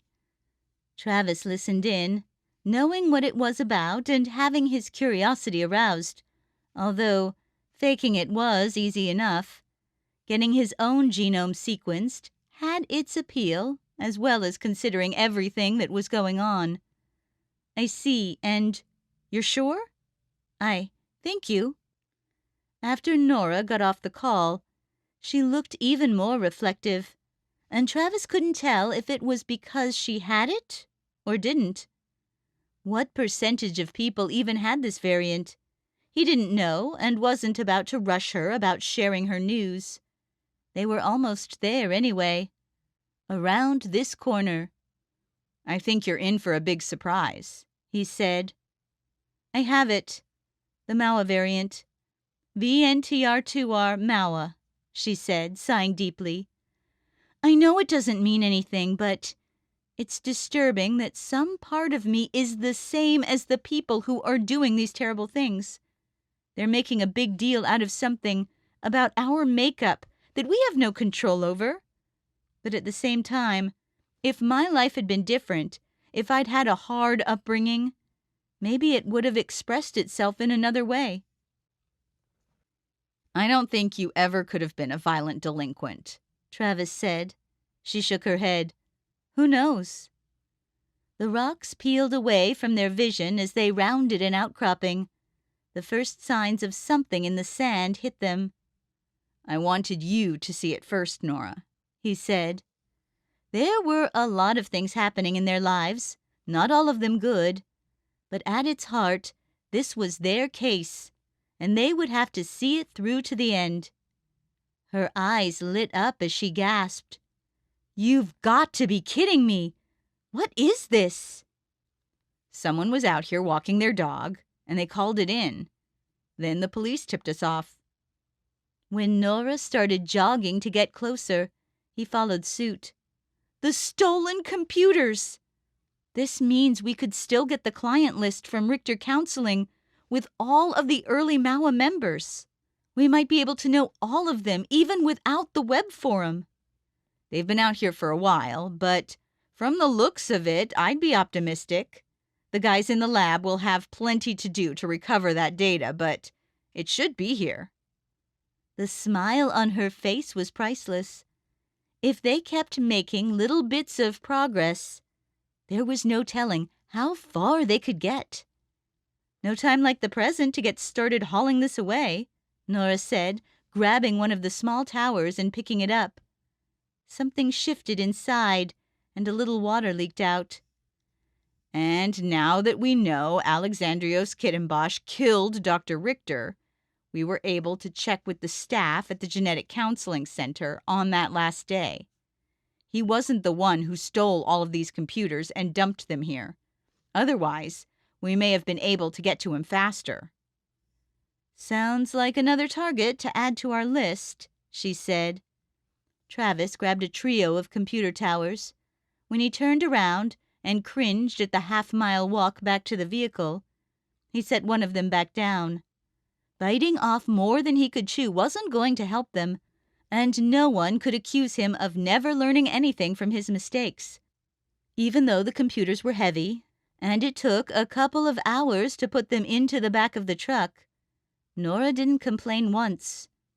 On the return ride to D.C., Travis felt like he'd managed to get sand everywhere.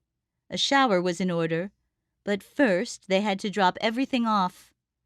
When they came to a stop at their destination, Nora didn't let him get out of the truck. First, I wanted to show you these, she said, suddenly excited as she pulled a couple of envelopes from her pocket and removed the contents.